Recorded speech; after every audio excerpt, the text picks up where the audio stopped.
We have called all of our heroes to come together for our Minor 2 event, and we are thrilled to bring this stage back and highlight even more players within the women and marginalized gender community. My name is Tiny Shiny, joined by Clutch Key, prepared to kick off a wonderful weekend of competitive Overwatch. Keegan, how are we feeling today? Well, I'm feeling excellent. I'm ready to go. Was in for Minor 1, was excited for that. Watched a little bit of Major 1 as well. That got exciting at the same time too. So who knows, Minor 2 and coming up on our 4th tournament here of the 24-25 season. I'm so ready because now at this point we're past the halfway mark, and now we're going to get to see teams, kind of combining all together. We've, lost a few team names. We've kind of compiled a few together as well. So honestly, at this halfway point with all the points, which we'll talk about in a little while here, with all the points going around, with all the standings going around, and with the changes as well, we're the first ones, you and I are the first ones, at least within the Calling All Heroes broadcast, to see the new character of Juno. So this will be so exciting to see if these teams incorporate Juno into their meta, into their compositions, because I've seen some of these teams roster and I know what heroes to expect, and Juno seems to be coming up apparently for a few teams here. And that's something we're going to have to keep an eye out on, of course, over this weekend. And that's a very important thing to bring up, because every single Calling All Heroes event that we've had so far, as we kind of look at the calendar of the past, the journey that we took to get to this point, is that we can see that every event has been within a different patch, with new players, with new heroes, tanks that are strong, metas that are particularly strong. And Minor 2, no different than the rest of those. It's only the question, though, are we going to have the same showcase of dominance as we've seen in the past in Minor 1? Golden Stage from Timeless Ethereal, now back under a new name of Nightmare Tile Mills. This is like the same sort of level of performance that we're expecting to come out in our Minor 2 today. Oh yeah, if the name is Timeless, it is going to be a show from them. I mean, you and I remember this clearly back in Minor number 1, my first ever Calling All Heroes, and the perfect golden stage for what was that Timeless team. Perfect 12-0 map record going into it as well, 6-0,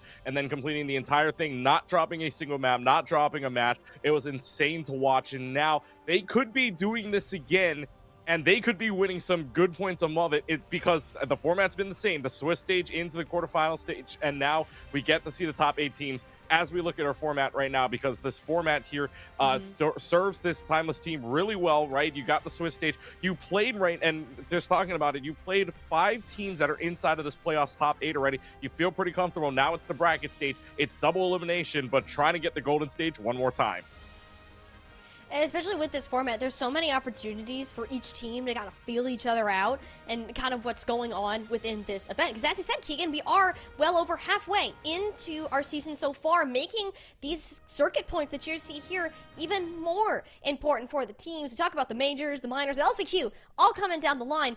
But you want to qualify for championships. You want to claim the ultimate title in this yearly circuit that's going around, and those circuit points are exactly how you're going to get there. Yeah, I mean, the circuit points are oh so important, right? Every single thing, it may just say Minor on it, but every single point counts, right? We're past that halfway point. We're 3 in. We're in Minor 1, Minor 2, Major 1, or sorry, Major 1, Major 2, Minor 1, but that's 3 tournaments already gone, and 2 of your majors are already gone as well. So at this point, if you don't have enough points, you're either staring down a last chance qualifier, you may be staring down not even qualifying at all. But that's why these last 2 tournaments are really important, at least for the Minors 2 and Minor 3, because if you can gain that momentum when we get to Major 3 later in December, that'll be really big. So this format and this prize points really in this Minor 2 actually make a huge difference for you moving forward. They really do, and I think Minor 2 also, it's had so many new changes that have come in. Like, we already talked about, heroes, Juno, of course, being introduced, but also in the map pool. For the first time, we have much more limited selection when it comes to the maps. A maximum of 3 selections, except for Flashpoint, of course, for every single map type that is out there. So there's less room for variety in some of these maps, less little niche picks that some teams might be trying to go for. So all of this added on top of it further deepens the strategy that teams are going to need in order to come out on top of this event. Yeah, and the big thing too I want to point out, I think this might be the first time I've ever seen Push being limited to the number of maps, because we've only had ever 3 maps before: Esperanza, New Queen Street, as well as Coliseo. Coliseo now taken out of the map pool, and now you've got the newest map, Runasapi, added in as well. So Runasapi gets added added it into this map pool, not including Clash, of course, because we're not including Clash into the map set just yet, but Clash is live in game, so I don't know how you feel about it, but they still have at least the new map pool in Clash, although obviously you would love to see maybe another extra map in Flashpoint just to have that extra option, but we don't have it just quite yet. But anyways, yeah, I mean, it really does limit it down, right? Only 3 maps per, except for Flashpoint. Limits kind of your ability. If you were looking to play a certain composition on one map, it's not really going to come up this time around. You really got to play your cards smart so that you know which map is going against. But again, top 8 teams here in CAH, really any of these maps can go anywhere. So as long as you know your opponent pretty well, which some of these teams do, map selection being limited may work to your advantage.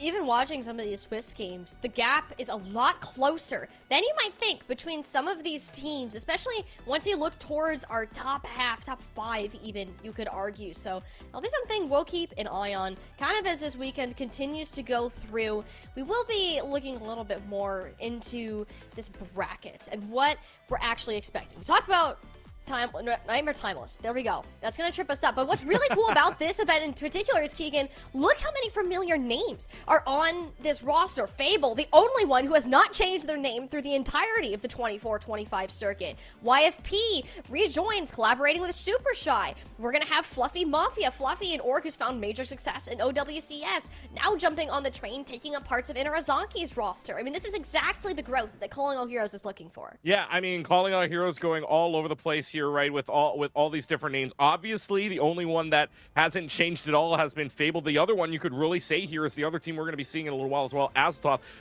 The only change that they made to their name technically would have been Erebus back in Major number 1. So obviously some well-known names here. YFP used to be YFP Pixies, obviously that changes. So the names may change, but the team members on them are going to be very similar, which is why I'm very excited to see how this all plays out yet again. Because, I mean, all of these team names have pretty much changed since I got to do this back in Minor 1, Minor 2. This is a whole new bracket I'm looking at. Well, obviously, besides Fable, of course. Hey, you know what? Hey, some things say this, some things never change, and some things, you know, we like it when we get a little new bit of spice thrown on in. You brought up our matchup for today. Exo Azathoth versus Fable. Our 4th seed versus our 5th seed. And yes, you heard me correct. Exo Azathoth, 4th seed coming into this event, Keegan. By far, their highest placement so far, and this team very well is going to be my dark horse as we look ahead and at these players. Yeah, you take a look at the entire roster here. Benevolent and Raro. We know Raro, that one-trick May, could do wonders for this team depending on if Fable knows how to run by it. Forever 774 Cappy, the only player on this team, by the way, that is stuck with the entire team in this top 8K of Calling All Heroes so far. So the only player that is stuck with Exo Azathoth the entire way through in the 4-for-4 scenarios.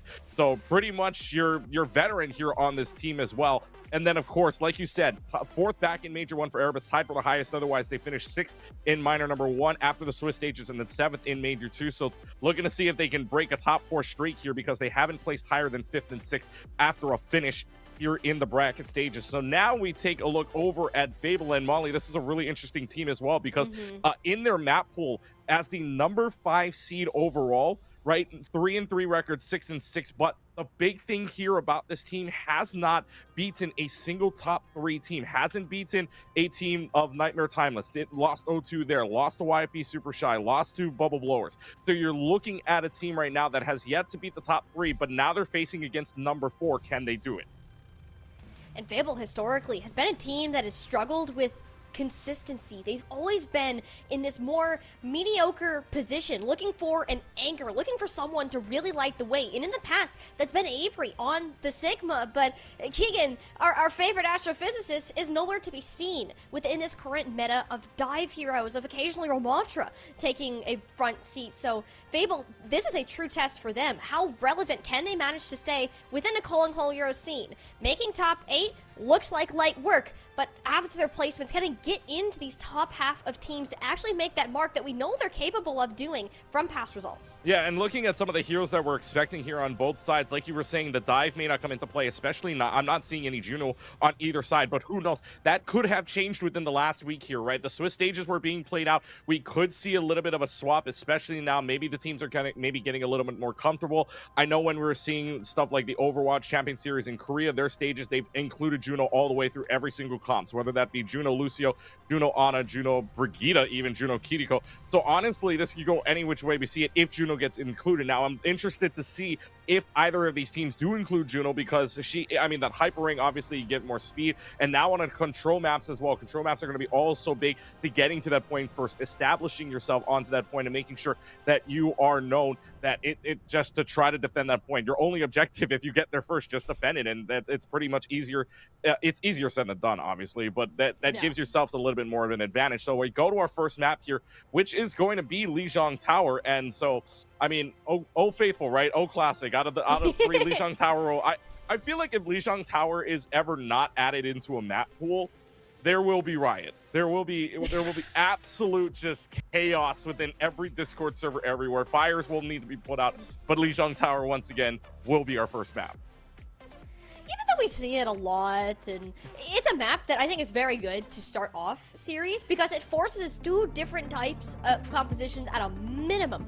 Oftentimes, Control Center, you are playing Brawl and only Brawl comps. You look at something like Gardens, those historically lead more towards a dive. And at a point now where we're looking at teams to both show their flexibility muscles on like a D.Va or even a little bit of Winston here and there, but mostly that D.Va who's been reigning ever so terrifyingly up in ranked, up in the highest levels of pro competition, where we can get that to come to light. We know it's something that Cappy is very capable of, but Avery, not yet to be seen. A testing ground for both of these teams, and Lijiang Tower returned a good spot of a battlefield and have a rather great setting for the starting of our series today. Yeah, and you were talking about the tanks as well, right? You said about Avery. Avery, the only tank on this team where pretty much expected heroes are honestly either the Winston or the Sigma, so they do indeed dive, and it's going to go against the D.Va. We know the counter dive there with the D.Va, so this could be really, really interesting for Fable to see how they try to counteract this. But in fact, Avery will go on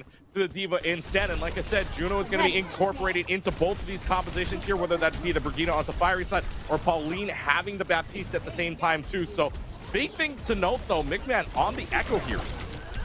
Yeah, McMahon on the Echo, one of their more familiar heroes, but these Junos where it's really about to play off, and with the speed that you have, I just don't really like the Baptiste, to be fully honest. You can't help players like Benevolent the same way you would Fiery, just chucking an armor pack in their way, and that's going to slow Exo Azathoth down quite a good amount. With the falling of Pauline here too, Fable, gonna grab that first cap.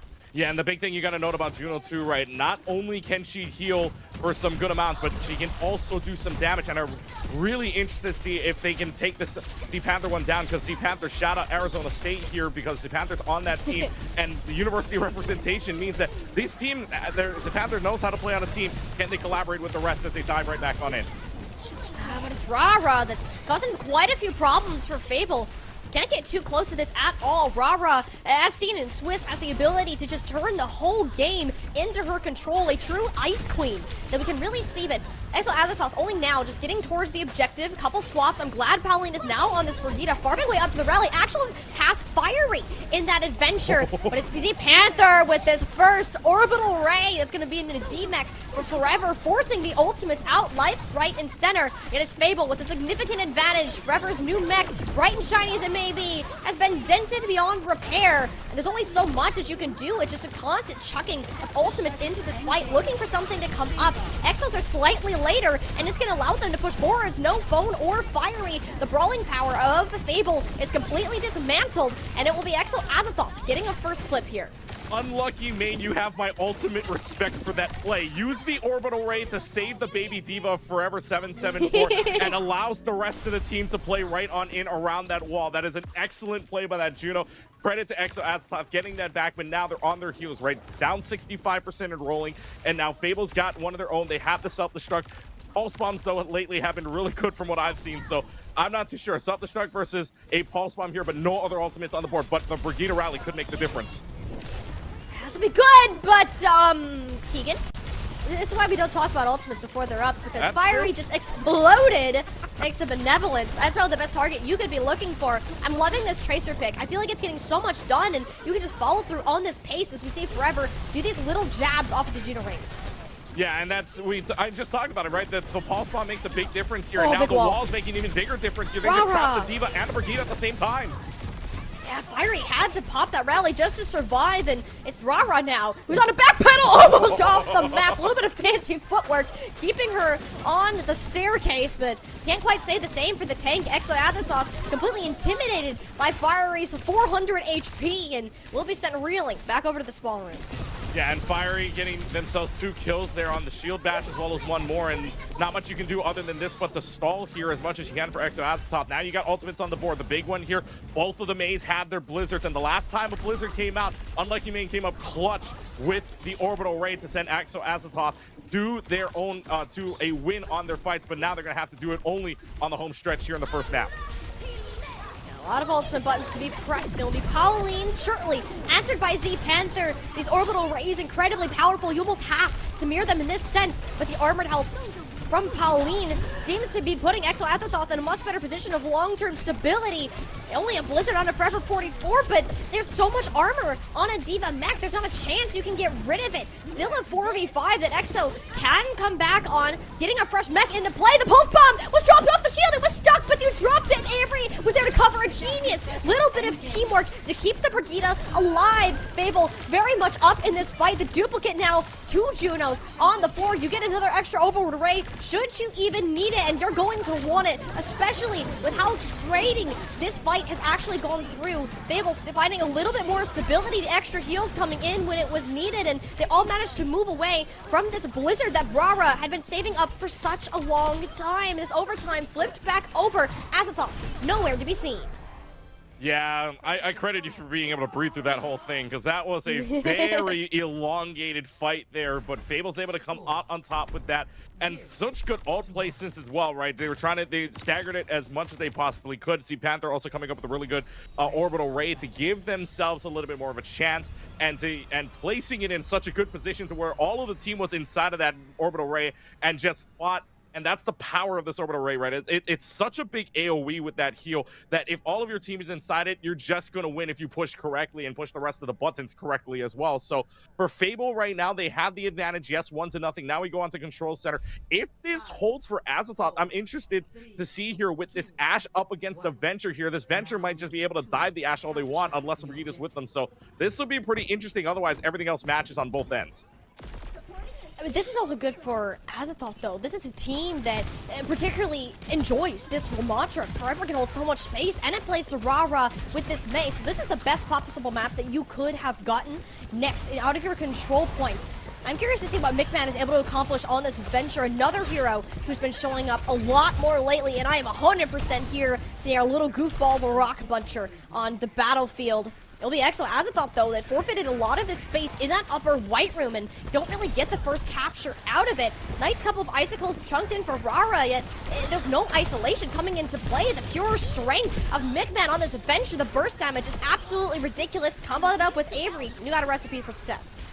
Yeah, and see, that's the power of the Venture, right? Against this Ashe, just can go dive right on in, use the burrow, and just jump right away on top of that Ashe. Unless the rest of the team is on this Venture, you get that passive shield on, and you can just escape with the drill dash afterwards. Almost did. McMahon does go down, but they are able to secure that first point. And Azathoth, I feel like they were just waiting for some kind of first pick, but aren't able to get it with Benevolence Aurora right now, just because of so much shield happening right now. And here come the punches of Avery. Oh, but that's the Maywell we wanted to see. Phone is doing excellent work. I talked about Rara, but Phone not to be underestimated in themselves. Great start from Fable, and they have this defense locked down. Yeah, and the wave respawns don't stop the staggers as well. So Azathoth really on the back foot here, especially now that Forever does have that Annihilation ready. Avery still 10% away from it, but the big thing there, the Panther investing the Ray too.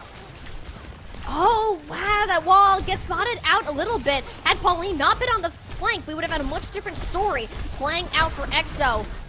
Early punchy form here out of Forever, but you got the Annihilation to go ahead and back it up. Phone using the Blizzard to zone Azathoth back. Wonderful play, and there's not really anywhere that you can go. The Ashe can barely get any sightlines, and Benevolence hasn't been able to output the same amount of damage, get the same amount of value that we've seen from Mickman so far. It's the explosion of ultimates in this mid room, and it's the Blizzard from Rara that makes the biggest difference, canceling out Fable's Blizzard. Surely, this is the limb that Exo can work with, but their supports have hit the deck nearly as fast. McMahon breaks the earth from under their feet, and Azathoth, as soon as it looks like they had a sign of hope. It all crumbled below them, and this point looks to be uncontestable with only a lonely Rara Walda from the objective. It should be Fable that have full control of this objective, giving Azasoth just a stagger on in, yet no one can get a final touch to keep the fight going. It'll be Fable cleanly closing out Lijiang.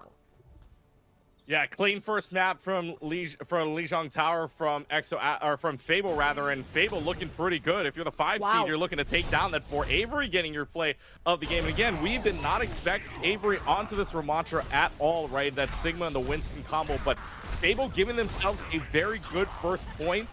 And the power right now, right? We were trying to figure out whether or not they could try to beat a top 4 team right now because they didn't beat anybody in the top 3. Well, that answer is yes. So far, they got the first map, and that last fight as well, I want to talk about it because the first thing that Fable notices was that Azasoth, both of the supports using their ultimates, right? You had the rally out, you had the orbital ray out, by the way, at the same time, as well as the blizzard. So 3 ultimates thrown. They knew if they could just survive that, you're gonna win. You're gonna win the fight, and you're gonna win the map. So they just waited it out. They played that perfectly.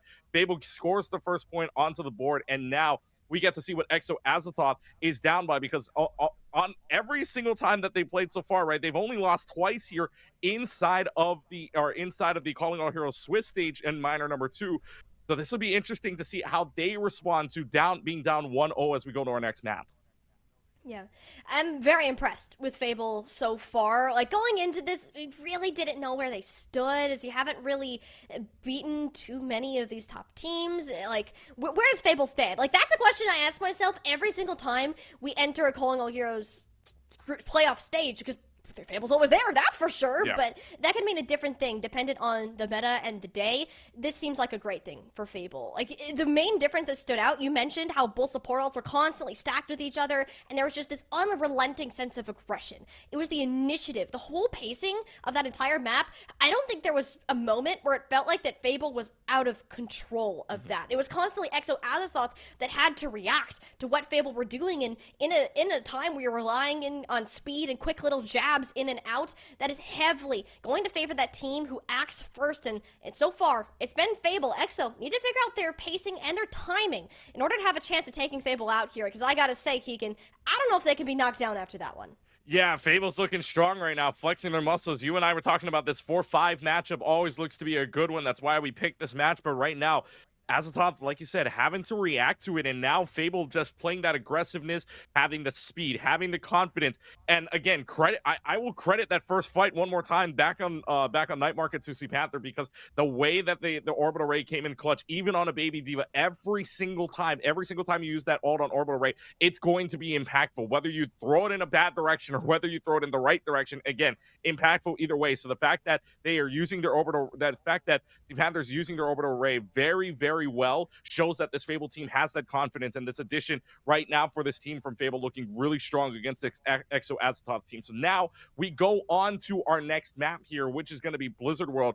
And now, I mean, this is not so much a game of speed, but I'm still anticipating we will maybe see Juno here and there, being more or less for the controls or the push maps, if anything, for the Junos. But I don't know. What do you think? What do you think we're going to see here in this next map? Because obviously for Blizzard World, right, it's a little bit more far back. You don't necessarily need to play speed. This is more far hit scan. And if I'm looking at this right, Benevolence having that Ashe and even Rara, even if they play the Mei rights, I still consider Mei a sniper in her own right. I mean, if you land, it's the most satisfying thing when over 30 meters you hear a dink, right, with that Mei. I still consider her a sniper. Don't get me wrong. I know she's not, but you know, that's just opinions. She can be.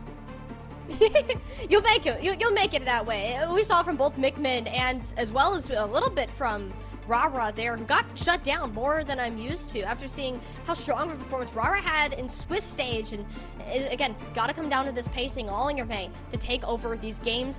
You did bring up a good point though. I think Benevolence, a very hard hit scan player, doesn't really go outside of that Ashe, Cassidy, Soj sort of range. So a map like Blizzard World, where you can have these longer sight lines, is going to be much better for Exo Azasoth, and also explains a substitution that Fable will be making. Sunshine Bread, former Team Yippee key, and one of our favorite players within Calling All Heroes will be coming in, replacing Nickman. She's going to bring a lot more of this hit scan power to match that of Benevolence, as EXO can hope to bank on their player for some sort of win condition, some extra damage to be pumped in from a range. Yeah, Sunshine gets added in here, has that Ashe potential to go right up against Benevolence, so I'm assuming at the same time too, McMahon going out means we're, yeah, right, the Meg's gone, the Genji potentially gone, right, the Venture gone at the same time too, so this team from Fable really wants to put the pressure onto Azathoth by matching them toe for toe, fist to fist, just going right at them here on Blizzard World. So let's find out really what they're going to pull out here, because I'm assuming that Divas are still going to get pulled out maybe, but I'm just interested to see if they even pull out the Juno here, because you still have that hit scan potential, right? You still have that long range potential here with that Ashe, and they are now going underway, and right, that Ashe is up. Sunshine, though, not opting for the long range, instead playing for the Tracer. So Fable says, all right, okay, different player, but same composition. Let's just go right at them. Yeah, Sunshine's Tracer is incredible, and this is actually great. I love playing Tracer on this map in particular because you can control so much more map states. There isn't really anyone on EXO to contest that. You can move even faster and vie for more of this map control. Iceblock pulls out of Rara. She's in such a dangerous position. EXO have to find a way to peel for their Mei. No Big Forever dropping down defense matrix in the face of their DPS player. So everyone's still on their feet for now, as long as this fight has been going. As Fable, in a brief reset, waiting for those cooldowns to come back up, and even Forever trying to chunk down what seems to be infinite HP on a D.Va before eventually zooming on out. EXO have a lot more burst healing in the long run, and that's going to come out. Fiery got caught with their back between a wall, and that's a high pace. Look how fast that these players are moving, finding these little executions. That's exactly how a D.Va needs to be played alongside of Juno, but your D.Va doesn't need to stay in the mech. This gives Fable a much better chance of playing the staggered out fight as long as they play patient for their cooldowns to come back. Yeah, they're okay with this for right now. They know that the D.Va has to be out for a little while, so they're just going to use this Hyper Ring and roll right on in here and play the aggressive line. That'll be the Orbital Ray on the objective, zoning it out. EXO can come back with an answer to this, though. Rara, Blizzard in tow. What can she manage to find? That both Blizzards actually making an appearance. It'll be the tanks. Frozen on up. The application matrix, though, of Pauline ensures that Avery will not be living for much longer. And with that pick onto Fiery, Fable might be looking for a longer form of reset. Yeah, that Ant Matrix was mainly only used to take down the mech, but if you can take down the mech, your odds of winning the fight are a lot higher, knowing that there was no self-destruct coming up for Avery. So big play there from this Baptiste there of Pauline to hold on to this, and now ultimate advantage-wise, really nothing on, or really both sides will have their own big thing. Again, the difference between the Ant Matrix and now Fiery will have the rally online as well. So Fable want to go right at this team of Azathoth. They want to be proactive, and they want to make Azathoth be reactive here. And if they can do that, well, this is all systems go. Green lights on. I'm just looking at this Orbital Ray from Unlucky Main, thinking, do Fable really want to fight into that? Like, you have to know that Unlucky Main has it at this point. You have 90 seconds on the clock, so you can try to play a little bit slower. Sunshine, a little bit of harassment thrown in. Didn't go for the pulse bomb, though, but there's that Orbital Ray. You need to get the heck out of there if you're Fable, unless they somehow grab Rara off of that play. That's the second one from Phone. Well, I guess Mei is a sniper after all, Keegan. It's Phone instead that is landing the shots that are most important towards Fable's success. Now returning to this fight with the rally. Wonderful play of events, show of discipline when it came to their ultimate usage, and major shout outs to Phone for landing those icicles when it was needed the most. I'm telling you, I count Mei as a sniper. Mei's a sniper. I'm telling you, hopefully I'm preaching to the right choir here, because yeah, Mei holding out, and like you said, that Orbital Ray became also important where they backed off. But if you can get two picks already, that Orbital Ray doesn't really make much of a difference in a 5v3 scenario anyway. So heck, Fable was like, all right, we got two. Thanks, Phone. We'll take the rest. We got the rest of them. Avery dives right on in, and they get the points. So now they come up onto this very aggressive second point here. They're already got control up above, and Rara earlier was just hitting shots. And this is good. EXO Azathoth needed a way to come back into this high ground. You can't just let them sit in front of you and take this better positioning. Well, the Avery self-destruct, still 3 more ultimates on the board. Fable didn't have to use much other than that rally just to grab that first point, so they're in a great spot. Well, at least in terms of ultimates for this point. Now turning the fight over towards the stairs. Sunshine looking for the pulse, got booped out of the way.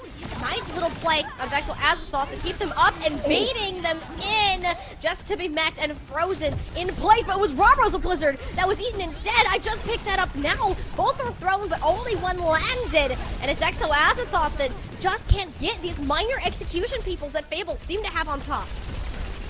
Man, well, I mean, I will tell you right now, it is 8:30 in where I am in Hawaii, and Avery just ate that up like I would like some breakfast right now. Like, just absolutely gobbled up that Ice cream for blizzard. breakfast. Ice cream for breakfast, right? A frozen dessert for breakfast ain't a bad thing, right? So just eating up that entire blizzard, changing the fight, making sure that fight stayed in the way of Fable, and now only one ultimate on the board for Azathoth, which is that orbital ray. If they decide to fight it, which only in a couple of more meters with this respawn point, they're probably going to do, and they're doing right now. The orbital ray, once again, Lucky Mane building this up very, very quickly. And notice how quickly Fable just get the heck out of it. You have to respect that kind of ultimate with the sheer amount of healing and damage that it will do. And this will set them up nicely for a push forwards. I want to bring up Sunshine once again. She adds this additional level of pressure from an off angle that really can't be matched closely. Rara is in such aggressive position too, though, on the payload. No ice block in sight, and that is a rather big fumble out of Azathoth. You needed your Mei alive to kind of tank more of the stall, because it's going to be a long one. Phone already has another blizzard compared to 37% on Rara. They were used at the same time, people. Yet Phone, that just shows how much impact that they have on the Mei, allowing Fable scooting their way to a second point with over 2.5 minutes on the clock. Yeah, and the big thing for Fable too, you were talking about how the Mei, and they got the off angles. What that off angle then allowed them to do was separate out this team, right? The healer's couldn't get anything done with Pauline and Unlucky Mane not able to get a line of sight onto Rara. Rara just dies. Fable's able to walk right on in. Only really, I mean, even if they used the rally there too, which they did earlier on, that still allowed them to just walk up and allow that orbital ray to just go for nothing. So Azathoth's only got a bomb on the board. Fable's got 4 check marks. Another fight could be going their way if they use this correctly. It's not looking too good. Excellent Azathoth swapping over to that Ramatra, hoping for more stability in this front line, but man, what can you really do with how quick Phone is farming up to these blizzards? Not really a chance for Forever to get anything done at all. Sunshine beats out Benevolence in that little one that we saw on the back line. Fable have this cart on a roll, and Excellent Azathoth really gonna have one more chance to put their foot down. Yeah, you know the big thing I haven't seen either? I haven't seen a second Bob yet. Benevolence hasn't even really put it out because of the off angles that Sunshine is playing. And like you said earlier, Sunshine, she is having such an impact with this tracer, playing the off angles. And now Payload's in the home stretch. Fable's got 3 ults. What do you got, Azathoth? This is your last hold with a minute 18. Oh, but Sunshine in a bit of trouble. Early recall forced out. Seems to be okay to live another day. Fable are just so disciplined. Look at them going in and out with their strikes. So well coordinated, and that tempo. And we thought that Azathoth, we said that they had to get it back under control. Just hasn't seen it so far yet. The support ultimate's going either way. No one taking too many risks. Nice poop onto Forever. Oh, managed to skirt their way back to the team and build up to an annihilation. Much better pacing. Fable tried to book it for the kills, but all their mobility cooldowns already done and expended, leaving one more chance for a full completion. Honestly, if you're Fable, you're happy with that. At the end of that fight, Forever pulled out the annihilation, so you know there's no more tank ults up on the board. Avery's got a self-destruct. Fiery's got another rally up and coming. Phone, the way Phone's been able to play on this Mei so far, 66% might, 35% away from it might mean nothing if Phone lands a couple of headshots here and there. So obviously, Fable's got the front end here with only 20 seconds left to go. Azathoth's big thing, they have the orbital ray. Fable does not. It's going to be popped relatively early as soon as those boosters are committed into the fight. Fiery response, but that's another ice cream! That's 2 scoops going the way for Avery. Rara just cannot get this ultimate off. Exo Azathoth, that's all their big shiny buttons. They have no more, and it's Fable that are in control. Avery has basically a second life with this self-destruct. Gets back into the mech. Phone, yet another impactful huge blizzard. That's Pauline, that's 3. Throws it up on Exo Azathoth. Nowhere for them to go. Fable rounding this final corner, mere meters separating them from a full completion, and it's just Avery making these power plays alongside Phone and giving them this full completion. Not a doubt there throughout this entire event.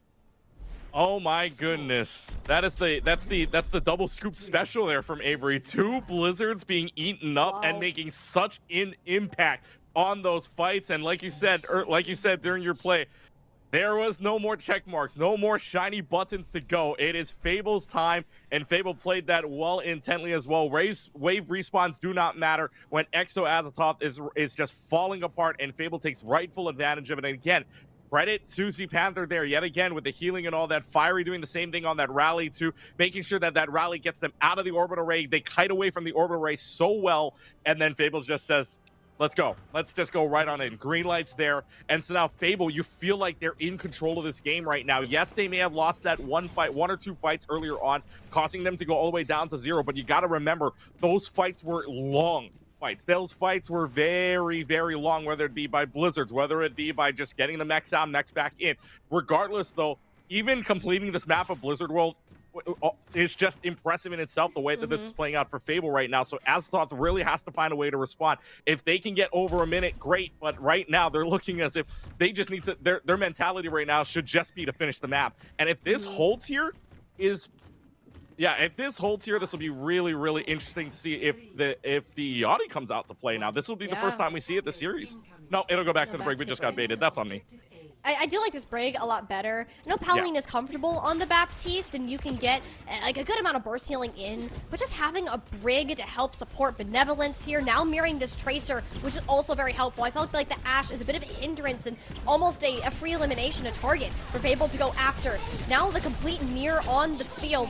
Benevolence matching Sunshine and showing the power that these Tracers can have. Both teams meeting towards the objective. The wall of Rara out first. Doesn't get a whole lot of done, except for just a quick jab. Phone, sliver of HP. Ended up having to use the ice block a little early on, and Forever continues to assault this fiery Brigida, who's all the healing in the world. Barely makes a dent. Now that one, you're going to feel in the morning. Goodbye, Phone. And hang that one up early. It'll be Fable pushed back more to this corner without a real way to respond.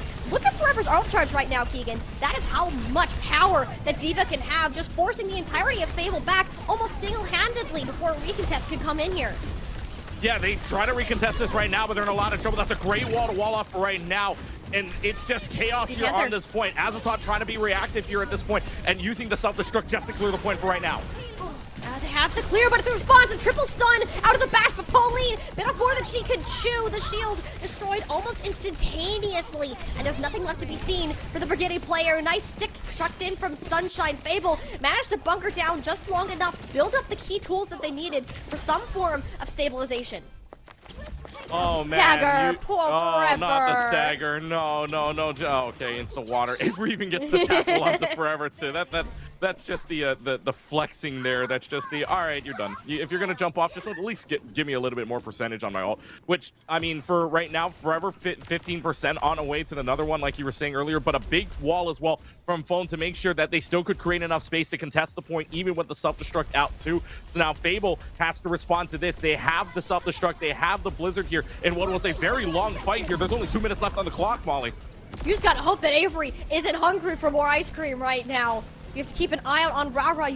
If you're ult tracking at all, you know Rara has a Blizzard ready to go. The players of Fable, rather scattered, fiery, holding on to this high ground. Look at someone to slap with this little mace, and no one's really getting close enough. So lower healing with less activity of the Mei. While off, trying to force this Matrix, but it's a self-destruct. That's a way to guarantee the Blizzard hits the ground and signifies the end of Avery. If Benevolence can get this pick on a Z-Panther, this one looking pretty much done. Wonderful bit of execution out of Exo Azathoth, ensuring that their Blizzard landed and can finally work their way through the first point. Yeah, Rara's like, all right, I've had enough of you. I've had enough of you, Avery. I've had enough. Stop eating this Blizzard. Finally gets one off, is able to make impact. Look, Rara's already at 27%. This is what a long-range main does. If you can hit your shots, you're just going to be building up to this ultimate yet again. And now Phone does have a Blizzard. Yes, Panther has an orbital ray, but the big thing, too, Azathoth does have the self-destruct and the pulse bomb. The go button is on for Fable to try to push out Forever from this top row. It's just insane to watch how fast, like, the D.Vas move through these hyper rings. Oh, yeah. Like, Forever just went at light speed. In and out of the high ground. Yeah, Rocket Boost, you might as well, Rocket Boost, it's just a funny interaction. It's just like with the Lucio speed boost. What a pulse bomb from Sunshine. That's less funny if you're a Fable fan, for sure. Both of your supports are dealt with rather quickly, and this is actually very important for Fable, maintaining the control of, like, this first choke and high ground and not allowing Exo to even make a dent in their own thing. Yeah, and that's such a big pick as well, and that's a really, really important positioning here. Fable wants to hold this front room as well, just to hold them off, because that cart right now is at a really precarious position. Yes, it's around maybe the first turn there where the cart is, but that just means that that allows Fable to push up, and if they can push up, they get another fight off of this. They're not even gonna let EXO out of the spawn. They respond with the rally. Can't really do anything with though that pulse bomb, but nevertheless, that is one kablooey to Z Panther. Blizzard chucked on top from. Oh no, I mean, Fable are still wanting to commit from this. Just get as much time off the clock as they can, force a self-destruct even. And the trades, all right, I guess you can take it, but EXO Azathos are just so much closer to this cart right now. It didn't seem like it was worth it. I'm actually okay with that. I mean, if you're Fable, all you're doing, yes, you have the baby diva, but even then, that stalls out more time, right? You're gonna have 3 on the cart, yes, but the way this is working right now, they have Sunshine now in the Ashe and a bit more long range here, but that just stalled out the time. The cart doesn't make a lot of progress here. They're gonna get another fight out of it, regardless of if they staggered or not. Well, that's at least one good thing for Fable to look forward to here. But Oh, that that's not. you gotta respect that. You got to respect those icicles from Ra. You give her the chance to hit him. She very well can. Another Blizzard in tow, but doesn't want to use it unless they can. At least hits the ground for this time around. Snowy Storm on the floor. And EXO Azathos should be scooting their way right on through the second objective. This is a much better look in terms of pacing with EXO taking that initiative. Yeah, I'll take back my statement if I thought it was okay. Not okay because, yeah, Fable just fell apart there in the final seconds. They had that go button. They knew as soon as they spotted an enemy for EXO Azathos, they were in. This is looking a lot better than we saw them back in the first 2 points. Now they have to close this out, right? 2 minutes and 30 seconds. They've already got the cart into play. They really only need one thing, and now Azathos will move on over to the Ramatra instead of the Diva. Okay. A little bit more in close space anyways, trying to just punch away their way and punch their way into that final fight. The problem with the Ramatra here, though, you just can't protect your teammates. These walls are basically a death sentence. I'd really prefer if Forever stayed on this Diva here, just with how much that Avery is doing. You could just see how much freer that they felt now that the Ramatra's on the play. Yeah, Ramatra, they feel like, right, even with the maze flow, you can't rocket boost your way out of it. You have to stay within the confines of the wall and hope your team is there at the same time. You just got to hope your armor is going to help you out at the same time. But again, look how much damage Forever is taking. Yes, there's constant heal on this Ramatra, but it's just blow after blow here from what Fable is providing right now. And you're not doing any significant damage either. It just feels Fable are fully control of this fight. EXO made barely a little nick in the health bars of Fable, and now I have to keep re-engaging into all the ultimates that they have coming out. That is a good pick onto Sunshine once again, but just Avery can do so much. The Blizzard goes through, nothing to even stop that, and EXO seem to find themselves face planting into a brick wall. Yeah, again, the mobility of the Diva is allowing you to go into the side room, take care of a Tracer that's at low health, and then move on back to where the Blizzard is and immediately get that kill. Right now, your only solace for Azathos is you're going to have an Annihilation, and Fable does not have it all to counter that. Oh, wait, that's right. Orbital Ray is still in play. Roy's in play, and you finally get that pickoff that you wanted. It's going. How much is it actually going to matter? That the support line of Fable going down. You still have this orbital ray that's up, so Fable needed to try to make quick work of the healing while they still have access to it. And actually grabbing Rara off of that is a great scenario, even if you end up losing this fight in the long run. This pushes EXO down to one last fight to try to get a full completion on this point. Yeah, but they took this down so well. It was a minute and 45 just on that first turn. So now already, where Fable had 2 fights to play for around this corner, Azathos is only going to have 1, so Fable's going to take this any day. And now you're going to have the self-destructive play with nothing else, but it's 2 ults on Azathos' side. Walrus just got to hope it's not turning into a triple scoop for Avery. That'll be Forever's Annihilation first. Very powerful ultimate zoning. The rest of Fable back, but a beautiful whip shot. That's going to negate all of the pressure that the ultimate had. It's done and gone almost as soon as it started. Rara's Blizzard, the last hope for EXO Azathos to keep themselves from going down on match point. The Blizzard hits the floor. Avery touching the ground, but it's frozen up. The mech can't get back in. EXO Azathos, that's just the pick that they needed. It's a scrappy cleanup from here on out. Phones Blizzard, one last cry, one last battle shout, coupled up with a bob. Might just be the answer. You don't have any tanks to stall this out. The Mabel was preventing anyone else from touching in Fable when it looked like it was all done and gone. It was Phone who answered the call and decided to be the hero for Fable and giving themselves a 2-0 lead. One more for moving ahead in our upper bracket. Phone, oh my goodness. The Blizzard comes in at the right time. You've got nothing to counter it either. You don't have a Diva to eat that up. You've got nothing to counter out that Blizzard.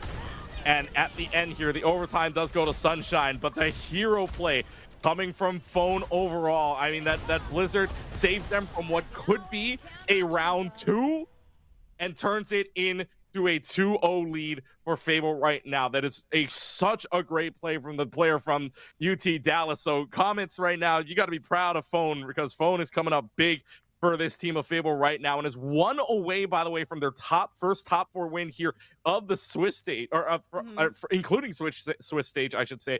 So really, Fable's showing out here, and you were talking about dark horses, but if Fable's looking like this right now against the top 4 team, who knows how much noise they can make when they're staying upstairs if they win this next one. And that's just the thing, though, Keegan, is Fable didn't really have any matches against our middle-of-the-pack teams. So they lost to the top 3, sure, but so is every other team that's in this bracket right now. So It was more of a matter of time of figuring out, where do Fable stand? Can they be the solid 4th-place team that we're more familiar with? And with how well it's been going against EXO, it's starting to look more and more likely by the second. We got to keep shouting out Phone, though. Phone has always been a very solid player, but to stand out in the regard that they are on the May of all heroes is a great look for them, and I'm very happy to see that kind of success for a Fable roster, leaving it up again to Azathoth to see if they have any more life still left in them for a 3rd and potentially dragging us out to a 5th map if they want a chance at moving up in the upper finals. Yeah, gotta reverse sweep the rest of the way here. They have to find a way to do it, and right now for EXO Azathoth, they're kind of backing off a little bit right now. You see the replays here, and again, these were really, really good Blizzards here from Phone, but a big MVP of most of these fights that a Blizzard happened was Avery, because Avery made sure that Rara's Blizzard didn't even happen, and that happened twice in a map. It's impressive that it happens once, let alone twice in the same rounds, and yet Avery was able to make it happen. And yes, Azathoth got a good fight here from the Ramatra, but like we were saying earlier, the Ramatra going into this composition just doesn't do all so much, especially when a Blizzard, like again, Phone there with that Blizzard, separates out Rara, separates out Pauline, and the rest of the team just starts to fall away after that. So Phone coming in so big here for Fable that right now, Azathoth's response needs to be, okay, it's not Avery, it's not Sunshine, not Fire Z Panther. Phone is the biggest problem we had to deal with on that last map. If Phone is still in, we need to dial in and make sure Phone is out of the picture.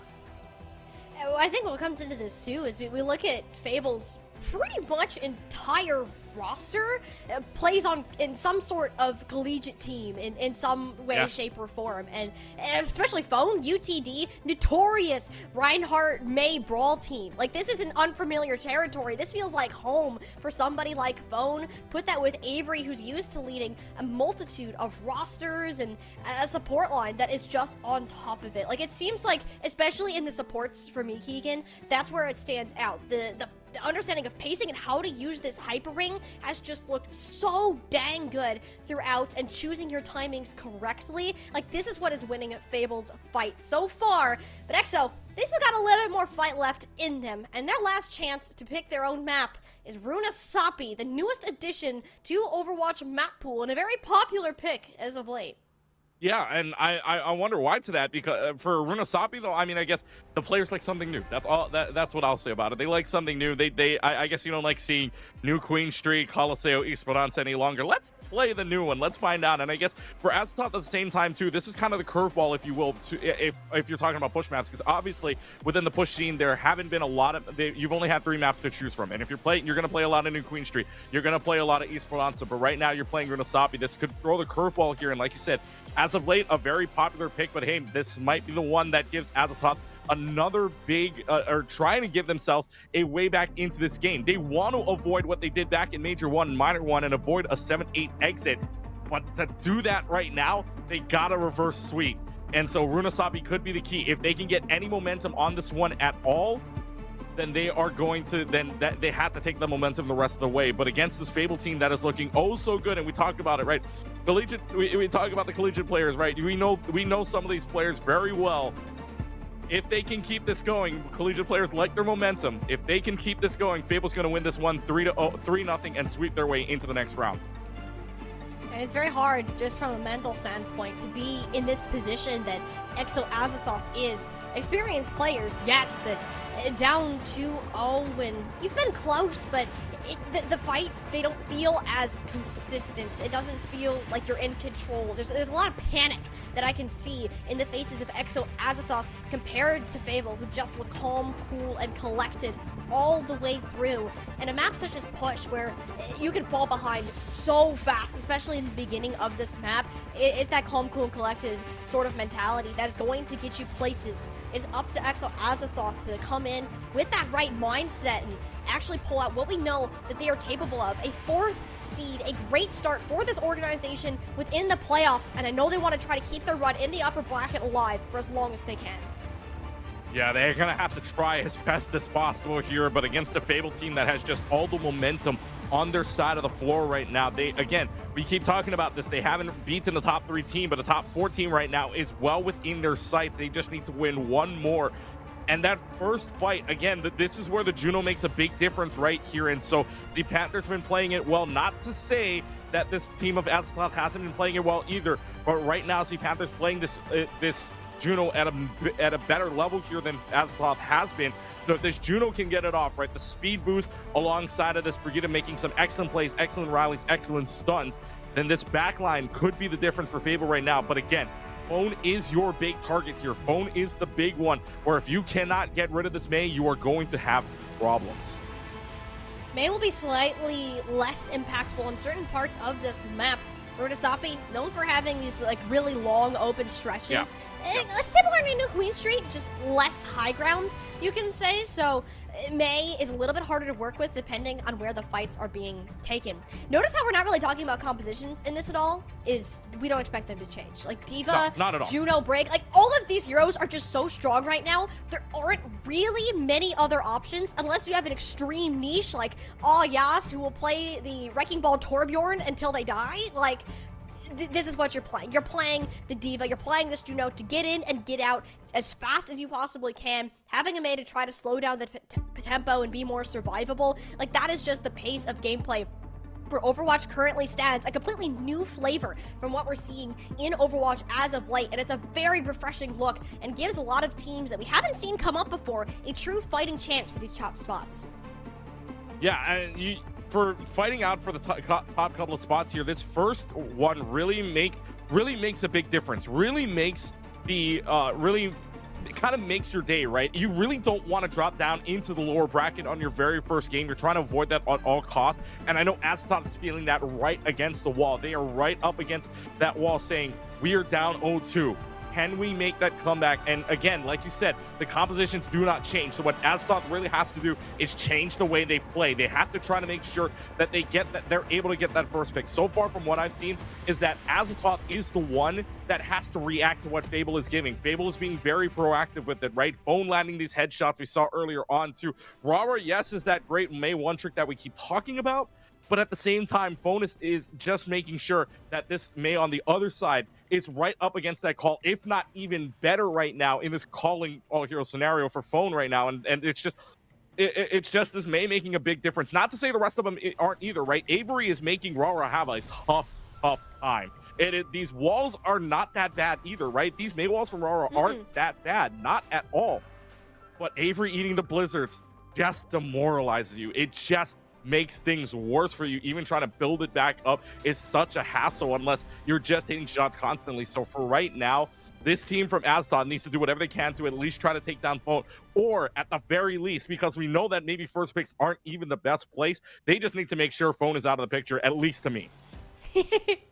Well, they do get a little bit more of time to adjust since we're having a bit of a server connection issue, but we're getting that sorted out as fast as we can. Speaking of staying connected, though, I want to make sure that all of you can stay connected with the Overwatch Esports scene through the socials that we have going on. Of course, the Twitch and YouTube channel that you are watching on today, but also over on X, staying updated for any of the results, some really cool plays that go on, and of course, any silly little content that our lovely socials people at the Overwatch Esports department do. So make sure Overwatch_Esports at all pages to stay up to date on calling all heroes throughout the course of this weekend and our next map that's coming up. And by the way, too, not only that right now, we do have special. We didn't get this for Minor 1. We got it for Minor 2. The drops are on. The drops are on. Check out these drops here. You got the spray. You got the name card. You've got the Ramatra skin at the same time, too. That nice Overwatch Champion Series away skin for Ramatra. That is such a nice one. And, of course, that name card, the Torch Runner, is such a nice card. I use it myself right now because it's so cool in that dark mode now that they had. And they recently changed the way the name cards look as well, too. So the way that the Torch Runner looks is so cool. So check it out. You can earn rewards all throughout the weekend here. Check it out with the Ramatra skin right at the end of it, which again I think is super nice. I actually think all of these Overwatch Champion Series skins are super clean. I mean, they're like the World Cup skins for me. They're super clean. They're super nice. The color contrast is so nice as well. Good job, ODub team. That's such a nice skin. Shout out ODub team. Shout out skin creators, man. It's a nice skin. It really is. I love going into my games looking like a traffic cone. Like that is great. Yes, like that's yes. my favorite thing. Like I'll go in. Usually it's on Orisa. I always have the skin on Orisa, and I go in like teammates. Hey, what you gonna pick today? I'm gonna be a traffic cone. They're like, huh? Yeah. And then they look at my skin and they're like, oh yeah, that's pretty cool. But yeah. like it's just so much fun. Like I love little things like that within the game, and having these drops come out. Even the previous one for the Monarch Venture skin, we'll always be rocking that one on Venture. I don't think there's anything that can make me ever change that. Oh yeah, the Monarch skin is great. I personally use the what was it, the ice cream Venture skin. That is so. I love that skin. I have played this with you. I have played the ice cream Venture skin. True. You know how much I love that skin. That's a great skin. I think the other and there's Venture. I think Venture deserves more skins. Venture needs more skins. That's just me. That might just be my opinion. Yeah, they deserve more skins. Yeah. Venture Man agrees. Yeah. That's for sure. You especially. As a Venture Man. We need more skins. No, yes. hey. We got him. I love my Monarch skin, so I'm chilling for now. I do think it's kind of fun. I like seeing all the players, like, little personal touches to, like, the skins that they put on. Oh, yeah. And, like, it says so much about their personality. And then you have all the customizable things. I saw a Jade Juno weapon already. I believe it was Pauline. Really? That brought... No, it wasn't Pauline. It was, yeah, it was somebody. Someone had a Jade Juno weapon, and I was like, already? How much do you play comp? Like, that's how dedicated these players are to getting those weapons. And like, it looked so dang cool. I love all these little like creative aspects that have been added in, and then we can just like touch on them and say really cool things. All right, so now we have the gold weapons, we have the jade weapons. All I'm saying.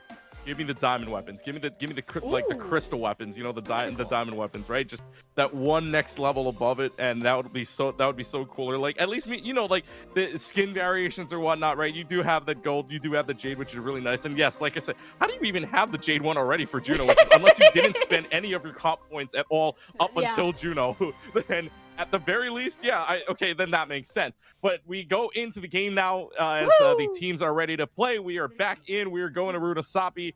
And let's see, again, what these teams pull out. And Azathoth is going for the Ramatra start here. And they are going Tracer on Tracer. But the big thing, too, Azathoth doesn't have the Juno. They're going clean with the Kiriko and Lucio. Okay. They're going back a patch here. This feels more like a comfort pick.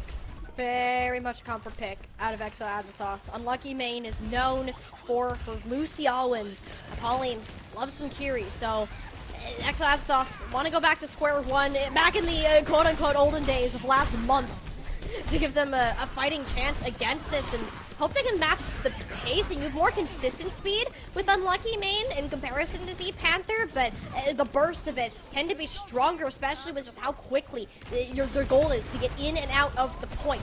Exo Azathoth, a little bit more point presence, nice wall out of phone, but doesn't really protect the team. Actually ends up losing the Mei their own life, and Exo Azathoth want to try to push this further a little bit more as the supports on Exo Azathoth seem untouchable right now. Yeah, and I feel like this Azathoth team is you said comfort picks, but I feel like comfort is actually the name of the game they should be playing here, because if this is their comfort zone right now, Pauline able to get away from a diving Tracer, right, with the swift step, and now they're gonna go on to one that they can't really touch now. Fable's gonna be like, okay, you got really no hit scan unless Rara's that good in Mei here, and Rara is good in Mei, yes, but can you hit a moving Pharah? We'll see, because Pharah's now in play. Ah, another signature of phones, and not really anything that Exo Azathoth can do about a Pharah. You're not running the Juno here. Like, who really is gonna do much? Probably more damage than phones done themselves. Gets really in there. Oh my god! Phone down on 3 HP, just skirted back on over to the team narrowly. Exo Azathoth, they already have the checkpoint here, Keegan. They're speed running their way through this map right now, and it doesn't look remotely close. Fable are yet to put their foot down. They're struggling to figure out what to do compositionally, and at this point, Exo with 5 ults, you can roar out with your own orbital ray, but what's it really going to do? The damage boost just seems to be a little bit too much with the consistent damage output of Avery, and will force Exo Azathoth back at the cost of 2 of their own ults. Oh, Forever's going to want that back. You're going to want the Annihilation back. You used it at low health and just wiped away. So now they're going to go back to what they want to do with this D.Va here. But they're okay with that. They got enough, right? 70 meters. Like you said, they ran this quickly. They ran with it, and they got the first checkpoint within the first 3 minutes already, which is impressive. And they get the frontal spawns here, too, so that they can create some sort of advantage with this. Fable's only got 1 ultimate on the board for right now. Azathoth's got 3 to work with. The X are in such a good spot. You use this beat just as a tempo, not really anything in particular you'd counter it out with, but it doesn't really get you too far. It does allow a bit more of a forward push on the Avery, and Phone that was ambitious. That was ambitious, Phone. Not too sure about where that barrage was planning on going, but Exo, they go ahead and take it. The sky's nice and clear for now. And you can get more stabilization. I don't think Sports Phone's even canceled throughout that whole time.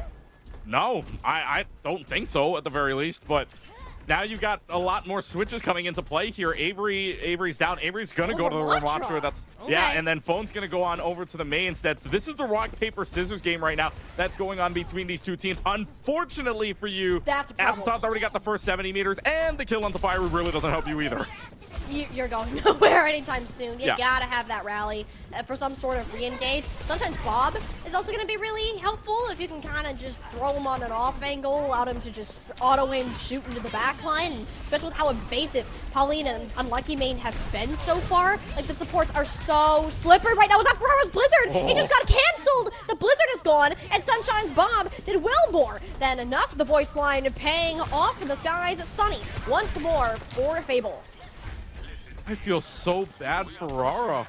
I really do. Rara's just not having a good time with the main. That Blizzard didn't even get eaten. It just got stunned off of activation. Like, oh my, Rara, I feel for you. I feel for you.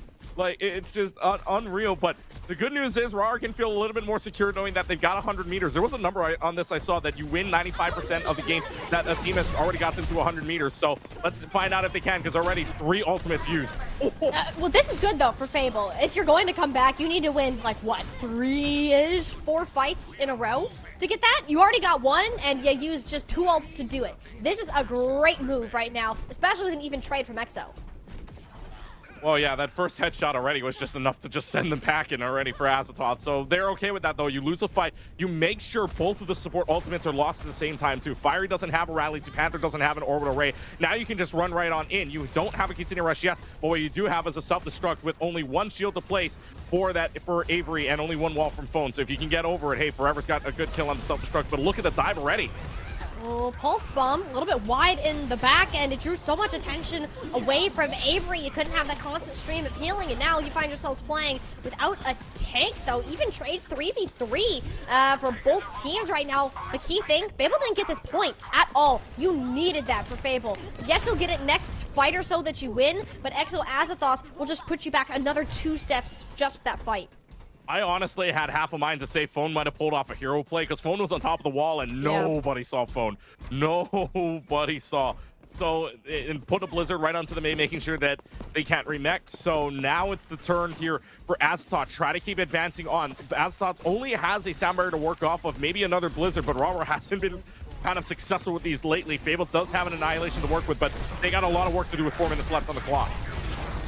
Avery, ideally, is going to get aggressive here. Just gotta remember, Unlucky Main has to live to get a sound barrier off, because this Annihilation is gonna look scary. And there it is, hitting the ground just in the nick of time, and actually does a little bit of double work onto the Blizzard. Avery, though, hanging onto a sliver of life. Finally, they'll end up going down, but that late bomb almost came out. I thought I saw, but not quite yet. It'll be the Kitsune instead, and Exo Azathoth are gonna get even more meterage out of this push. If you're Fable, if you're Fable, really the only thing that you can take solace off of that is you got rid of the Kitsune Rush. Now no more support on the board. Fable's got 2, but the big thing, they're running out of time here. 3 minutes and 22 and a lot of meters left to go. The difference right now, 80 meters, and it's still growing to that. So Azathoth having the big advantage here with 3 minutes left and already throwing out the bomb for Fable. The bomb was what got Fable back into the push last time. EXO seemed to have recalled those previous fights, and we're going to respect the robot. Butler just going to take this fight more on even turf. Fiery, though, getting rather aggressive off of this blizzard that's forever frozen on up. I believe it was a Suzu that actually just kind of bailed them out of that situation. Sunshine is gone. Z Panther a little bit late on their ultimate coming up, and with that pulse bomb, little support remaining on either team right now. Azathoth having none of it. Forever's punches don't seem to be missing, but neither do Avery's. It's such a consistent form of a damage output and the sustain that these tank players have. They're just trying to use as much of their health bar as they can, but 42, not enough to do anything significant. Oh man, oh my goodness, oh my goodness. But I was about to say there, you got to credit Z Panther. Z Panther did not have a lot of health to work with, and Z Panther stayed alive. Z Panther stayed up the entire time, making sure that the Ramatra of Avery still stays alive there, and Fable's got another shot at this. However, they're running out of time. Like I said, the differential over 80 meters at this point. It's 86 meters. They got a lot to work with, but it doesn't help if you get headshot already. And like I said, phone's out of the picture. EXO Azathoth's got the button. This is looking pretty darn good so far. Lucky Mane has a sound barrier too, along with a Kitsune Rush. EXO should be winning this engagement, but if you're Fable, you just want to try to force as many of these resources as you can. You get the Blizzard out of the back pocket. I gotta be honest here, minute 40, Keegan, is this even turnable for Fable at this point? It's turnable, but it's nigh impossible because you got a lot of meters to work with here. Azathoth's coming up on 2 ultimates. They play their cards right. They can elongate this fight, and they can make sure that that time is running out. And Fable obviously needs to play perfect the rest of the way. The amount of fights, though, is questionable because, yes, you can win 1 fight or 2, but you got to win a lot more than that, especially in a game mode like Push. You really can't get back this corner. You don't really need to. EXO, gotta be careful. Forever! The sound barrier never came out. Unlucky Mane opted to hold it instead, just deciding that EXO will lose this fight. You trade the Kitsune for a Blizzard, and knowing this really is going to just be one more final massive push that Fable have to make to have a chance of closing out the series now. Yeah, the big thing there, too, is they got the robot past the checkpoint, so they get that 4th spawn regardless, and they're okay with it. EXO Azathoth's like, all right. Unlucky Mane's like, all right, we used 1, we got it past the checkpoint. We don't need to use any more here, even if we lose this fight. We got a sound barrier left. We got an annihilation and a pulse bomb. Fable, yes, will have 4 ultimates, but this is a big one. We'll see how much Fable pulls out here. If Azathoth knows and can count how many ultimates were used here, they can hold on even if they really wanted to.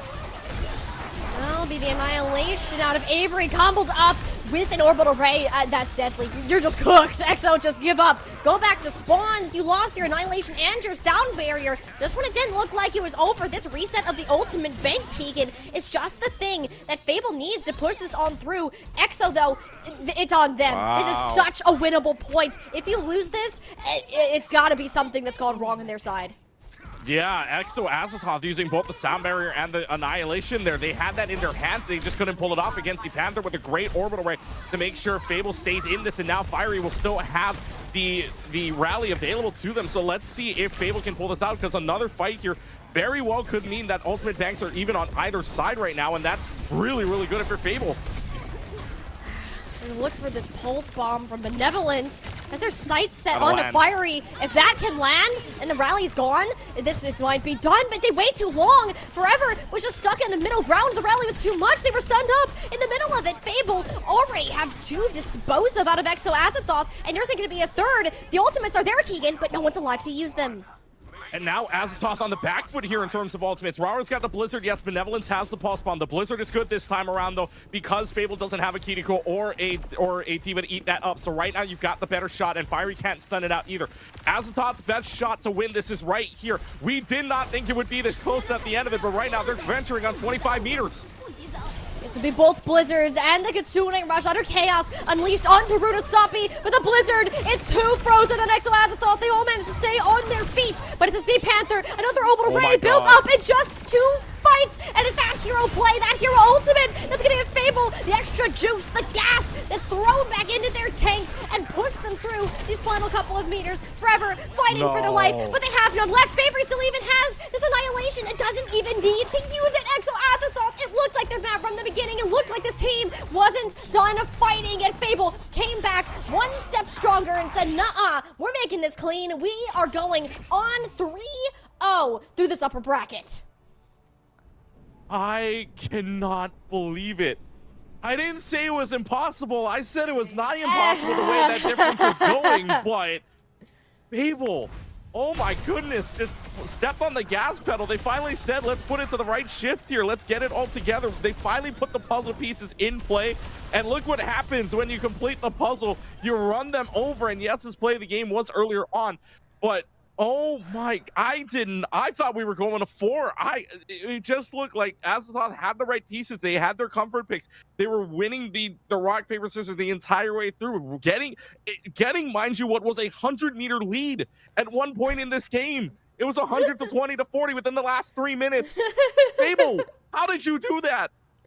Like, Fable pulled out the magic. I don't know, like, Barry does somewhere. I rubbed the genie lamp. I don't know how they pulled off that last 8. I'm gonna tell you, I need the break. What was it you said? 100 meters, 95% chance of coming out on top? 95. Yeah, they pulled out we just saw the other 5. It was just like, when it's, and if you're Fable right now, you got to be absolutely screaming within these comms that you pulled that off. Like, there should not be a single microphone that is muted inside of that comm after that. We should, like, all of their microphones should be broken the way they should be screaming inside of their mic, because that, again, down 100 meters, down 80 with 3 minutes left to go, that seemed nigh impossible, and yet they shoved those words right back into my mouth. I don't know how. I don't know how. It just all came together. The puzzle pieces just came all there.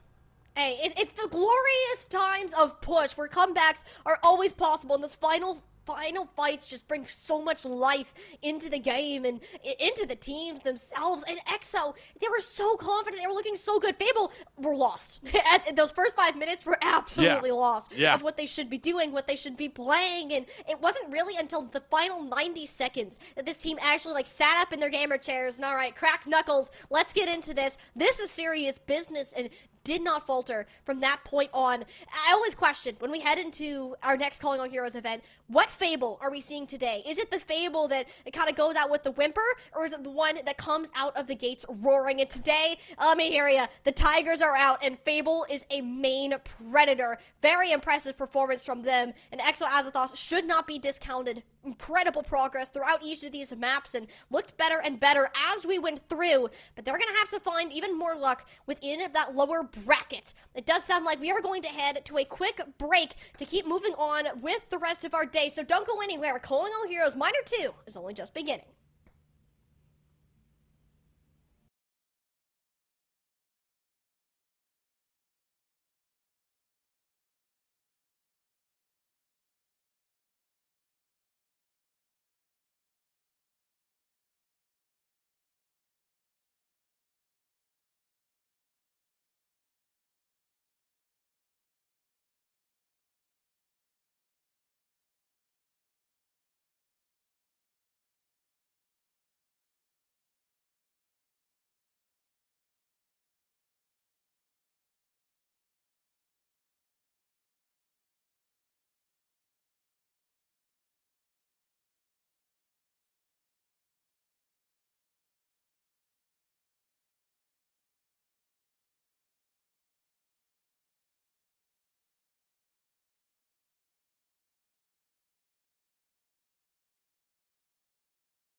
Our first series of Calling All Heroes Minor 2 has gone ahead and wrapped up in a 3-0 fashion. Fable really never know what to expect from them, but great things surely to come from this team. A stellar performance against EXO Azathoth, and we'll be moving this team further ahead in our bracket, setting them up to face Nightmare x Timeless for our next series.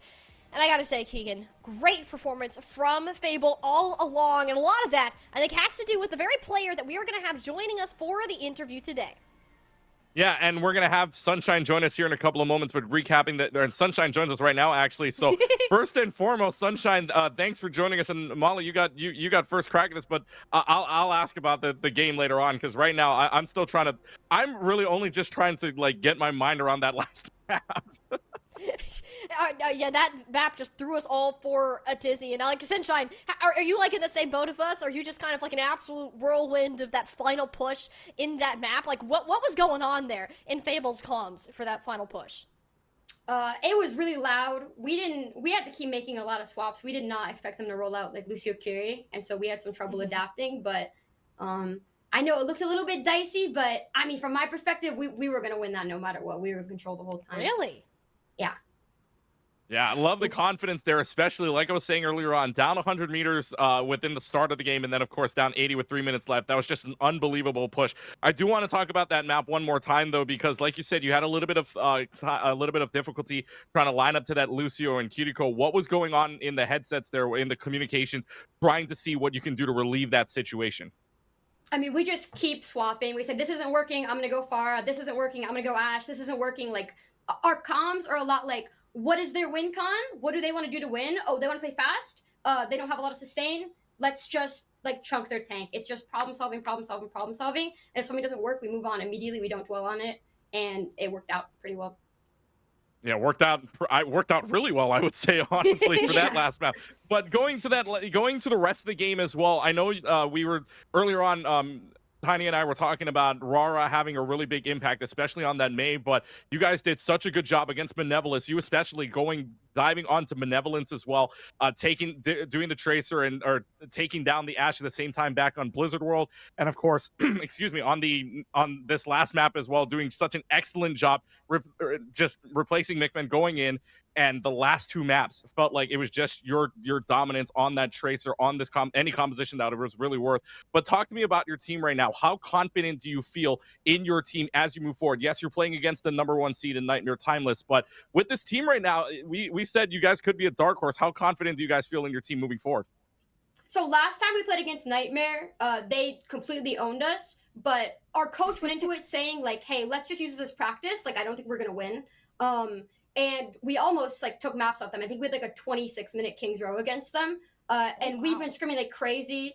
I think their team, the team we just played against, had a really great Mei player. And I'm not gonna lie, Phone sweep the floor with them. Like, Phone is like super standing out right now. And with 3 DPS players, no matter what comp they play, we're able to adapt. So I'm actually feeling pretty confident going against Timeless. I definitely think that we have a chance to take some maps off or even win.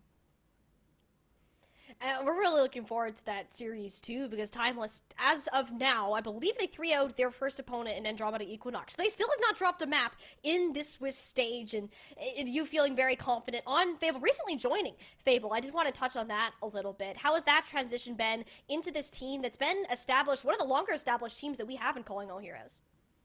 I mean, I was on my old team for over a year. I think we might have been one of the longest existing teams in Calling All Heroes, but the COD scene is pretty small, right? So like, if you're scrimming COD teams regularly, like, you get to know people's names, like you ring with them, they ring for you. So I think everyone has really good chemistry on Fable, and everyone works really, really hard. And when everyone works hard, there's like a definite, like, really high level of respect there. And like, people are just funny. So We love seeing that hard work come to light, and we can really tell the effort that Fable has been putting in both today, and we're very excited to see your matchup against Nightmare Timeless later on today. We're going to go ahead and let you go. Get set up. You got a tough matchup ahead. Sunshine, thank you so much for joining us.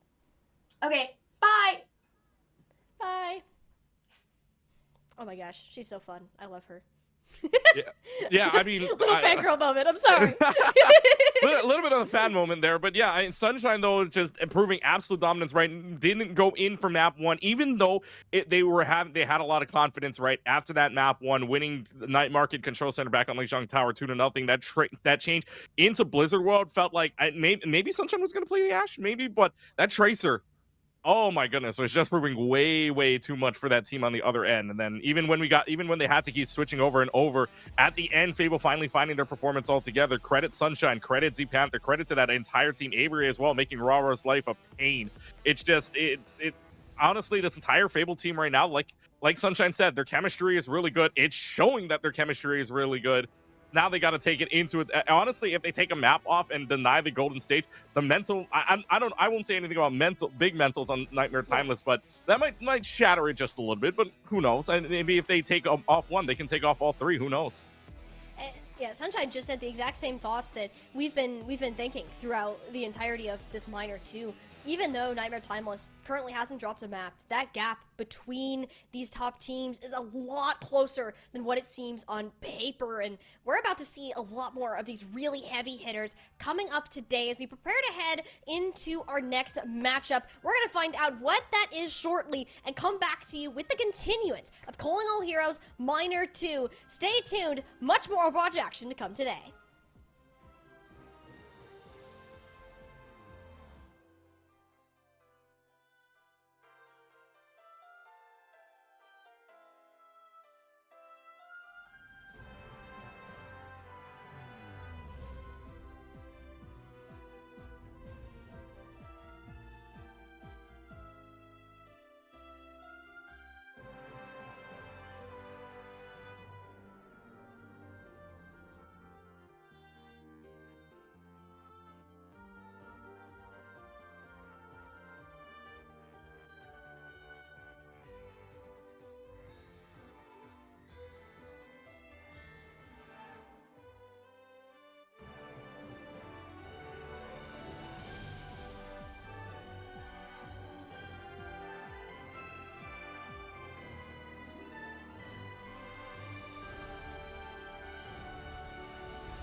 round 1 of Calling All Heroes Minor 2 is pretty much set and done. We got our first matchup out of the way today. Fable got a 3-0 win over EXO Azathoth, and EXO will be looking to extend their journey in the lower bracket. And honestly, Keegan, I'm rooting for that team. Like, they've already had such a good start to their season, how they've been playing. A lot of respect thrown the way towards Rara from Sunshine, but there's so much further that this team can go, and we'll have to keep an eye on their journey as today continues to go.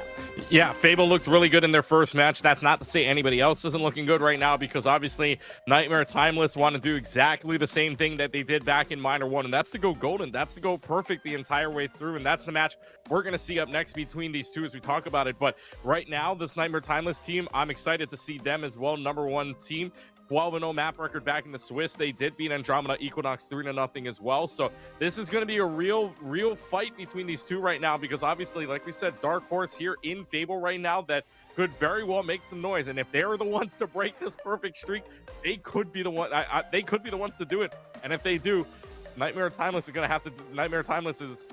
I don't know. I won't say, like I said, I won't say the mental is going to be cracked a little bit, but just knowing that that golden stage is taken away for you might change things up a little bit. You could say they'll be in a nightmare of their own.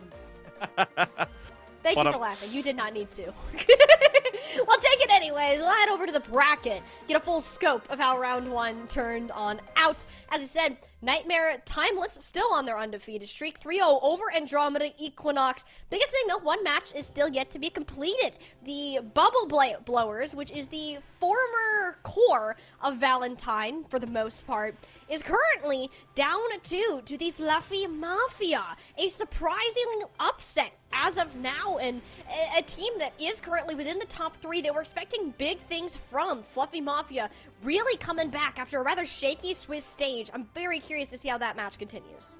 Yeah, very curious as well. Looking at that entire bracket, you can see on the lower side there, Andromeda Equinox taking on EXO Azathoth. That game going on right now, and then Ayasa winning the loser between Fluffy Mafia and Bubble Blowers. But really, I mean, you were talking about earlier on where this team from, you were talking earlier real quick about Fluffy Mafia. I mean, they do have the Inarizaki core, right? So maybe they could make some noise. They obviously in Major 1 and Major 2, as Inarizaki landed up in 4th place. Wonder if that may be the upset that we're talking about later on, even if that is Valentine. But we move on to what is the roster here between these two teams. And the matchup we're talking about here is between Nightmare Timeless as well as Fable. #1 taking on #5 here as Fable again got that win over Azathoth 3-0. And let's take a look at Fable's roster, because though if for anybody new joining us, this is their roster here, their starting lineup. Sunshine is in, though. However, the starting lineup features Phone, Mickman, Avery, as well as Fiery and Z Panther. Fiery and Z Panther, by the way, shout out to them, have been doing an excellent job as a sport main myself.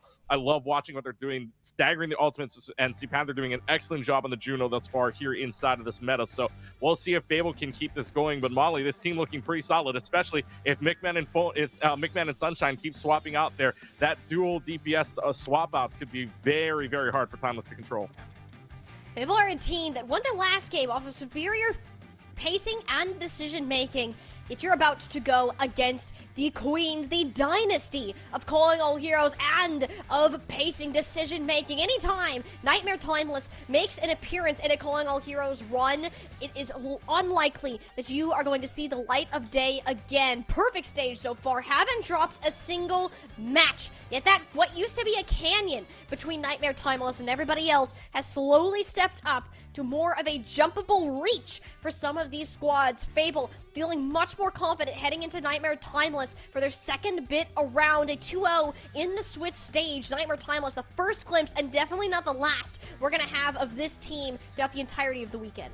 Yeah, Z added. See, I want to talk about one thing though. Z is still on this roster, but at the same time, Graham, I believe this is the first CAH for her. So Graham will step into the limelight here of this #1 seed overall. Otherwise, lots of names familiar, right? Senna, Bun, Sniper, the names you saw earlier on. I believe Sawhill's also on this team at the same time too. Sawhill, you and I saw both in Minor #1 make excellent work of that golden stage for him. So Minor 2 will be maybe a little bit of a difference, but let's find out what Graham can do, right? Graham included into this roster now right after Major 2 added in for Minor #2, seeing if maybe the limelight is right for Graham in this case, and so Lifeweaver as well, though I don't think we're going to see a Lifeweaver. Although, look, Lifeweaver with the new passive, I kind of like a Lifeweaver player myself. It's pretty interesting to see the new passive just charge up all over. But now, again, like we said, this Fable team could be the one to take the map off, or if Nightmare and Timeless, I mean, look, as Timeless or we'll say, or Green FT rather, looking at their entire roster, as long as it included those players, previous results, they have not landed up lower than second place. It is second, first, if you're looking at the Major 1, Minor 1, and Major 2 in that order. Not lower than a silver medal is something that Fable is going to have to try to take down right here, right now, if they even want a chance at seeing that was winners finals. They're going up against the, well, let's put it this way. They're going up against the Tyrant right now, and this Tyrant ain't going down anytime soon. No. A 66% win rate of entire events Yes. is kind of ridiculous. I'm not gonna lie.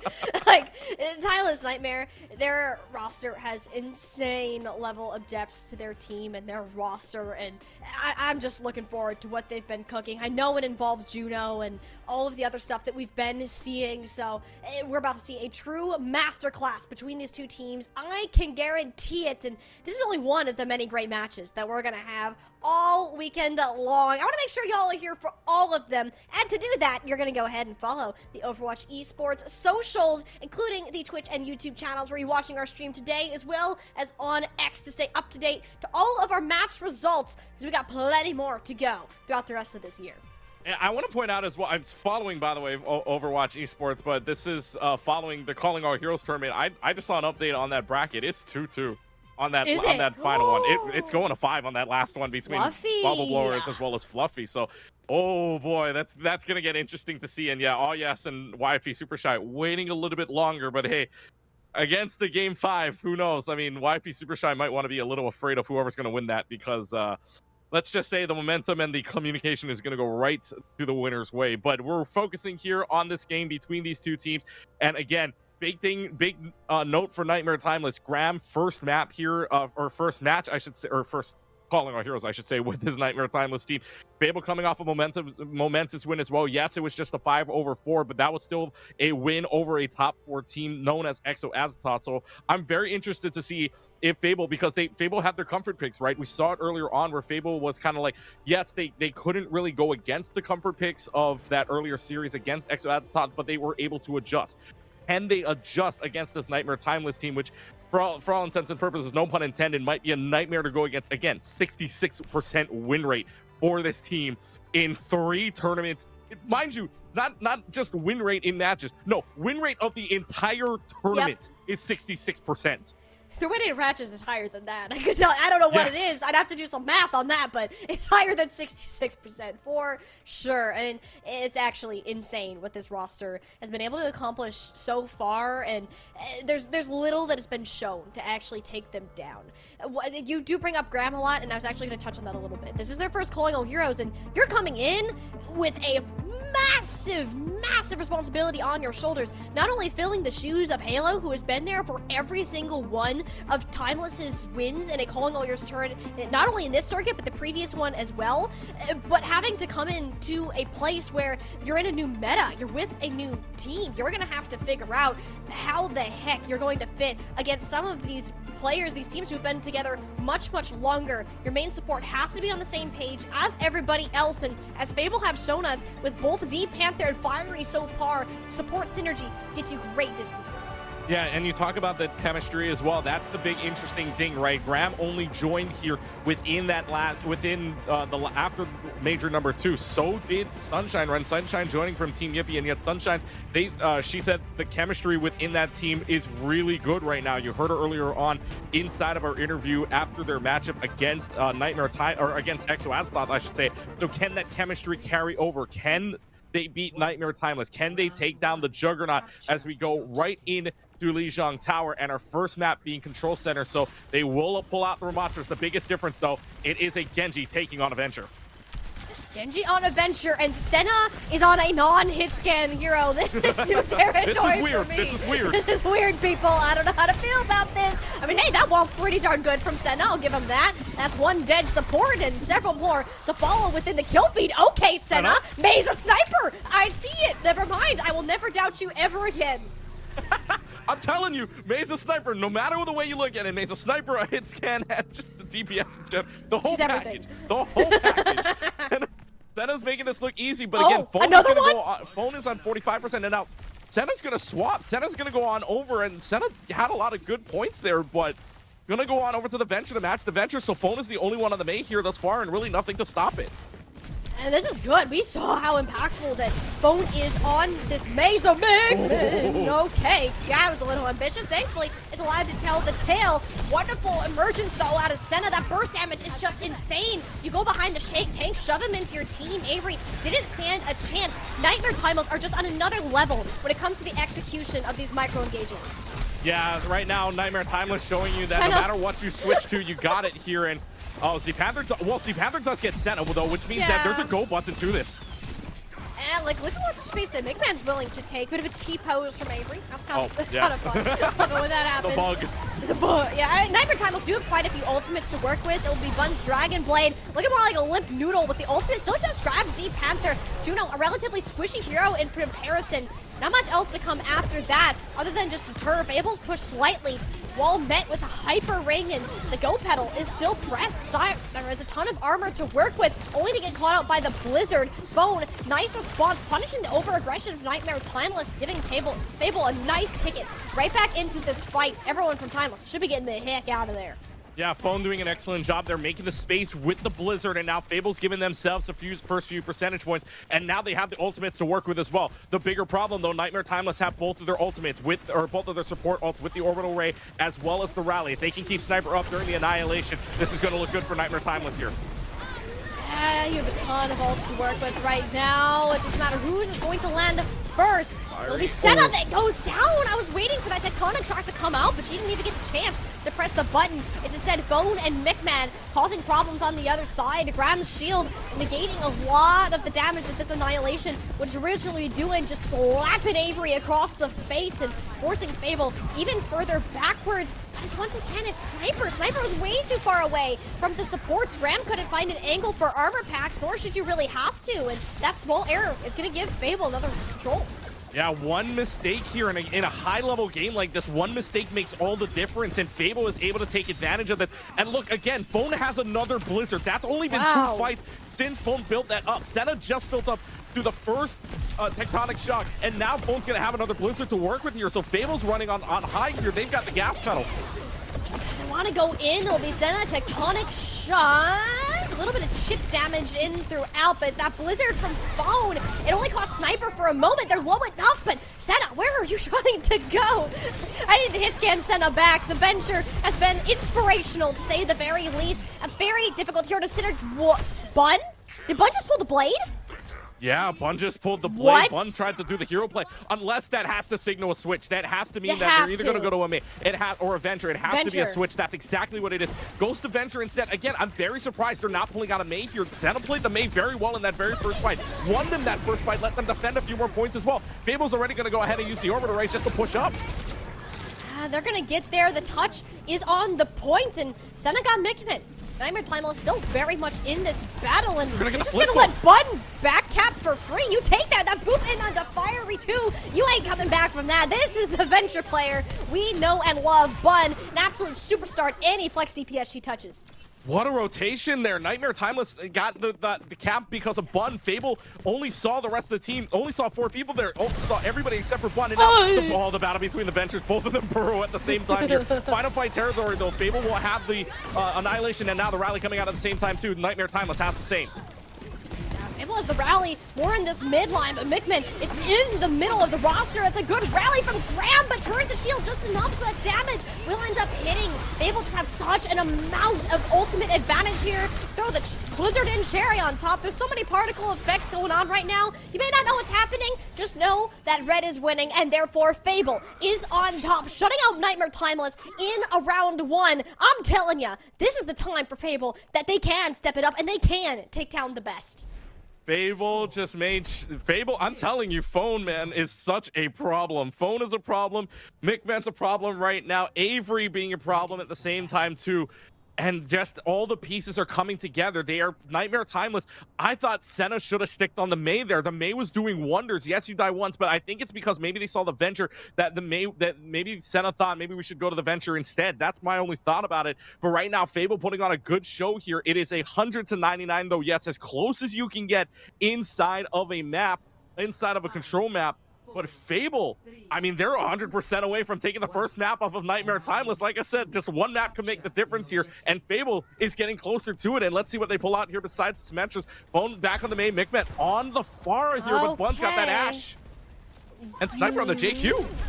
I'm so confused. Why is Bun on the Ashe and not Senna? And Bun very well plays Tracer. This hurts my head. Sniper can play the Diva, but this just isn't working. The problem with the Ashe in this comp, such a massive dive target. You have a little bit of trade back and forth, and it seems like this is just a Fable adaptation to try to chunk down these tanks, perhaps expecting a different sort of form. Sniper does enjoy playing this Junker Queen quite a bit. Has been one of the only two teams, the other being Bubble Blowers, to pull the strategy out even at all, but it's very difficult to do. You're just sitting ducks in comparison to the fast-paced play of a Diva Juno combo that Fable seem to have under lock.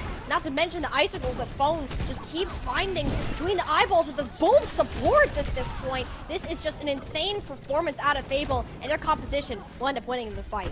Remember when Sunshine earlier in her interview said Phone's just running them all over, just sweeping them all? Yeah, Phone's doing that again. Phone's being Phone right now, absolutely popping. Look, 62% to a Blizzard, which by the way is one of the harder ultimates to build up again, unless you're hitting all of your shots. 70%, Micman's up to 79. Now Nightmare Timeless, yes, Senna will have a pulse pump, but look at Bun, down 30% to both of the DPSs of Mei and Pharah, and Fable's still trying to grow that lead. So here, and Avery's got a big difference too, 30% over on that ultimate.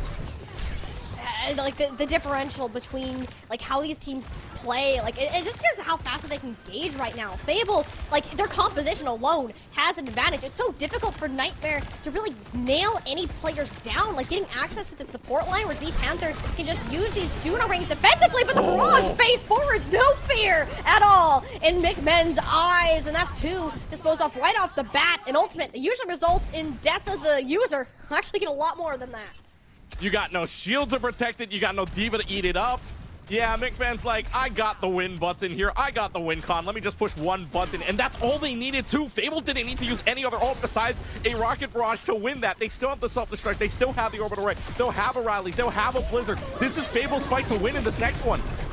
And you just have everything except for that Orbital Ray. It'll be a little bit of first phase damage pumped in. Still the Blizzard used. Doesn't really get too much out of the bat. If that Blizzard came out just a hair earlier, perhaps Fable had a chance. Nightmare Timeless just had enough of getting stuck on that bridge. I just realized too, Z Panther used the Orbital Ray towards the end there, so they're not going to have an Orbital Ray on the next fight. So really, that was Fable's fight to lose there, essentially, because they had four ultimates. They used 3 of them, and then they come out with a win. Nightmare Timeless only had to use the Bob, only had to use the orbital Ray on their side. Now Senna's going to have another pulse bomb. Sniper, big thing too. They don't have a key to counter this. Get ready for the rampage.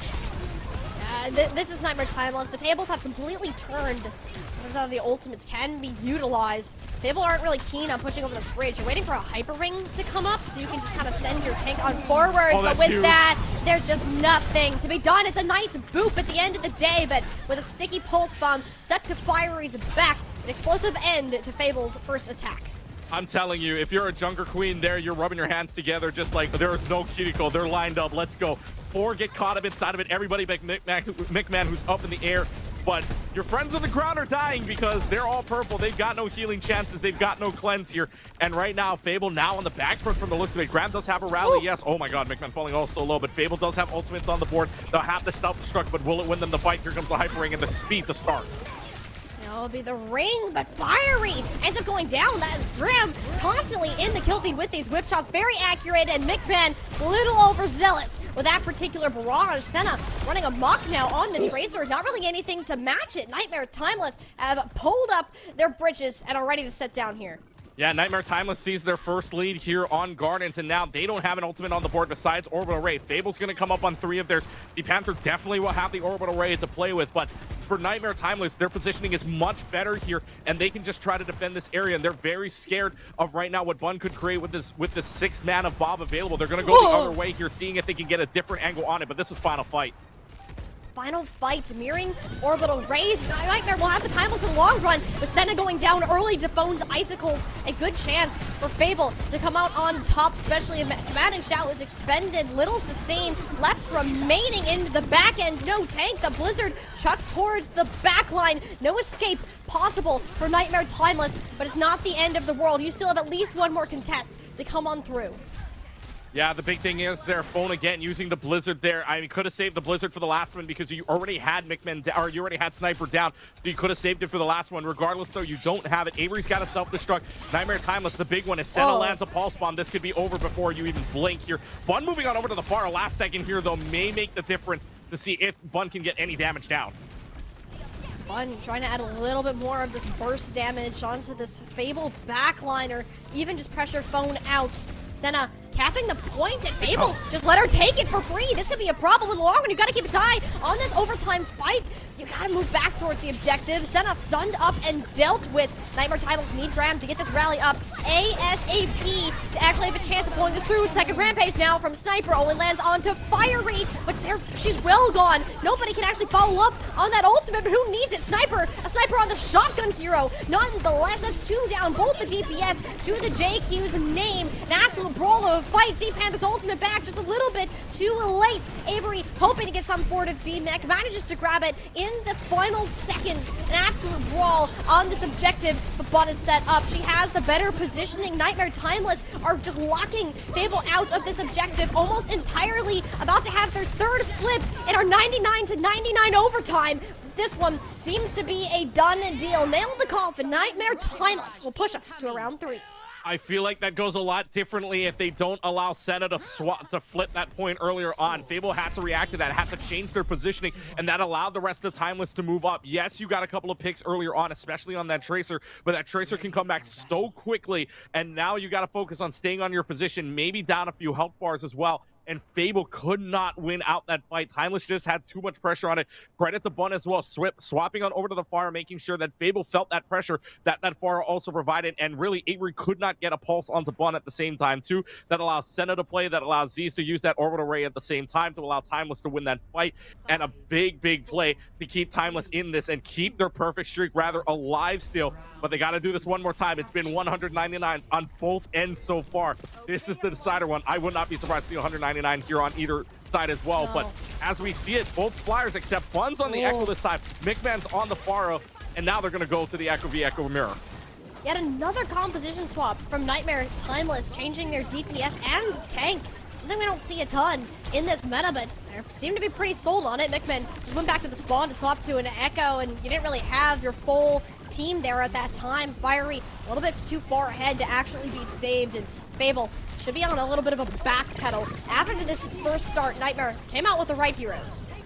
Yeah, Nightmare Timeless came out here with the right heroes to start that off. McMahon had to switch on over, and like you were saying earlier, that's not a full team fight, and Nightmare Timeless knew it. They played up very aggressively, and they got the health bars down low enough to where they could win out the fight. But a great wall here to start. Luckily, you are so lucky, Bun, that you get out of that without dying. But now Avery on the Junker Queen instead. They're going to try to... Avery's going to try to do what Sniper did to them.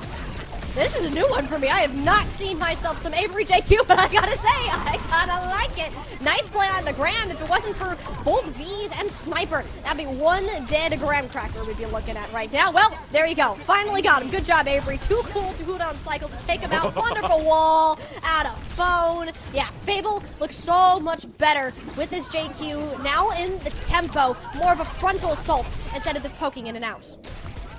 Oh, but the big one there, too, is McMahon going down, and they can't flip it. Oh, Sniper could have done that. Goodbye. Sniper just is going to jump off the map. Reset. That's okay. I mean, goodbye, but yes, into the abyss below. Nightmare Timeless, though, does get 41% out of it. But yes, this swap, and look, Avery's already up to 75% just by one fight swap. Is already almost up to a Rampage. Phone will have a Blizzard to work with, but the bigger thing here does not have the orbital raid to work because the Panther used that in the last fight. Nightmare Timeless coming up on 4 ultimates, the big one, the orbital raid alongside, and that's going to start us off.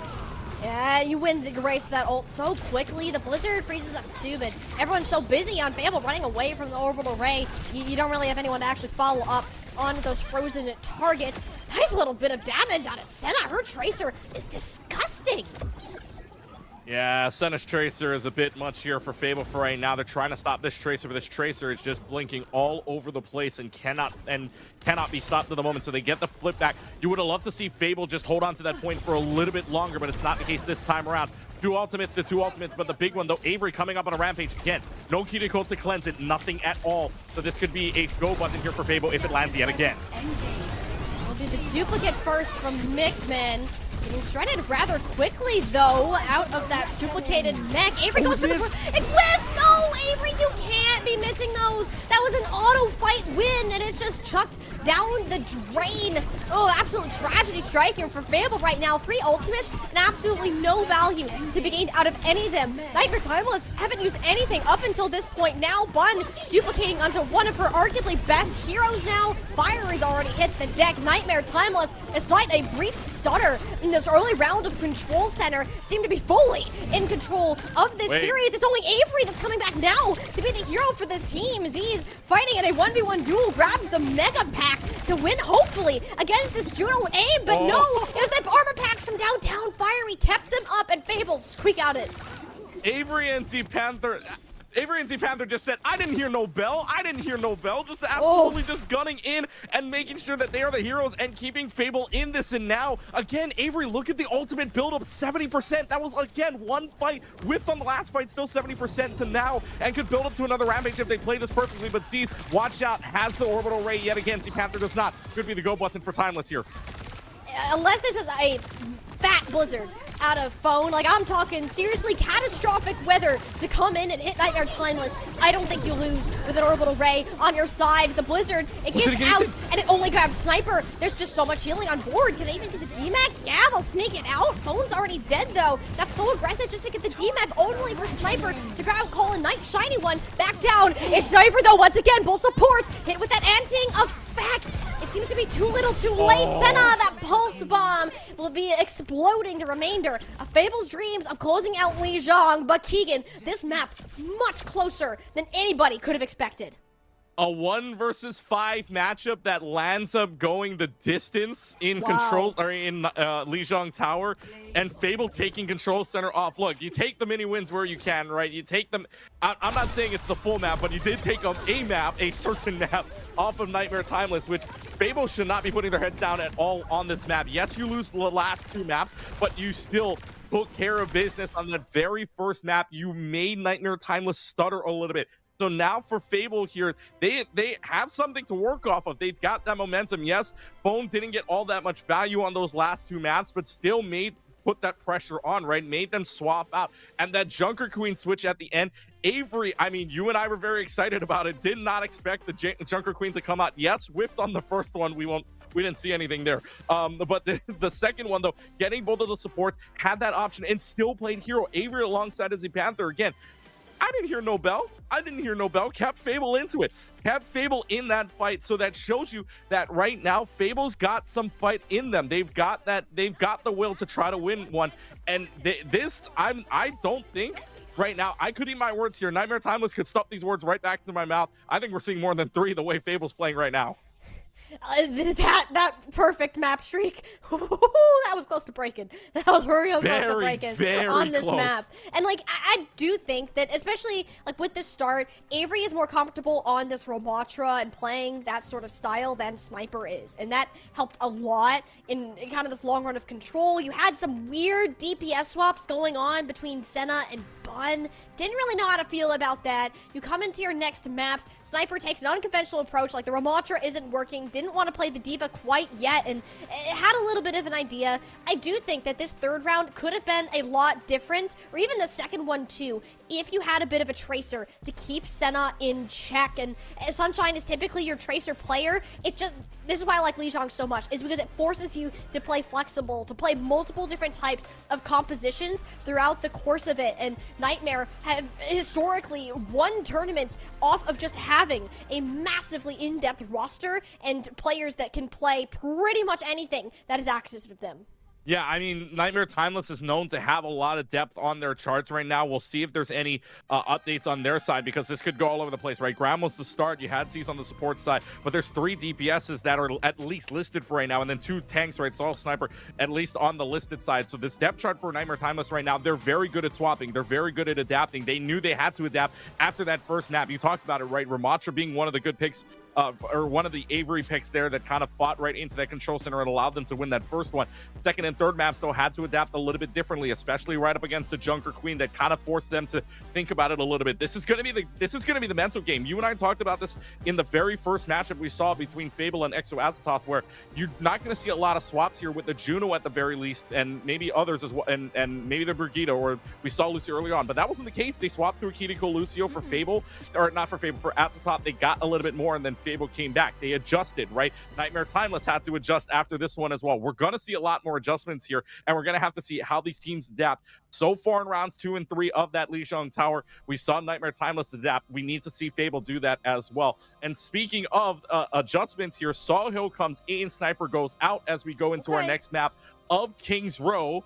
And speaking of other things, or speaking of updates as well, how about an update for that game between Bubble Blowers as well as Fluffy that we were talking about? And it is Bubble Blowers that advance on 3-2 win for the number 3 seed. So just sneaking by that Fluffy Mafia team, but getting a 3-2 victory. Will facing off against YMT Super Shy right now. Oh yes, and Fluffy facing off on that bottom bracket there. So that's the update we got for you. But the update we have now is that right now it's 1-0 between Nightmare Timeless and Fable, with Nightmare and Timeless in the lead.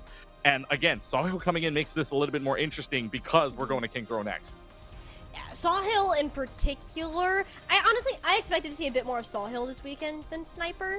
I think Sawhill has a greater level of comfortability on both Ramatra and like about even on Diva. In the event, Fable is a team that will swap as soon as it is needed. Timeless and Nightmare Timeless need to be prepared to do the same thing, and I think having Sawhill in allows them a little bit more wiggle room in that sense. That's at least my theory for Sawhill to come in. It could be entirely different reasons altogether. I just see that pick, and I think Winston. I think more main tank-ish sort of play styles, yet Diva isn't entirely out of the realm of possibility. I do gotta shout out Graham, though. It was like the first real time that I was keeping an eye on that Brig player from Nightmare Timeless, and I'm very impressed with what I saw from her, with the impact that she was having on the Brig. Very few whip shots were missed, and let alone the impact that they had in throwing off Fable's momentum and overall just kind of plans in taking these fights. Nightmare Timeless seem to be in a good spot, but they have to keep themselves on their toes, because the second they show a sign of weakness, Fable are there ready to pounce. Yeah, and it seemed like Graham just needed to get back into it, a little bit, right? This is first time that she is in the bracket stage here with this group, and kind of needed to get settled in a little bit more, right? As she kind of got forced out for that last rally. You saw it in that last fight where that Brigitte rally was kind of forced out rather than trying to use it to play with the rest of the team. Now she feels a little bit more comfortable here, giving that Brigitte a little bit more. And now same thing here on either side. Mickman, though, staying in. Remember last time around, Fable went to swap Mickman out for Sunshine. Sunshine's not playing this time around. They're thinking that Mickman on the far here is going to start them off. Fun now on the Echo. Oh, but these are low health bars to start.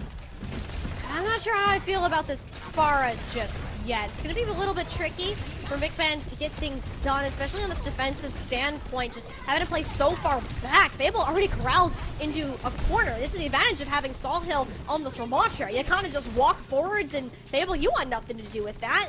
You're just intimidated out of the line of sight, giving up one close to 2 ticks just out of fear alone. Eventually, Avery will come back in with that hyper ring that's enforced, but Senna's already deep into the backline. Fiery has no support left remaining. Z Panther was focused on healing the tanks. Everybody is kind of cut off from this backline. Avery is out of tank. Even if Senna's down, Nightmare Timeless still heavily favored to come out on top of this battle overall.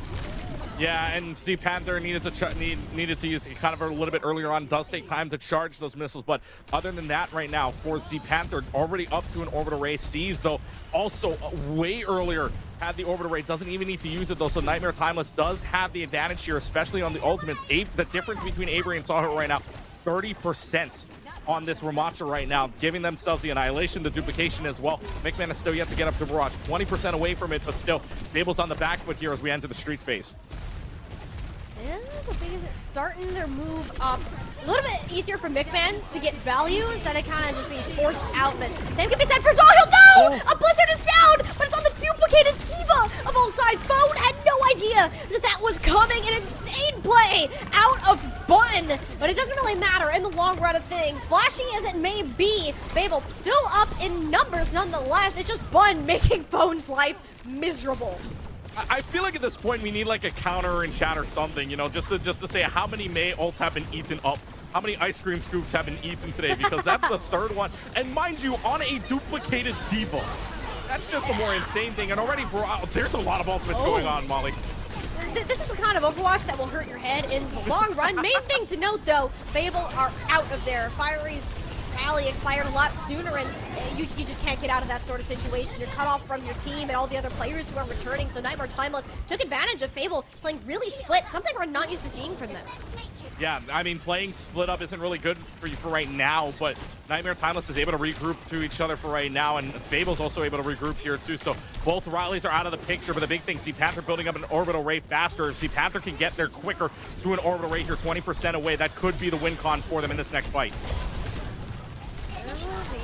We're trying to go in, but like Mickman, that was I believe it was a void that was thrown down instead of just one clip to the far. Like this cannot be happening from Mickman. You're just down all the time. Like you're just down in DPS, you're down the damage and the positioning here from Nightmare Timeless. It seems that Fable have just been getting snowballed, no pun intended, backwards this entire objective, and it should be a Nightmare Timeless full clean heading into third point with well over 5 minutes to push.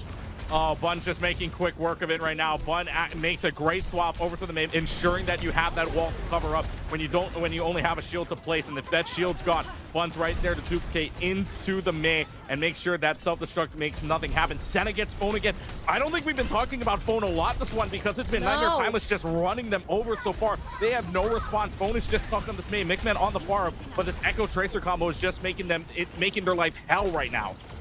Absolute silence from the DPS line of Fable, and considering how much Mickman and Phone have been leading this team towards victory, that is not a good thing to have to say about your team right now. Nightmare Timeless, Senna, Bun, and Force specifically, like they're everywhere all in one. That's two final blows for Senna with just this push off of the orbital ray. Like there was not a point where Fable had a chance to even dig their heels in and have something to say back to Nightmare Timeless. You're getting bullied into a corner, and there was just nothing to stop it. That 26-minute round of Games Row that Sunshine was talking to us about that before, nowhere to be seen here. 3.5 minutes, full completion from Nightmare Timeless. What a statement after how close Lijiang was. Yeah, Lijiang Tower was close. Did not expect this unless Fable's going to come out here and start swinging for the fences too. 3:26 is such a big time bank to try to overcome. That's just because the wheels never came off of Nightmare Timeless's train after that first fight. That first fight maybe not have gone their way initially, which caused them to lose a couple of seconds. But other than that, it's just Nightmare Timeless's time to just run the table over. Not a single fight lost, at least in my eyes, for the rest of the time, making good duplications from Bun. And Bun, right now, I would say Bun's your star right now. Just Bun and Sawhill are absolutely making this good run. Bun, great duplication, especially to eat up that Blizzard on the Diva and then duplicating into the main to make sure that that self-destruct was blocked and so the rest of the team could play still.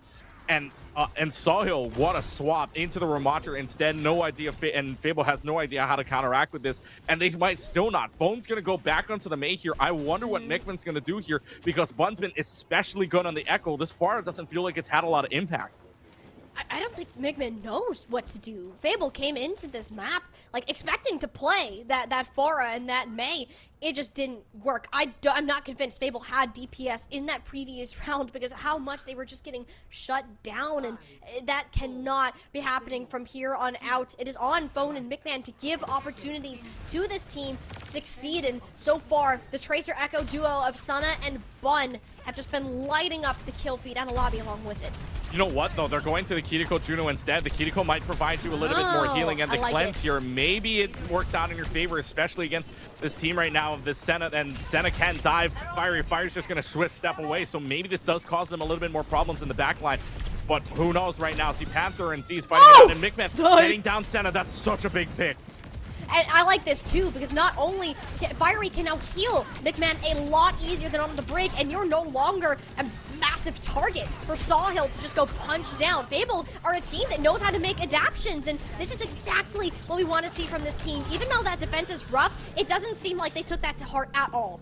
Not at all. I mean, it's only one swap too. Mind you, they only swapped the Brigade into the Kiriko, and that makes such a big difference for you, right? You have the cleanse. You know you can just run in, and you've got the cleanse right away. Nightmare Timeless don't have that, right? You don't have that guarantee that you're going to be able to survive. They don't even have a Diva to eat that up, even if they wanted to. So honestly, right now, Fable's got the better advantage. Senna, though, is going to play a little bit sneaky, looking for maybe a back pick. Oh, nice Suzu. That one was already out Great before Suzu. Senna was there. Now it keeps Senna in a little bit of a sticky situation, nothing too much. Trying to face tank a far out of Kiriko is a little bit bold. Unless you're Senna and you know that your aim is better, don't do that. Don't do that, people. Nightmare Timeless have set themselves up at this choke, which is great for a Omatru to hold, unless you're against the absolute plethora of ultimates. Fable are ready to chuck right in Nightmare Timeless's face. Phone's Blizzard still does go off and keeps the team up for now. Sea Panther, a little bit of trouble. Hyper Ring just gets a little bit of speed boost, helps them live. Combo that with a Matrix of Avery. Look how good Fable are at covering for each other. Z Panther, Team Panther, teach me how to play Juno. The movement is unreal. Dodged everything that Senna was providing, and then finally, once Fable, like you said, once they protect each other. Once Fable knew that Tracer was on Z Panther, yeah, just the dive and the protection. But Z Panther, what a movement against that Tracer. Yes, flying up in the air. Yes, I get it. Well, it's up in the air and it's a little harder to hit, but still, good movement there from that Juno. And now Fable's got 2 ups to work with here. I wonder if Nightmare Timeless decides to pull off the Annihilation right away. They got 3, as a matter of fact. Fiery just got themselves a Kitsune rush. Both supports, though, in a bad situation. The combo of the slow and Senna tearing the back line to pieces. Something that she's been doing all day long. Nightmare Timeless should be able to get a little bit of stabilization here in the streets phase of King's Row. One, that's a second mech call in just that short little period of time. And an inevitable stagger on Avery, too, should whittle down the time bank. Yeah, whittles it down. It'll probably mean that Fable doesn't get the same time bang as Nightmare Timeless, especially with how far the spawns are. And now Avery and McMahon still holding on to their ultimates. Have the barrage, have the self-destruct. Fiery really only had to use the Kitane Rush, and that pulled out Bun's duplication as well as Senna's Pulse Bomb. But Sawhill still holding on to the Annihilation, which can do wonders here. Couple that up with a rally too. Nightmare Timeless's goal is to brawl, and you don't want to take any poke of Rocket Barrage to the face, though. Can't exactly tank that one, even if you are Sawhill. Nightmare Timeless, the main component of their brawl, and the best point to brawl in the entirety of King's Row, is now disposed of. Fable taking their sweet time, knowing that they have an advantage, and just waiting for their cooldowns and getting all their players regrouped before engaging. Yes, they have the advantage, but they no longer have a time advantage. Not at all, so they got to just start to keep going here. Yes, there's a lot of time on the clock, but you really, if you're going to complete this map, you don't want that gap to be too big between Nightmare and Fable. So here comes the Orbital Ray to start it off. They want to just push right on in. Yeah, like the respect that Nightmare Timeless have for that ultimate too. You can't go in and out, and you just take the L on a lot of that progress. Sawhill, no, on the Diva, able to make these light seed level of plays. Avery hanging on for dear life as the focusing beam from Bun. Too much for a Diva to handle, and Graham too under a lot of pressure from Mickman's Farah right now. Sawhill, like for this mech with their life, it's just like scrappy little plays and these small little stabilized periods that we're starting to see more and more of. As Spectre on Zin, McMahon, 6th Sense there, manages to dodge out of that Pulse Bomb. Fable have that Blizzard in hand, and that should be enough to shut down Nightmare Timeless, but you notice that they're holding on to it until there's less than 1 Diva on the battlefield. Bun's duplicate doesn't want a repeat of the history of this team, and hopefully can push Bun back further. Yeah, they're just trying to push in, but right now Fable's not finding a single angle, and now Nightmare Timeless that allows them to build up back to a rally here. Fable still does have that Blizzard to work with, but if this rally goes off, that's just going to counteract it right away, and Fable's just got no angles right now. If they're trying to find an opening, there is no door open for them right now. Yeah, Phone has been holding this Blizzard a lot longer than Phone usually does, out of respect. Now that right there is a good reason to do it. Wonderful shot, disgusting out of McMahon. Don't even need the Blizzard for that one. Whew, Fable just win that out of sheer mechanical prowess, sending Nightmare Timeless back to spawns. And then back to spawns, gives them another additional 90 seconds on the clock here as long as they can cap it. Senna tried to contest it for a little while, but they're there, 2 minutes and 36. But like I said, the time gap is just going to keep growing from here on out. They lost 2 fights already. They took way too long in this last one. And now they've just got to try to see if they can even try to get close to a time bank or even finish over a minute here or finish with time, the way that Nightmare Timeless is just holding on to some of these fights. Able to have all the tools that they need to do it, as well as Bone's icicles. You need them to step up, and it's the sniper mate coming back out. Nice wall too, makes Graham's retreat even longer. People can't really grab the stackers that they were hoping for, only getting this payload around the corner before Timeless are ready to come back. Yeah, now both sides playing on that far instead. Bun moves on over to the far, and now they're going to have the orbital raid to start us off, as well as the Blizzard. This is the trade. Oh my goodness. This is huge, grabbing both the tank and Graham as she was shield bashing forwards. You can't get the rally. The pulse bomb is gone, and this is looking great for Fable. They only had to use 2 of their ultimates to do it as well, and even trade from the opposing team. Fable, they need to cap here, though, if they want a chance at winning these later rounds. Oh, how are you alive? Phone, how are you alive? Again, good coverage there. Phone falling down below health. The rest of the team turns around, looks at Senna, and just makes sure Phone can still play the game. But now, minute 23, that does mean they have to back off for right now and regroup here. They've only got a minute 20, yes, but now Barrage uses this. Going to come up with anything it does. How's McMahon alive? Okay, there we go. McMahon eventually will pay for their crimes, but one is getting hunted down by Avery. Not a chance there, pal. Yeah, you had a target on your back, and Abel ain't allowed that opportunity to go to waste. Pulse bomb from Senna, though, is gonna grab Fiery. Is that a second pulse bomb that she built up in just that short amount of time? That's actually insane from her, but it doesn't matter in the long scope. Nightmare Timeless got shut out on this final attack. Fable found their mojo once again, and Keegan, I didn't think we'd be at this point, to be totally honest with you. Yeah, I mean, 3:30, what was it? A big time bank, what was it? 3:26 at the start of it. They get 4 additional seconds, so Fable finished with 56, but man, this I did not expect this either. The way that Nightmare Timeless ran this map, ran on their attacking side with 3:26 spoke to me that Nightmare Timeless finally found all the pieces. Fable, though, was finally able to find theirs. Yes, albeit a little late, but they finally got Phone to get online. McMahon was hitting direct shots, mind you, on this far, which is so impressive, especially on flying characters, on levitating characters.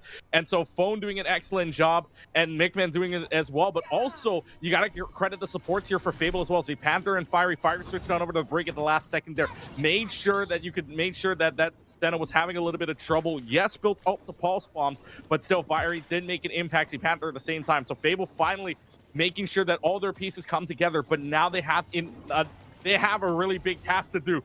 Yes, the big task last time in their last game was to try to hold off. It was try to come back 80 meters on push. This time around, it's to try to stave off a 2.5 minute gap between them, and they've only got 1 minute to attack this time around as they start. Now, Fiery returning to the Brigida again. I really liked how much that Kiriko was able to do, not only for McBen on the Widowmaker now, but presumably going back to the Pharah, as these shots aren't going to be coming easily at all. It does allow Fable a little bit more space before swapping over to the Echo Mirror. So Fable trying to switch it up from their last attack, hoping for a little bit more of this consistent burst damage and killing power from McMahon, putting more pressure onto Salt Hill's tank play, similar to how Avery has been feeling all game long.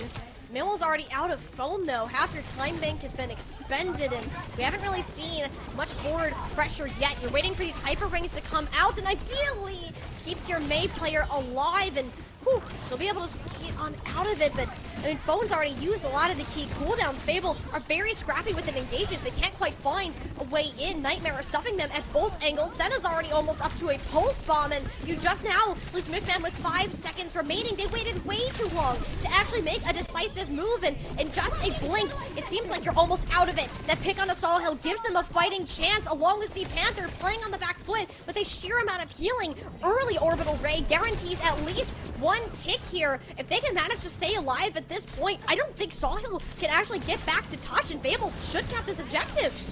And the wall there too to stuff it for right now, but at least they're trying to touch. What? Focus laser off. They don't have the touch. They separated out. Senna and Bun both had their chances to touch, and they both died. But because the rest of the team couldn't join, Phone's wall came up big there.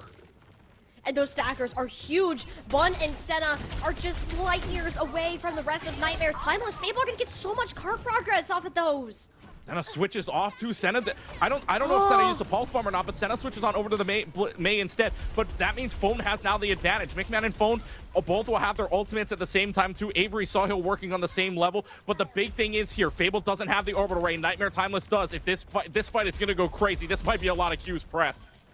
Oh, it will be. I can tell you that much. I like big shiny buttons, Here but we I go. also like when there's big shiny lights on my screen from outer space. Z's orbital strike. You can't back off from this fight now, Fable. You have no choice but to fight them head for head. Self-destruct gets nowhere fast. Sawhill remake is guaranteed. Another self-destruct on the field. The duplicates making this fight absolutely wild. But the Blizzard onto Graham. That's just the elimination that Fable needed to open up this fight. Avery has all the second lives that you could ask for. Fable, an absolute scrap fest. As the dust starts to settle, the more blue that I see, the more the Fable story can continue.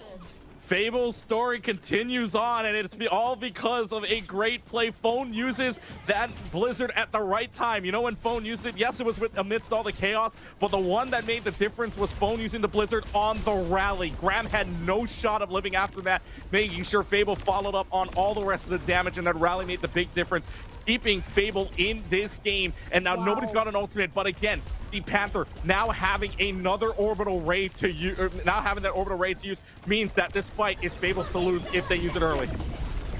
Fable, they're moving on up. This ultimate is so powerful. Nightmare Timeless just do not stand a chance. That last one, they had all their ultimates. That was the fight that Nightmare Timeless had to win, but they lose it, and now they must suffer because of Fable's disciplined ultimate usage, and we'll get even bigger staggers onto these takes, on these plays. We are now on the 3rd point off of just a minute of attack. Yeah, and that's a stagger too. Sawhill is out of it. So yes, you get 2 points only on a minute of attack. This is already impressive in itself. Ridiculous. This is even getting bigger here on this play. And right now, overtime clock is on, but this is Fable's gonna have another rally to use. Fable's gonna have a Blizzard to use as well. Nightmare Timeless has 3 ultimates, but they gotta use this wisely. Last time we had a Overwatch game, it landed up in Fable's favor. If Nightmare Timeless can use their ults correctly this time around, they'll finally be able to stop them.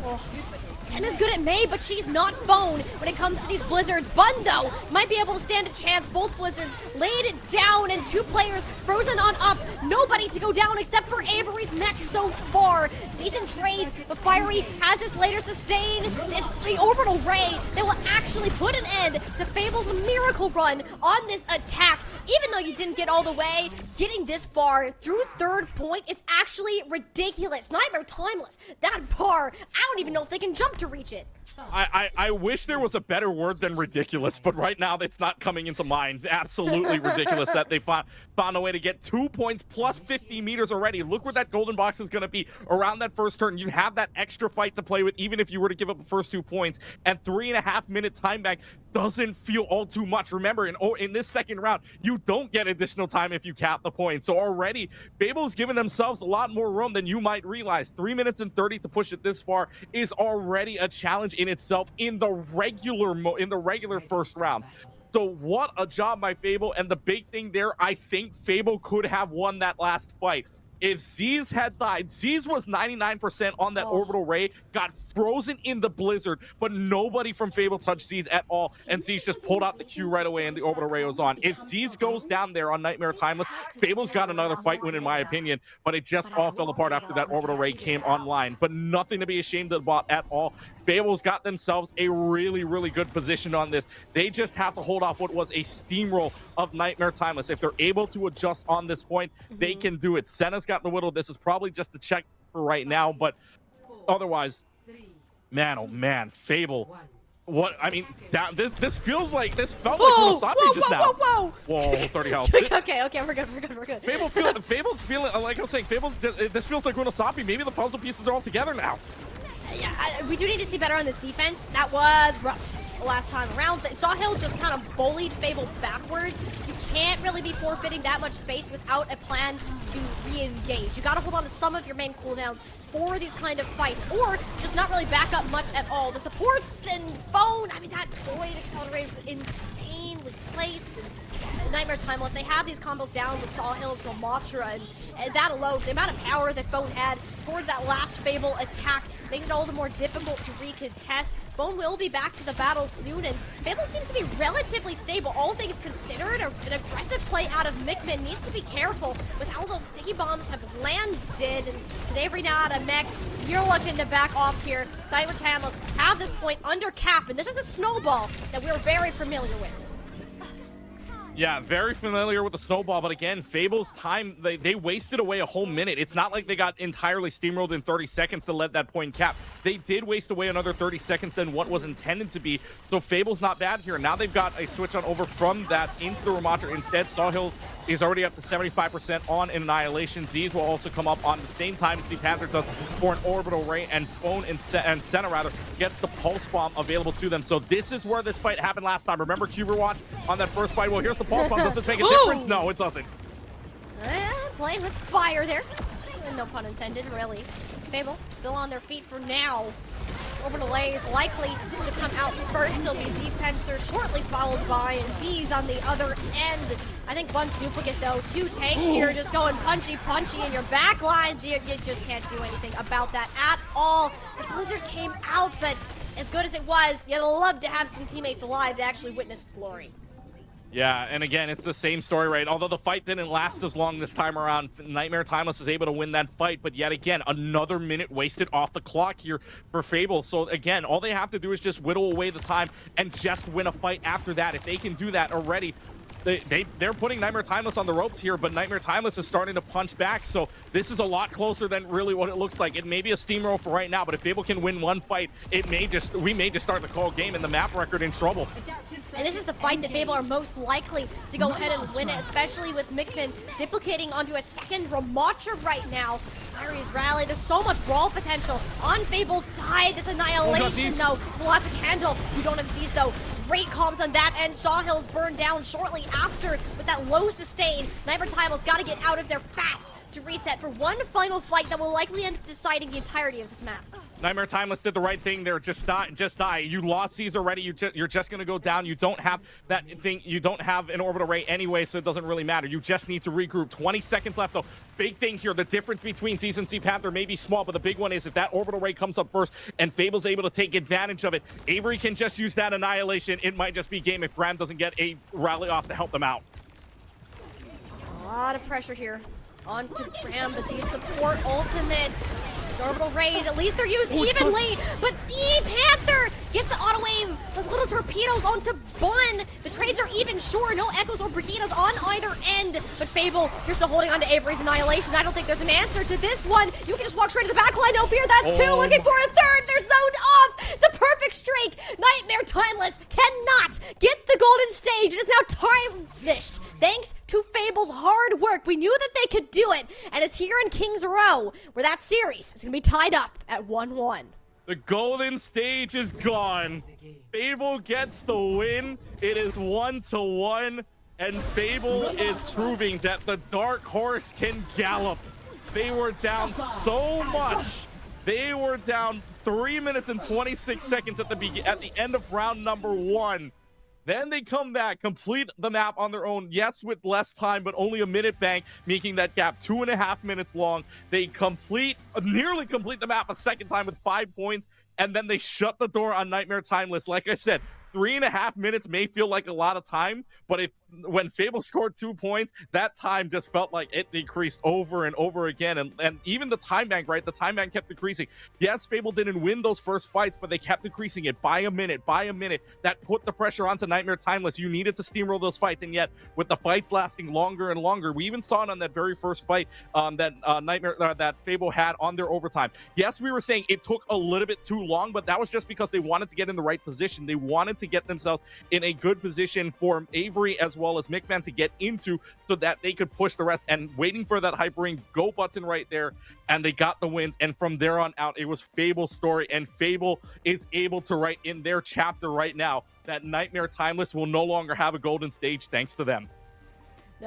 We literally talked about that. We casted that like the series was over, like the upset had already happened, because this is such a big deal for Nightmare Timeless. Like, so many of us expected them to make another golden stage run, yet Fable, a team who we often write off as mediocre, who has shown to be far, far above that in their own excellency, has taken a map, at least one, off of Nightmare Timeless. Cracks starting to show within the dynasty, and these squads have to really battle to the death for results and moving up to these winners finals. Like, it is insane to me how much Fable can adjust and come back. Sunshine talked about how this team communicates well and is able to talk to each other, make these changes, give each other feedback. That is the sign of a squad of players who wants to win, who wants to work together, and it is this kind of teamwork and synergy that can help you take down even those who don't even seem like they can bleed. Yeah, and like you were saying earlier on and really throughout this entire broadcast, here's the play, by the way. Yeah, Graham gets just frozen out during the rally, and that was the biggest difference in this fight. But the big thing about this as well is that Fable right now, right, we're talking about how their highest finish for Fable was 3rd place. And the gap is getting smaller and smaller between these teams, like you were saying earlier on. That gap is showing. That gap growing smaller and smaller is showing, especially that last fight right at the end, right? You saw it. I mean, it was just desperation. They got the first kill earlier on, and as soon as they know they have a fight win, Fable's confidence just keeps going up. And now that they have that map win, they know they were the ones. They had that sword to take out that golden stage, right? Fable just showed that no one is immortal in this series. So right now, Nightmare Timeless I'm gonna say Nightmare Timeless are against the ropes, or not. I shouldn't say against the ropes, but got their backs pushed against the wall for a little while. Now we're tied up at one apiece. Can they push themselves off the wall? We will see. And now we get to see who we interviewed earlier on back into this game as Sunshine comes in for McMahon. So we will get to see Sunshine play here in this next map. And for Push, again, no more Coliseo either. It's new Queen Street, Esperanza, or Runasapi. And Runasapi, like you said earlier on, has been a popular pick. I wonder if Nightmare Timeless watched what Fable put up, though, because if we know anything, Fable, apparently Fable just likes to late bloom some of these games here. So who the heck knows what can go on with this team right now. It's like the ultimate bait. Like, they start out by getting absolutely steamrolled. They're like, hold up, guys, we can win this. What are we doing? And they happened twice now. No, twice. Like, it's insane to have that happen, like, once, let alone multiple times by the same team in the span of one day. Like, Fable are a team that can adapt, and that often means that they have rough starts to certain maps or series, whatever that may be. It's close. It is very close. And Fable putting in Sunshine for this map of Runasapi, it just gives us another glimpse of what they want to do. Likely going to be a Sunshine Tracer, I would have to guess, making an appearance, or an Ashe, dependent on what Senna plays. It is very much a counterpick sort of style that Fable are going for, allowing Nightmare Timeless to set the original tempo, to therefore come back with an idea, a better one, ideally, of how to conquer their opponent at their own game. Yeah, and remember, folks, if you're just joining us here, Fable did play Runasapi back in this their last match against Exo Azathoth there. They were down 100 meters at the very beginning. They were down 80 meters with 3 minutes left, or about 3 or 4 minutes left to go on the clock, and then they put all the pieces together, and that was with Sunshine in. McMahon was out for the last 2 maps of the entire series against Exo Azathoth. Sunshine comes in on the 3rd map this time around and will try to make a big difference here, especially trying to change up Nightmare Timeless, because Sawhill is still in. Sniper did not come out again, so there is no changes for Nightmare Timeless's side. So we will get to see if Fable's change here makes a big difference, trying to shift and trying to adapt to where Nightmare and Timeless comes into play. Because you're right, again, maybe we see the Tracer, McMahon, and maybe we see Phone yet again on the main. Obviously, it'll just still be the main, but do they believe that Sunshine is the correct counter to go against this Nightmare Timeless team? Because McMahon was doing such a great job, but in a game like this where you don't get a second round to attack, you need all the firepower you can get, and I think that's why Sunshine comes in. Yeah, Sunshine out on the Ashe, perhaps expecting Senna to be on the same, but considering there's a Symmetra, a Tracer is in Nightmare Timeless's future. Bun, now on arguably her best hero. There has been really nobody who's been able to stand up to her Mei so far, and I am shocked that now is the first time that we get to see her on it, other than a duplicate from an Echo form. Yeah, and so, and even then, all the duplications for Bun have been so good, but now they realize that it's going to be the Ashe going into that, so maybe not the best idea to maybe go Echo or even far in this case. So right now they're just pushing up, but look at the aggressiveness. Nightmare Timeless, no, their golden stage is ruined. They want to just play the go button here. It's honestly less pressure off of their backs and more onto that of Sunshine. Ash is very much a sitting duck, only the coach gun for mobility. Once that is gone, you are as good as pummeled into the ground. Yeah, Sunshine, I mean, early on, Sunshine did swap on over the Tracer earlier, but again, this is where I start to wonder a little bit here.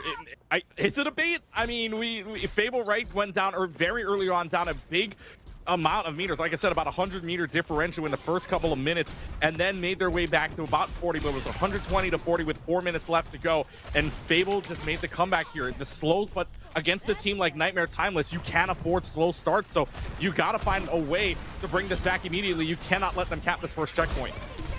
No, but like, look at the pressure that Sunshine is under. Sawhill got a single glimpse of her and it's like, ooh, new punching bag. And, I mean, that stick, like, this just isn't going to be working out too well. Sunshine is simply not allowed to play the game. Nightmare Timeless steamrolling in this first part of Runasapi. But Keegan, this isn't exactly unfamiliar territory for Fable. Not at all. We just said it, right? Fable was down a good chunk of meterage in the very first parts, but now they're looking up against the #1 team, right? A team that has not lost a single series and not a single map up to this point. So now, again, they're sticking with the Ash, but here's the big thing. Senna's at 43%, yes, from an ultimate, but Sunshine is still trying to build to her first ultimate. Bob has not appeared yet at all, with already 3 minutes, or with 2 minutes gone already in this map. I mean, this is looking rough right now. Fable, find a way to turn this around. A nice snipe onto Z's. A little bit of AD strafe to keep them on their feet. Oh, but Senna again. Sunshine's side first every single fight so far. Whether you need to protect Sunshine a little bit better or just switch heroes at this point, you're going to have to reevaluate, and that is after Senna is finished shredding your back line. That is a third final blow for her on this Tracer. Simply unmatched and uncontested. Nightmare Timeless on a roll. Senna playing flanks, and there's the swap finally.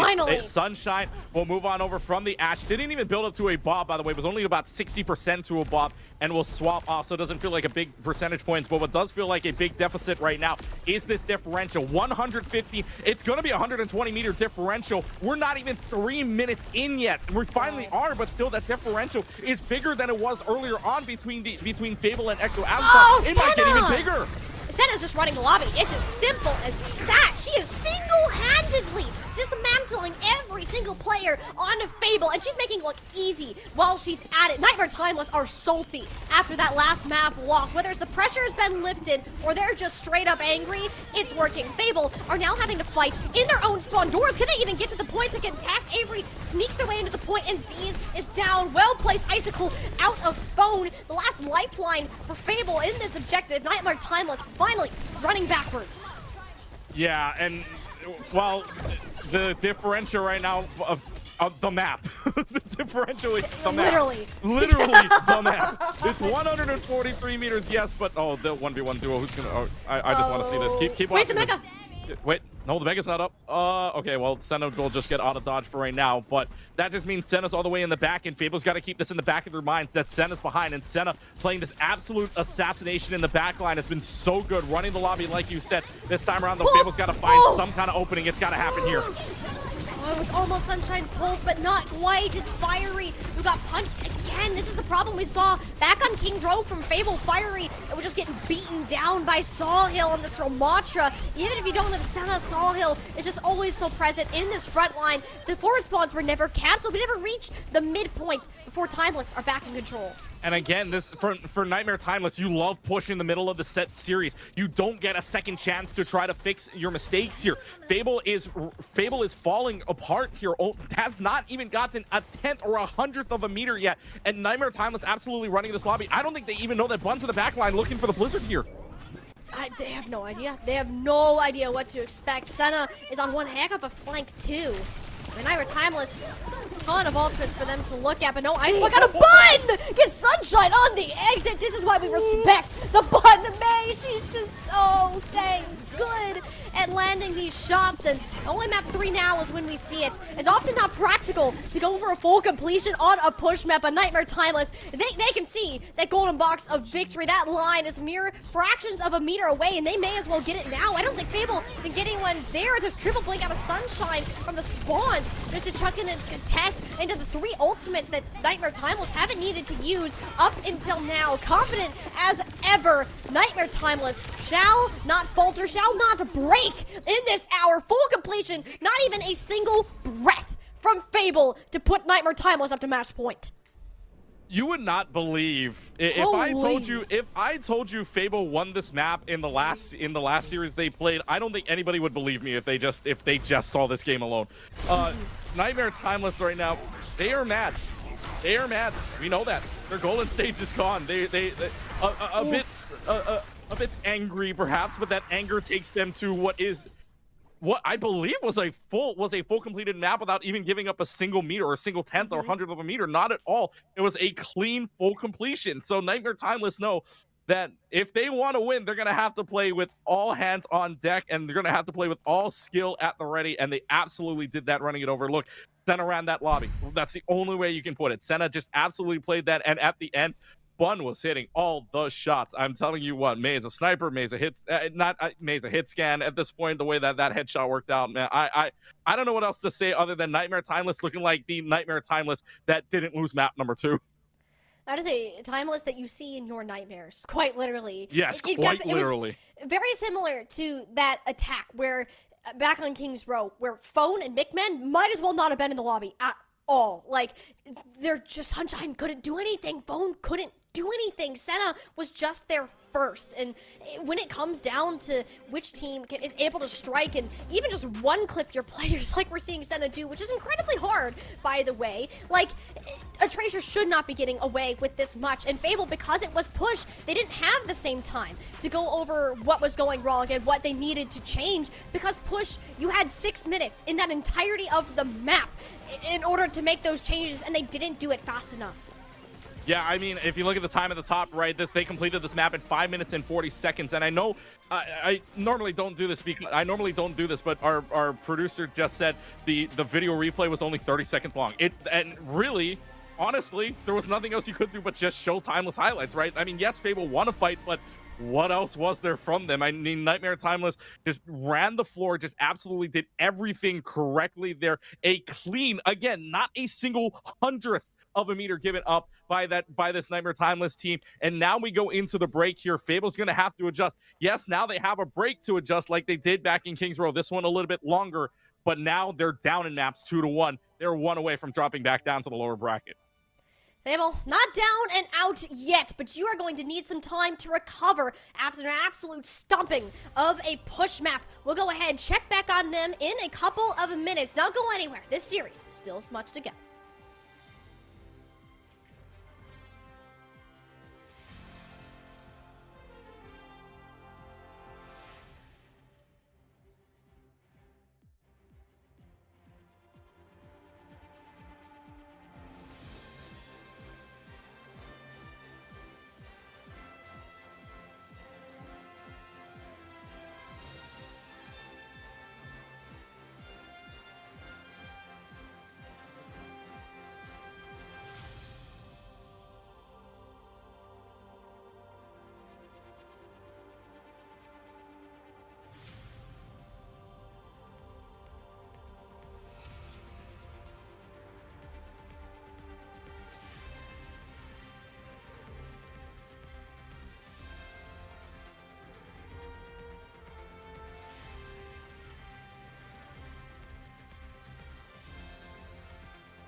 way I can describe this series so far is an absolute roller coaster. Back and forth maps, extremely long overtimes. The emotions are high. Just for map number 3, Runasapi done and dusted in 6 minutes. Not a single meter, not a single fraction of a meter for Fable on that map. Nightmare Timeless are angry, they are vengeful, and this has got to be the most dominant form that I have seen them in so far in Colonial Heroes. Miner 2, Keegan, you got one more life if you're Fable, and taking a beating of that degree, it is going to take so much to find a way back in from that. Yeah, I mean, you had to find you had to find a way here during the break to at least give yourself some time to relax. Okay, we just got beat. I hate to say the word badly, but it was back on that last map on Runasapi. We get one more chance at this. It's not like we're getting swept. We did win that one map. We got one more chance, and now we're going to New Junk City as our next map, which we'll talk about in a little while here. But Fable has to give themselves that mentality that we're not out of this just yet. And now they're also going to make swaps right on both ends, really. Sniper comes in, Sawhill goes out, McMahon's in, Sunshine comes out. Sunshine could not play the game at all. And I feel sorry for her, but she could not play that game whatsoever. So obviously, if Senna's going to play the way that they're playing, then McMahon is going to go in and see if they can disrupt anything there for at the very least. McMahon's got that chance. McMahon's had that. We saw it earlier on back on King's Row. Can they do it? But they're gonna have to drop in, and they're gonna have to find a way to get that. And speaking of drops, by the way, we got drops right now. Yeah, I know, little shaky, but yeah. But we got some incentive drops for you guys. Again, the Calling All Heroes rewards here. You got that nice stadium spray plus the name card, the Torch Runner, and then you have that nice OWCS away skin for Ramatra, the nice orange and white there, and courtesy of just watching it and tuning in this weekend here for Miner number 2. So remember, those of you that were asking for drops here on Miner 1 last time, you got it this time in Miner 2. They're pretty dang cool. Like the color orange? Well, these drops are just for you. You gotta rep the orange in your games. This is a very eye-catching color, I will say. Yes. You want to let you know that you want to let them know that you're here and you have a presence. Oh yeah. I mean, if we're talking Ramatras that have a presence, holy Sawhill in that game. We won't see any more of Sawhill. Actually, I don't know why I brought that up. It'll be Sniper returning in for New Junk City on this next map for overall, and we've got to see a lot of looks, right? We've gotten to see a bunch of different teams and players throughout the course of Calling All Heroes. If you guys want to join, guess what? We still have much more to come with Calling All Heroes for the rest of the year, including Calling All Heroes Miner 3 registrations. Yeah, I'm talking in the future, people. Just over a month away. That event will be taking place, and you can go ahead and get ready to sign up for that one now. We'd love to see y'all come compete here on the big stage for us and give us some great games to keep track of.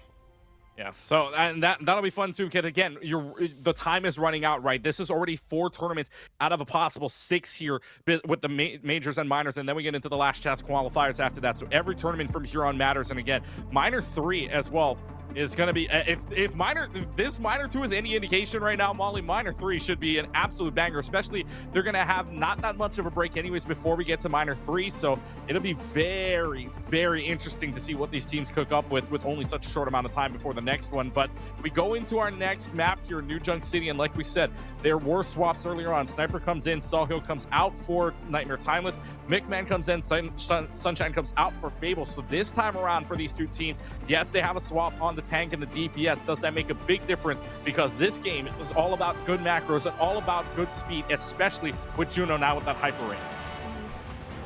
What these swaps really tell me, the Ramatra is gone. Sniper is going to come in to play the Diva, or potentially some more Junker Queen from what we saw. I don't think that's going to be a problem for Fable to match either way. The biggest concern on my mind, though, easily has to be Senna.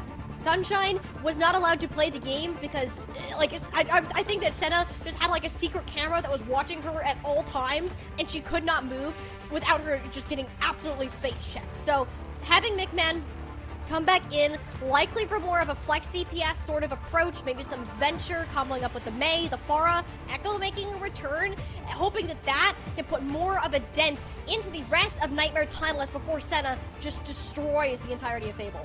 Yeah, and I think we were talking about this behind the scenes where you were saying Senna is the tracer that makes me want to quit the game. or that's what you said, quote unquote, there. And that, I feel the same. Senna's playing like Senna on that last map of Runasapi was just playing like an absolute. And again, I'd rather not say this on stream, but I will because Senna was playing like an absolute rat. But heck, that's how the way you play the Tracer, right? That it works, right? That's the disruptor one you really want to play, and you can if you can utilize that well, like Senna has and will be for a long time here, as long as Tracer is relevant. Then this is Senna's game right now. This is Senna's lobby to run.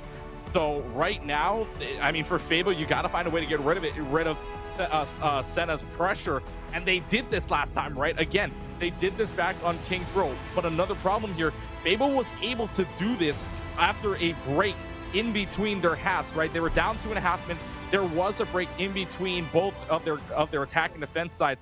And now we go into the game here in New Junk City, where let's see what they pull out. Obviously, it's, well, Nightmare Timeless is going to pull out the Symmetra first just to get them a little bit there quicker. And alongside of the Hyper Ring, yeah, I mean, Nightmare Timeless is playing defense first. You got the zoomies out right there. Woo! Like to see, I mean, even the commanding shout out to Sniper, who is on the Junker Queen, just as I thought here. Same thing go for Mickman, more of this venture. You're looking for this brawl, burst damage in the front lines, and I do favor Fable's composition just at the start here. You have greater levels of damage. The problem is the speed. You cannot collapse nearly as fast, and it's been Fiery now who has the target that shifted onto her back, and you just can't stand up to melee weapons such as that as snipers.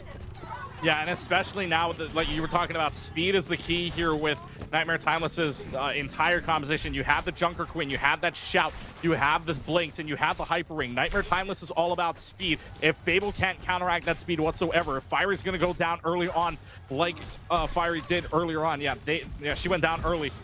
It's not good news for you, especially if you can't stop a Tracer. You can't stop a Junker Queen from coming right at you. So right now, Fable's on the back foot, especially. They can't even try to enter in without running into what could be a Tracer on your back foot. Normally it's the Brig who keeps the little sneaky flankers off of your black line, but who's protecting the Brig, to be honest? I mean, the Pulse Bomb, Senna is just so good. She's on something else this game, I'm telling you. Salty after that map and cannot be stopped. 3 final blows and more to come. Nightmare Timeless riding in Senna's backpack. I feel like it's rare with these with this game now that we see the team kills, at least in the Calling Our Hero side. I don't think we've seen a lot of team kills, but that one just happened, and again, the speed of it. Senna throwing that Pulse Bomb right away onto the Brigida. Fiery has had no answer. Look, Graham's already up to a rally. Fiery's only at 35%. That shows you the difference here. Mickman, though, could be able to get them in if they can even touch the point, but that answer's no. They capped the first point already. So Nightmare Timeless off to the right start here. They don't even need to look at that differential in ultimates right now. Yeah, they'll lose Graham here, but you still have 30 seconds before the point even unlocks, so it's not a big deal in the long run. Getting to this objective first, though, is going to be very, very important. They should meet at about the same time, yet Fable will have that little high ground of the Ducks controlled first. You don't have an answer to really any of these ultimates except for Z's Orbital Ray right now. It's going to be rather dicey. Nightmare Timeless likely going to be the ones to pull the trigger first. I actually eat my own words. All right, Mickman, get on in there. Show them what you're made of and hope we live in the process. Does seem to be the case for now. Orbital Ray to keep everyone up through the blizzard. Trades have been even, but this later Orbital Ray out of Z's is going to be great in the long run. Cobble that up with a Rampage. You got yourselves a recipe for success. The Annihilation doing basically nothing in answer to that purple wolves. Wow, Sniper comes up big there. Yes, that was a third ultimate used by Nightmare Timeless, but Fable using all of their own. Not a single check mark left on that board. And Sniper coming up big to win them that fight. That was a long fight, but because of the way that Junker Queen can just stay up, as long as you build up to a Rampage and the perfect timing for it right after the Orbital Ray, Fable felt comfortable, but there's a running Junker Queen at you, and that's going to allow them to win that fight. And oh, Senna. Oh, another pulse bomb. Oh, Senna. You say Senna, I'm concerned for Fiery's safety here. Fiery still hasn't had an ultimate, by the way. Yeah, Fiery's not been having a good time at all. I mean, Senna's looking for it too. They're looking at Fiery. There's a pull it. No, gets it under the shield, drops it in time. Everybody's okay. Deep breath, everybody. Oh, maybe I just need to take a deep breath. Not this time. Fiery's Not this okay. time. Not this time. Not this time. Still doesn't have the rally though. We'll have it in just a moment. But this is final fight on this objective. Fable took so long to get there. We're scared of what Senna was doing in the backline. Like even Mickman has to kind of check her and make sure that she can't really push out these specific corners. The Grams rally pulled first in response to Phone's Blizzard. But look at Senna, who's helping the Panther, the Blink melee to finish them off. Like Senna is just walking around, barely any glasses put their way. Finally, Mickman had enough, and that drill dash just did enough damage. Nightmare Timeless, though, they just have so much advantage in these points. All the cooldowns of Fable were expended getting to the fight in the first place. That Nightmare Timeless, no sweat at all. One more flashpoint separates them from closing out the series and booking them a ticket to the winners finals. Yeah, and right now for Fable, they've got no answer. Senna's basically walking into the back door of your house without the alarm on. It's just, it's ridiculous the way Senna's playing this so far. Just, and maybe a little bit of trolling from Bun just to recruit for the rest of the team. But they're going to switch on over. This is the first time. They are so hard on the back foot right now. They're swapping. Phone is now on the far, and yes, you said it, Avery. Yeah, question mark there, but it's on the Orisa now. This is how far Nightmare Timeless has sent Fable. They're swapping, and they're swapping the stuff we don't even see in this battle right now. All right, battle cattle initiated along with the tectonic shock. Neither of which getting much, but look who's in the kill feed. It's Fiery, taking a fist to the back of the head. Fable don't have their main support to work with. Nightmare Timeless still have Rampage and Blizzard to pull should they actually need it, but won't be the case with Phone falling shortly after this. I don't think there's really a chance for Fable to get much done. The Javelin's the poke of Avery. You don't have enough uptime in these fights in comparison to your opponents, and it's just a sad trip down to reset. Yeah, but they do get 35%. This is the first time I believe we're looking at percentage points here for Fable at all in this round. So this is good for them, but it's not good enough. Your Nightmare Timeless have 3 ultimates on the board, and Sniper has been so good with most of the rampages that they've had in this game. Oh, but look where this JQ's going, just silently walking around. They don't know. They don't know. Sniper, you're not meant to be a flanker. Your name is Sniper after all. Does get scouted out. Probably wishes that they were a sniper at that point. Will get away with the high just getting silly. Look how fast Sniper just ran a marathon almost until, there's the Rampage. It's none other than our favorite Brig player, Fiery. Does manage to live this time around. Can't say the same, though, after the Blizzard is chucked in.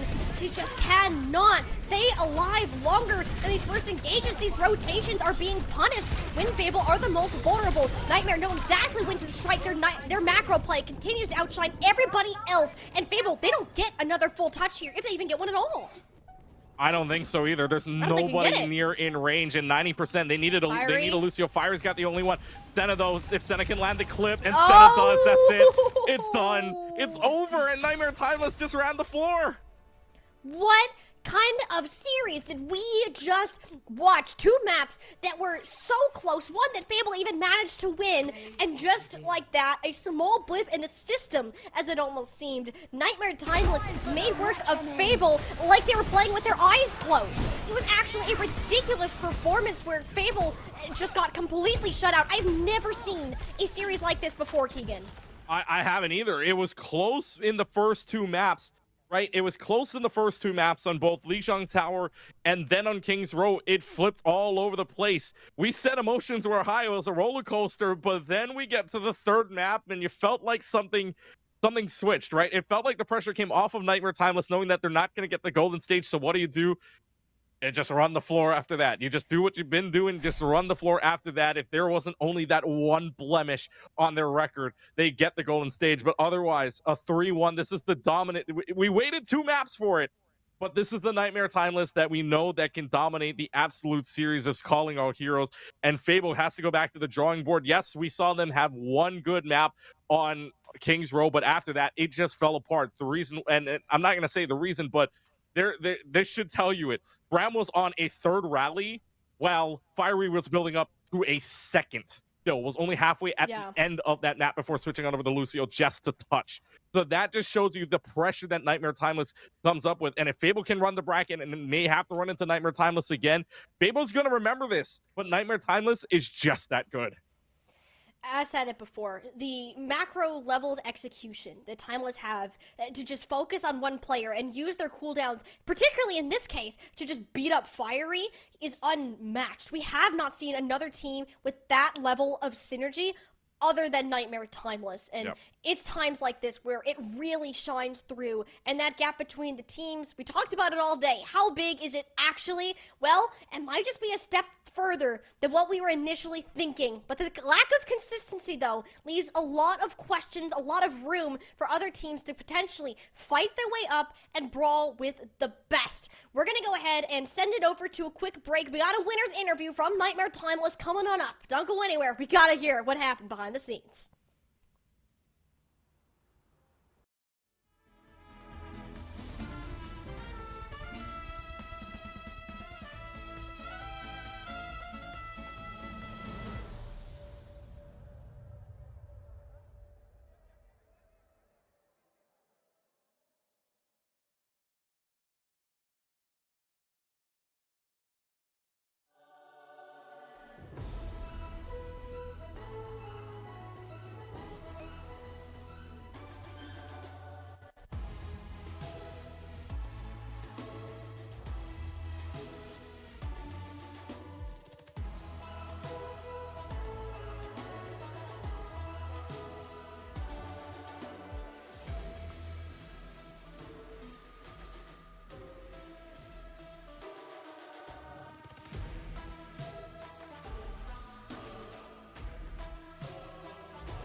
Timeless find themselves in an upper final for the third Colonial Heroes event in a row. A very familiar territory for this squad, and I don't think they're going to be faltering anytime soon. A 3-1 victory might have tarnished the record a little bit with that one loss, but still strong and as dominant as ever.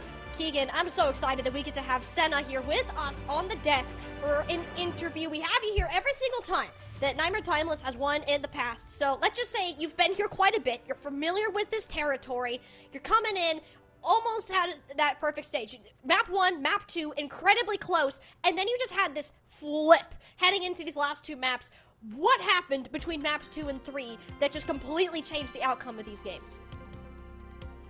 I can't lie, we're not really like focusing on a perfect stage or anything because this meta is Kappa, and I do not like this meta. Take me back to any Ipskin games.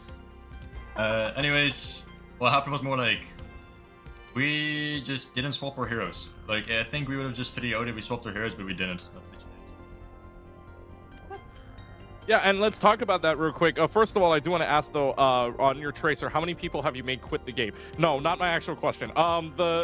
The big thing about you were saying just not swapping the heroes here. What finally made you guys like, okay, now we need to start swapping? I know you're saying that earlier on it could have been a 3-0 if we had started swapping. What was the moment that you guys decided to start swapping?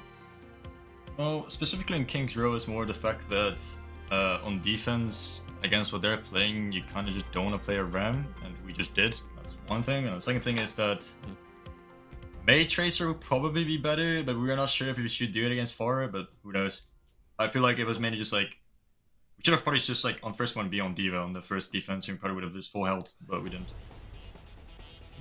And now now go on over, like Tiny said earlier, there was a little bit of a flip, right? There was a switch that kind of flipped on over from what was a very close King's Row onto Runasapi instead, and just running the gauntlet instead. Tell me, what were the communications like for your entire team, really just knowing that once you guys had finally figured it out, it was just smooth running from there? What was the comms like?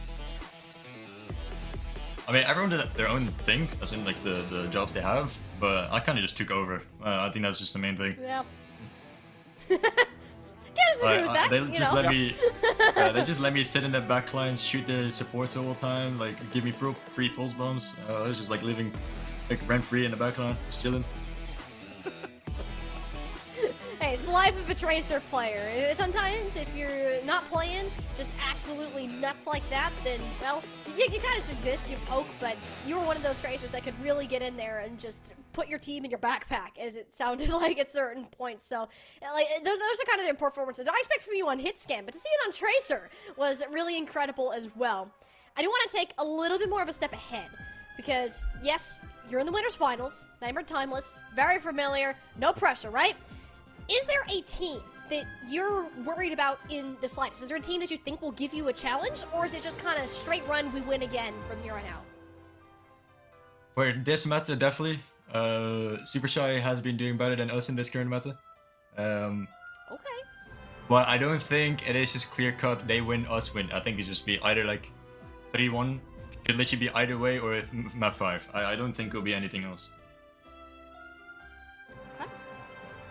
Okay, and we're looking forward to those matches coming on up. We'll have to see who your opponent is in those upper finals. Last we saw it was a 2-1 for YFP Super Shy, so you may very well be getting that match. Oh, actually, never mind. We did just get confirmed. Super Shy did end up beating out Bubble Blowers, so that will be your winners finals matchup that we're going to have to look forward to later. But for now, Senna, we'll go ahead, let you rest up a little bit, because you got a big game coming up later.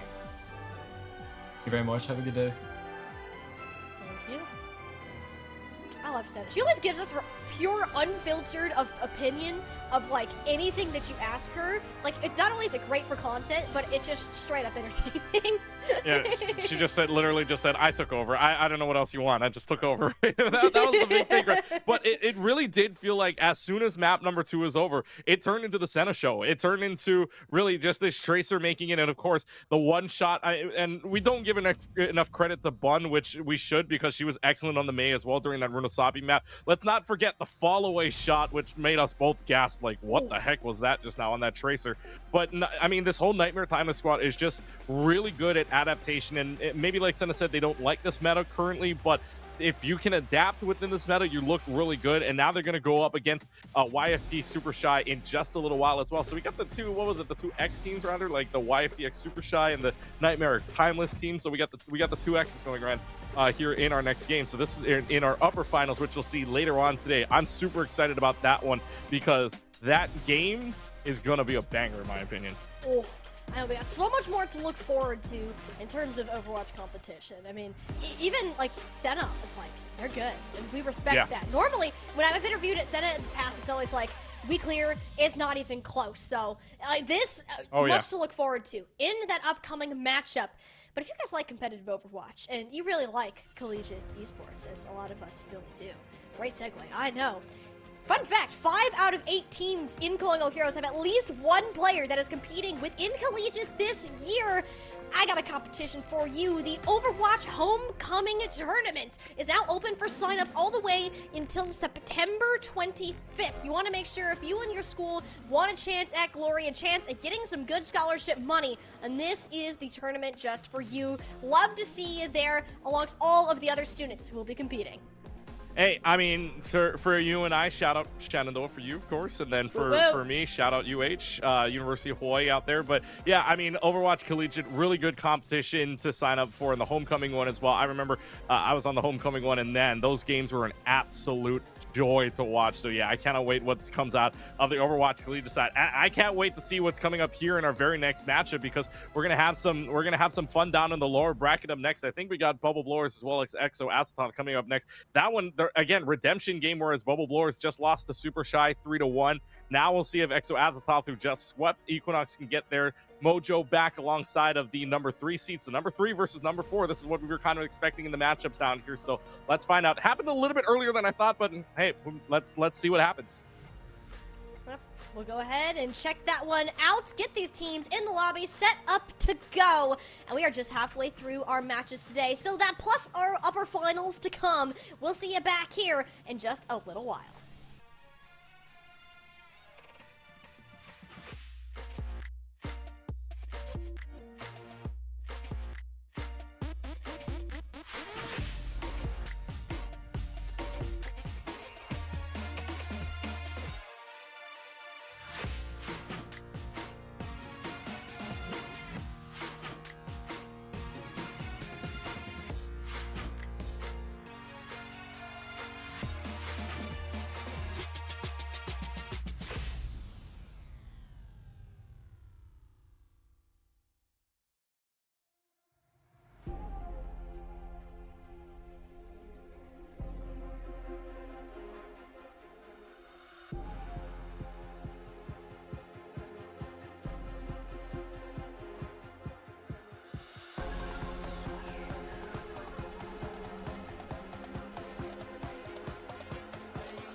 We've had two exciting matchups for the start of our Calling All Heroes Minor 2 adventure today. As we head into the back half of games, however, we are going to drop down to the lower bracket where for the first time, teams shall face elimination. And I gotta say, Keegan, I was not expecting to see either of these teams down here as early as we are now in lower round 2. Our next matchup that we have coming up will be our Bubble Blowers taking on the lovely team that we saw earlier, Exo Azathoth. Yeah, I mean, if you were looking at seeding just alone, Exo Azathoth dropped around earlier than they should have been, but Fable did put up a map against Timeless, so there we got to see that in action. No golden stage anymore, but that winner's final, I cannot wait for going into this. But Nightmare, Timeless, YFC, Super Shy going to be that one later on. And then we go to the lower bracket where we said goodbye just now to Andromeda, Equinox, and Oh Yes. So we say we say a great job, but their participation no longer needed here, at least for this minor 2 scenario. So now we have 2 more teams, like you said, up for elimination here between Bubble Blowers as well as Exo Azathoth. So this and a 3 versus 4 matchup, mind you, here in the bottom bracket. We're not even into the winners or to the lower bracket semis just yet. Fable and Fluffy Mafia, though, 5-6. So every one of the top 16 still in this scenario here. It's just who's going to make it between the higher ones, and we know Fable has that all momentum for against Fluffy Mafia right now. We'll see if that carries over, but now we go to the Bubble Blowers versus Exo Azathoth here. Exo Azathoth, we already saw them earlier on here, but we'll take a look at what their lineup is really, because we know that there is that May 1 trick. Rara, though, when we saw Rara play earlier on, she did not have the best of times against Fable. So we'll see if she has a better time against Bubble Blowers, especially after a sweep against Andromeda Equinox. But now we get to see what this team is made of, and especially, again, Cappy, the only member of this team so far that has been made 4 out of 4 appearances for this Azathoth. Even when it was Erebus earlier on its first iteration back in Major 1. And we'll see if Rara and Benevolence have a better time than they did against Fable, because this would be the time to do it, especially on the verge of elimination.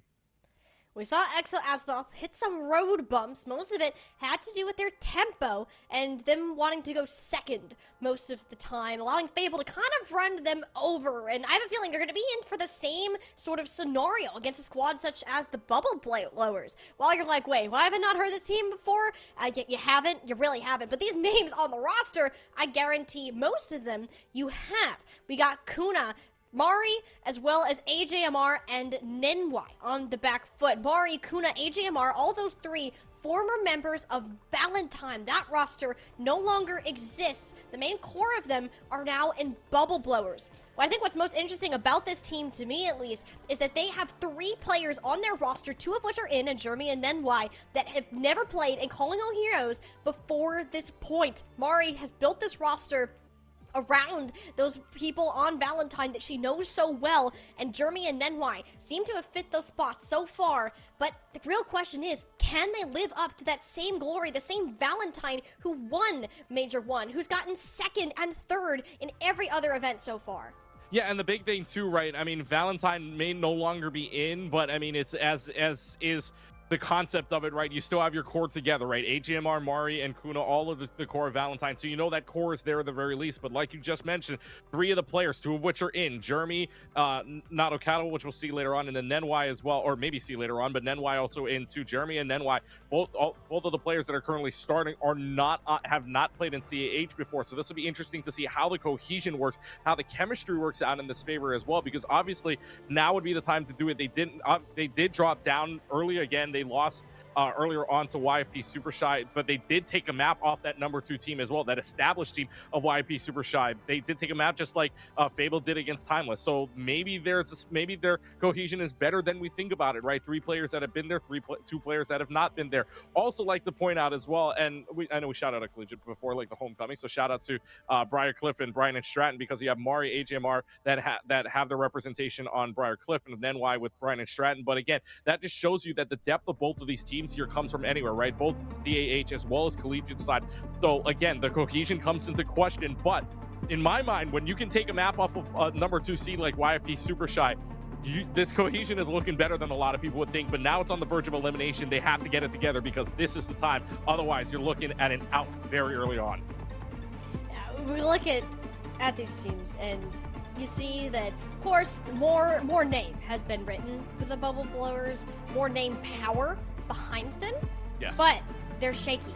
They don't have synergy. They haven't had the same amount of time to build together as a team, and relied often on pure mechanical skill alone to power them through.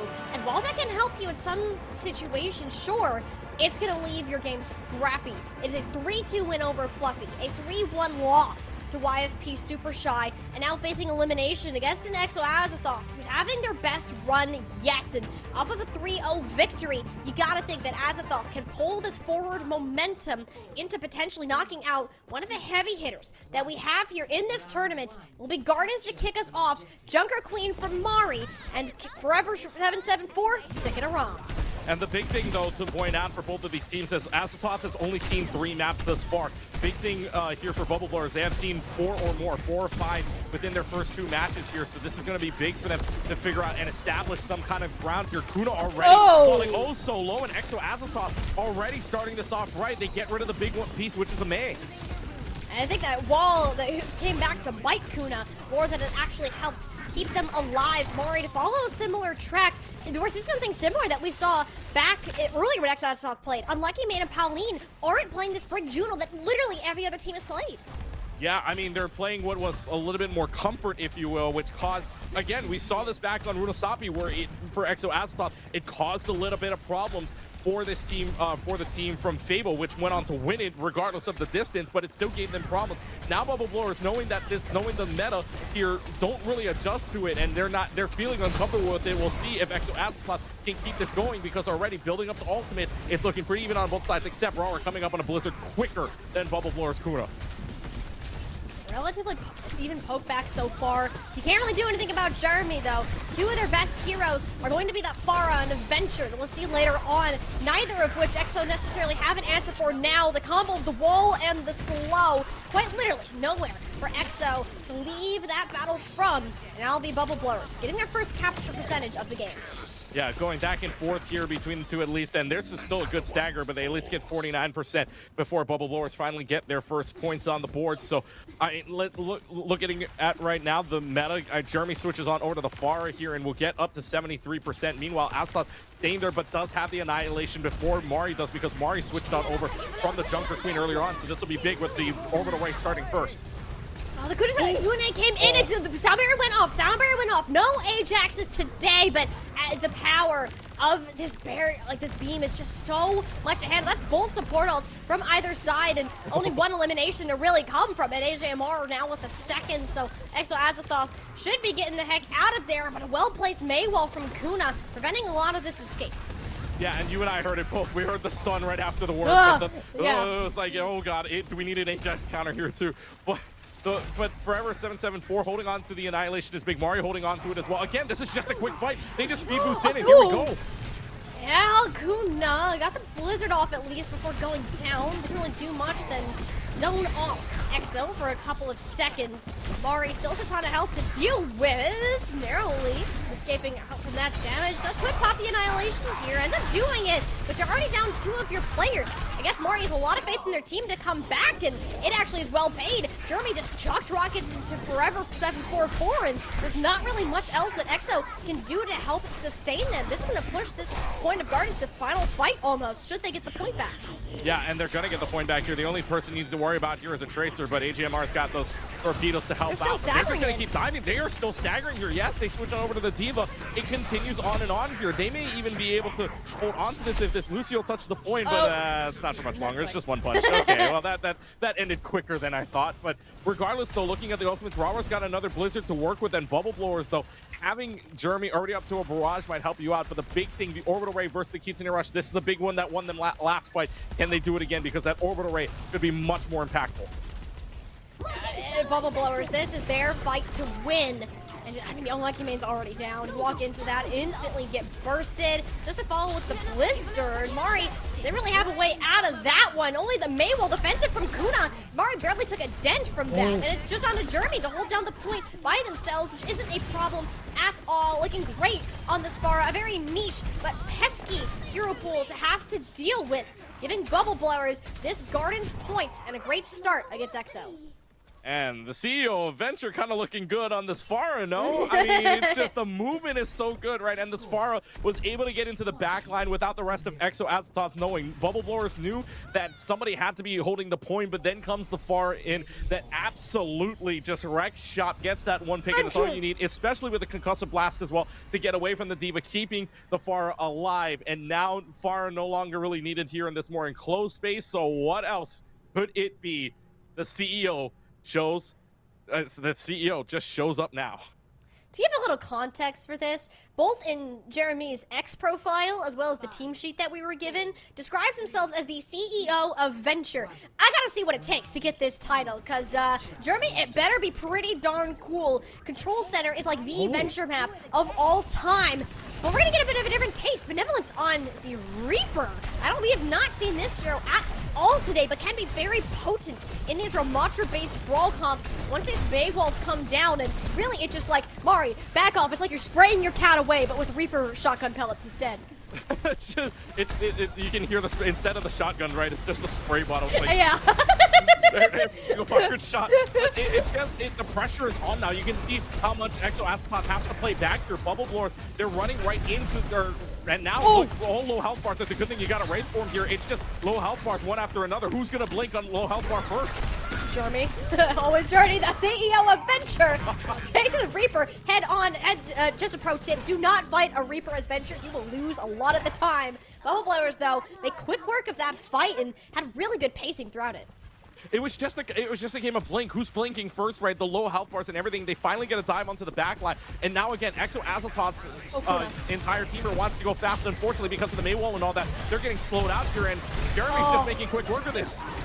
Jeremy knows exactly what to be doing on this venture. So far, that title is well claimed. Oh, the drill dash almost one-shots Rara with the damage boost out of the orbital ray. And they can't even let him into spawn. Kuna, that's just mean. And they get forever. No. Oh, tragedy. Can we get F's in chats? Can we get F's in chat for yeah. forever? Oh boy, that's super unfortunate. But oh my, and again, Kuna's hitting all the shots here. And look at Bubble Blowers. 4 ultimates on the board. Azathoth using the Annihilation only has 1. We'll have 2 maybe. Oh, Jeremy. They don't know. They don't know. They don't know that they're there. And Jeremy gets the kill. The setup, the placement on where Jeremy starts the fight on this venture is so good. I am inspired right now, chat. Y'all better be inspired by what Jeremy is doing. All right, I feel like I know what Molly you're gonna do after we're done here today. I'm gonna be seeing some venture in your ranks games in a little while here. The CEO showing off right now. Again, only needed to use one ult too. That was just the blizzard. And now again, Jeremy going for the rat play on Tectonic Shock. It isolates the tank. Look at that. Forever's already in. Rara's at a sliver of HP, and Forever just gets walled off. This 1-2 punch thing that Bubble Blowers got going is just ridiculous. Jeremy cannot be stopped. There's one more fight, and I don't know if EXO can even get there. Yeah, this is looking really bad for EXO right now. They are just on all back foot. They do not know how to deal with this Bubble Blowers temple right now, and especially Jeremy doing the same exact play. Look at the back line. Look for Jeremy to make an absolute play here. Oh, I mean, Jeremy's already in. The Kitsune Rush might as well not even be there. He could care less. Who is this guy? Where has Jeremy been hiding this whole time? This is exactly the kind of play we wanted to see. The Death Blossom going out with a whimper, and Bubble Blowers off to a strong start in Lijiang, definitely defending their current spot at 3rd seed. EXO Azathoth has not played against this team yet. Even in the Swiss stages, they played YFP, they played Timeless, they have played Fable, they played everybody within the top 5 except for Bubble Blowers. And Venture is just showing off right now. Your whole highlight reel here could just be Jeremy. Your entire highlight reel could literally just be Jeremy this entire time. That Venture was popping, and Exo Azathoth had no idea what to do against it. It's just an unbelievable. I mean, CEO of Venture is, on my sheet here, you might not see it. It's really small, but it's like I put a star on it. I put a star like, yep. As you should. It's true. It's true. As you should, Keegan. You say that what they didn't know what to do about Venture. To be honest, there's not much you can do about Venture. There's just, you're invincible for so much while you're under the ground. You combo it up with these little void throws that you can go in with. Like, there's not much that can happen against a Venture who is playing with their team, and I'm just impressed. Like, every time I get yelled at for playing Venture in scrims, I'm just gonna show them Jeremy. I'm like, this is what can happen. Believe, people. Like, Venture is such a strong hero being played at the highest levels in OWCS too, so seeing a lot of colonial heroes start to show a little bit more of love towards the hero has been truly great, but also restores a lot of faith in Bubble Blowers' team synergy. In the past, they've relied on those mechanics alone. All that I saw in Control Center was just team play.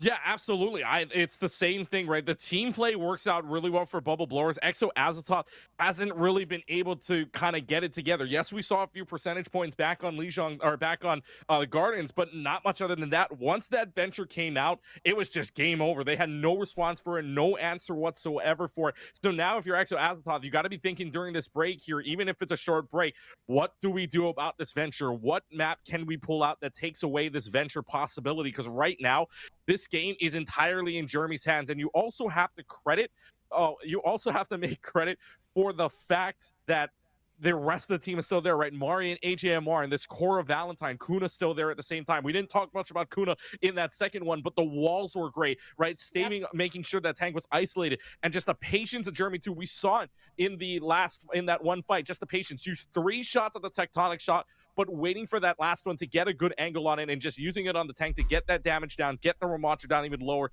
and making sure that fight was won before it even started. So you're looking right now at a team that has all the right skill sets, is putting it together. We were questioning their chemistry before. It looks like their chemistry is just right in position to win this. Yeah, you know... I'm laughing because I saw in our Discord chat for casters, like to keep updated, it's like important information in bold. I'm like, ooh, what's this? Just in big and I click on letters. it, and I click on it, and it says the dog's name is Michael. That is the mascot of. That is the mascot of Bubble Blowers, by the way, and that is awesome. I think it's the power of Michael. I'm gonna ask real quick. This is on the fly. Can our producers show the scoreboard so we can take a look at the dog real quick, just to take a look at this great dog? Yeah, I just want to see the dog at the bottom of the screen just real quickly. I think it's got to be the best mascot in the game. I'm convinced. Like there's just. That's got to be the best one. I think our producer's getting set up for the next game, unfortunately. Oh yeah, so we won't be able to see it for being silly. We'll see it in the top. We'll see it in the top corners, right? We'll see it in the corners when we get there, but maybe a little small. But Michael is still there. Michael is still there. But yeah, I love Michael. Oh, we got it! We got it. Yes! There's Michael. There's Michael on the left. Shout out Colton. Shout out Prod. Yeah, look at. Oh my gosh, that's Michael. Cute dog, very cute dog, adorable. Very adorable. Next map, by the way, we go into is Blizzard World. NanoCal comes in, whereas Jeremy is now out. So no venture for this next map as we go into Blizzard World, which I don't know if I want to say makes sense, but it is a longer range map, right? It's a little bit more open, a little bit more long range. So maybe we see a hit scans or maybe not. Maybe it goes back to the main tracer that we saw earlier on as well. Play on this map if you can go quickly. But Exo Azathoth was the ones to pick this map, so maybe they have something up their sleeve because I believe even against their game in Fable when they picked Blizzard World, it was not pretty. Yeah, I can give a little bit more information about this pick, I think. With NanoCat coming in, also brand new Calling All Heroes player showing up. She is known for her Ashe, so she plays a lot of hit scan, and I'm assuming you're putting that in along with Kuna, like for some Ashe May, maybe with the Ramontra that we've seen a lot of today. So with Blizzard World, you can't really play Adventure, speaking from experience. So this is ideally where you'd want to land with either that Ashe Tracer sort of deal. It'll be good for Benevolence as well. When Exo picked this map previously, had almost ended up tying it up with a full completion there, just a little bit short on it. So I can understand why Exo Azathoth wanted to do it, especially with Benevolence on their roster, leaning more into this hit scan style of play when that role has been taking a bit of a back seat lately with meta changes.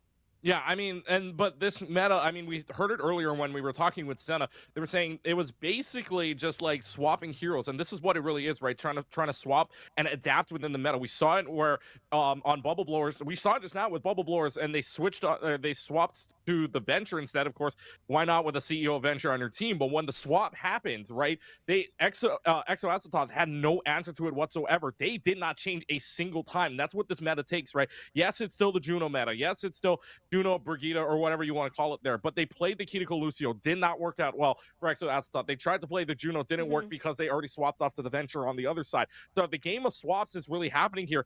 Exo Azathoth really has to work hard to figure out what this team from Bubble Blowers is going to pick. And if they lose that first fight, maybe it is a look to swap already. It's never too early to swap here unless you're going to start to lose the fights. And if it just keeps snowballing down the hill, then it'll start to become too late. And right now, Blizzard World map number 2, this could be the decider. Remember, our first 1-1 today came last map on this second map. Maybe it was on King's Row, but the second map is very pivotal to see if we go 1-1 or if a 2-0 lead happens and whether or not Azathoth is brought back to the ropes.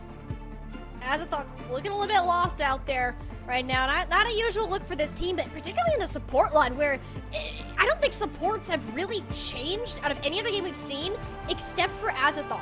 They're the only ones that have really made any swaps on that role. I don't know if it's just because they're not comfortable with the Brigida Juno yet, or what's really going on there, but it's really, really strange to see that level of uncertainty in what should be the most certain position on your team, given what is being played elsewhere. So if that can start to be ironed out soon, I'd feel much better for Exo Azathoth's chances on this map, and really their ability to come back in general for the rest of the series. Yeah, and look, I mean, we talk about, and you and I talked again behind the scenes about what heroes we could expect. The one thing we didn't see from any of the from any team, maybe like 4 and below, I guess, on the seeding wise, was a lack of Juno on heroes that we could be seeing, right? So one of these 4 supports that this team of Azathoth has to fill that role. I thought it might have been Santix in, but no, it's not. I mean, Unlucky Main is trying to fill in that spot alongside Paulette, who's trying to play the Brigida at the same time too. But it just feels like for the Azathoth side, their cohesion isn't the greatest right now, so they got to find a way to put it together. But at the same time, you got to find a way to stave off what Bubble Blowers is providing, because they are just putting on, they know when to swap, they know what to swap, and that is a very big dog blow. That is a very big Michael on the screen just now. But they got to find a way. They got to find a way to just put it all together here. And I know Exo Azathoth has the comp. They're just not putting it together in the right form. And I believe, correct me if I'm wrong, Molly, this is the first time we're seeing Ana on the floor.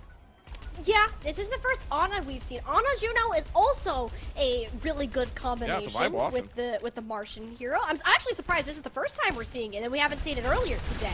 So it's really the biggest concern is, can it keep Pauline alive? If you can do that, great. Ana offers so much utility as a win condition for your dives, makes your little pokes in and out, but that is a problem. Pauline can very much get run over by a diva, and there will not be a second thought about it. So Mari already taking some aggressive initiative on that. That may well, though, blocks LOS completely from Forever and Ra-Ra, which they do manage to grab one, and likely a DMEC to follow onto Forever here. And this is exactly what the vulnerabilities are of this Ana. You can block off LOS so quickly, and Nadokado knew exactly what to do.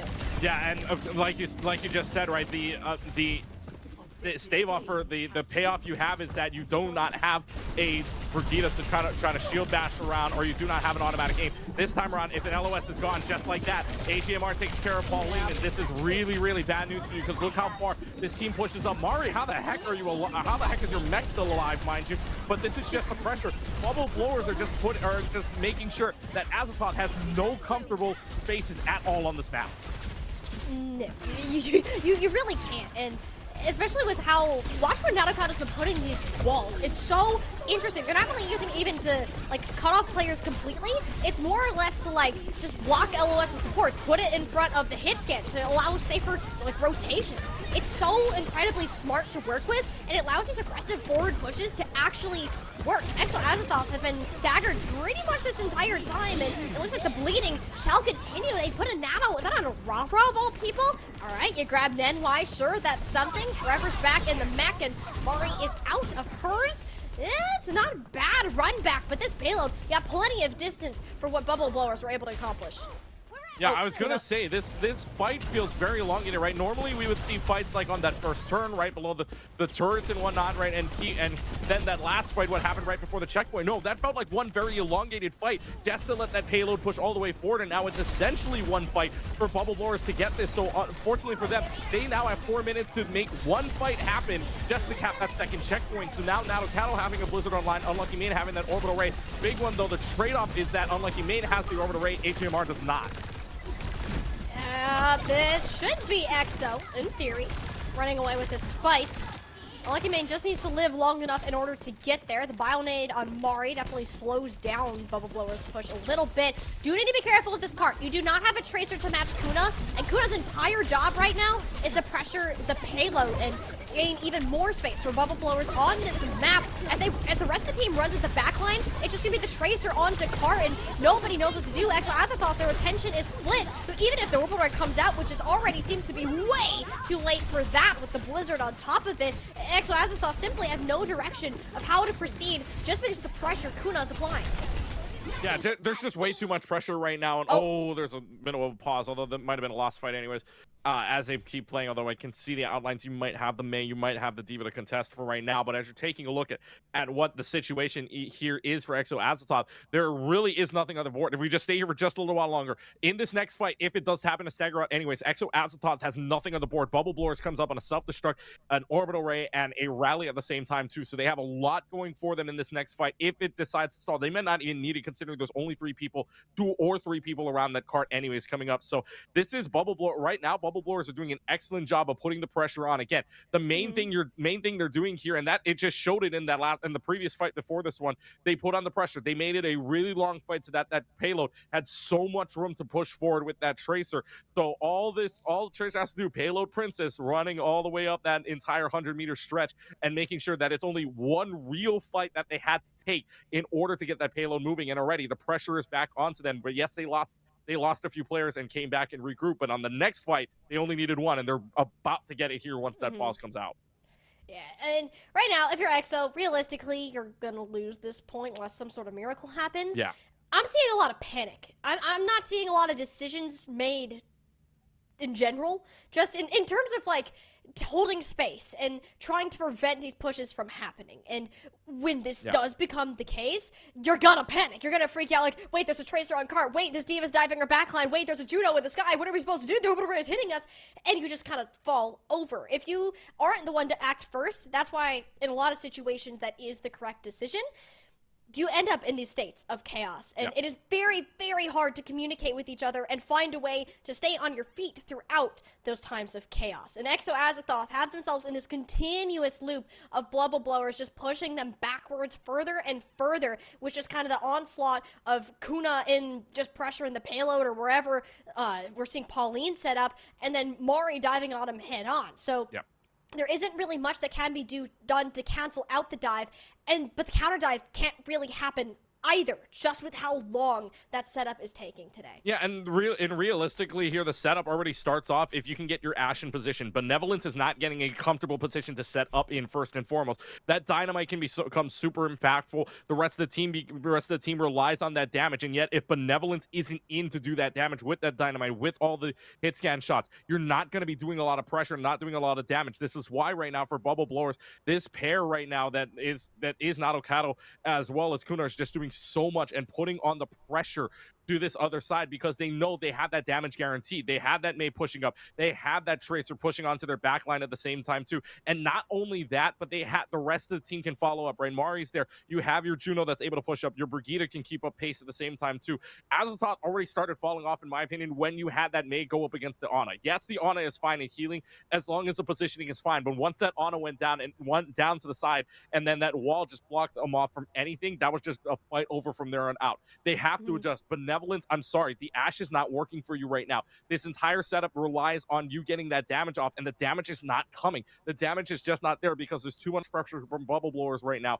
You have to imagine maybe during this pause, this is a little bit of a reset. Maybe they're thinking, okay, maybe we should switch. Because you and I both saw this earlier on when we went here in game number 1. They both swapped off to the Ramatra instead, just because maybe there's a little less that you can do with that Diva inside of there. They like the brawl system. Is that the answer for Azathoth? Who knows at this point?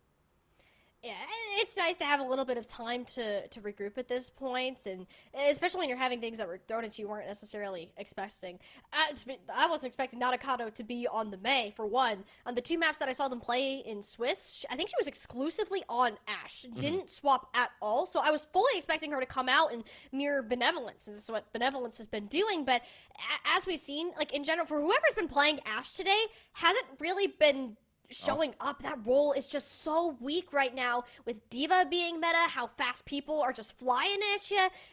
Hit scan just is really irrelevant, and having this double flex DPS or just a flex DPS with like a tracer sort of deal has been a much better look. And I do wonder if this really is the meta that Exo Azathoth can succeed in, especially with a lot of switching going on. Good news is we do have our game back up and ready. We'll have to see how this point ends up finishing out. A couple meters, Exo are deciding to contest at the end of the day. Don't really have anything to do. It's just seeing if you can get any ultimates out of Bubble Blowers, which will not Maria. That is mean. Yeah, that's just disrespectful. Unless you're swapping. Are you swapping? Yeah, I believe this is Okay. going to swap off. Yeah, so the Junker Queen also not too bad of a situation here. You're able to still put the pressure on, just push past. Honestly, this is just push past the shield, force out the Nemesis form, and then get it. But no, instead we'll go the Battle Cattle. All right, second time. I didn't think I was going to say this amount of times, but it's the second time we're going to see the Orisa in play. I can't believe we've seen more Orisa than Ana today. Like, that is just insane. Yeah, that's a weird thing to say, right? And we'll see how it works. Mari's entire existence is to make sure Forever can't do anything, and so far, that seems to be working out. You do have the help of both a rally and an orbital ray, though, so how much credit can you really give to that player when NY is slapping Pauline across the face? Forever does manage to get 2 in the back line, one of those being a support, so Azathoth can very well come back into this momentarily. Isn't going to hold progress for now. You know, I gotta give credit to NY there. Just kind of all right. Let me play the game a little bit here. Went into the back line. Normally the rally support the Tito. No. Battle Brigida wanting blood, and that's exactly what happened there. Got a few kills, got the Halo to advance a little bit more, but already Nano boost onto the Ramatra may just be to get the annihilation off. Will be answered by the Blizzard, though. Forever manages to dodge it around the corner. Very smart, not being in a center LOS there, and Nadokado down without an ultimate and out of life here. Expecting Bubble Blowers to go for more of a soul swap, as we're already seeing some players reconsider their hero selections. Name we haven't said a lot too often here in this first half is Rawer. Rawer gets the headshot onto the Tracer, forces back Bubble Blowers a little bit more, forces them to reconsider their pathway, but 2.5 minutes now. That time bank was huge, but they've whittled it down after two quick, very fights here. So unlucky May now having the orbital ray. This could be the go button here. Mari's okay, but she did just use all of her sustained cooldowns, caught in a blizzard, uses the Terror Surge to not get frozen. Mari, you are insane for that. I actually love that sort of play. However, your ultimate is gone, and so is your support. Not sure how worth it actually was in the end, but a little fun little tidbit, trying to keep your team up. But for now, though, you have to reset and hope that Nadokado can get some more damage done with these rockets. Yeah, good play by Rara there to use the Blizzard. I mean, even if it did force it out, that forces Mari to switch on over. You got no impact with the Orisa anyways. That forces out the swap right now. Oh, Nadokado, good thing you had a few hover fuel there.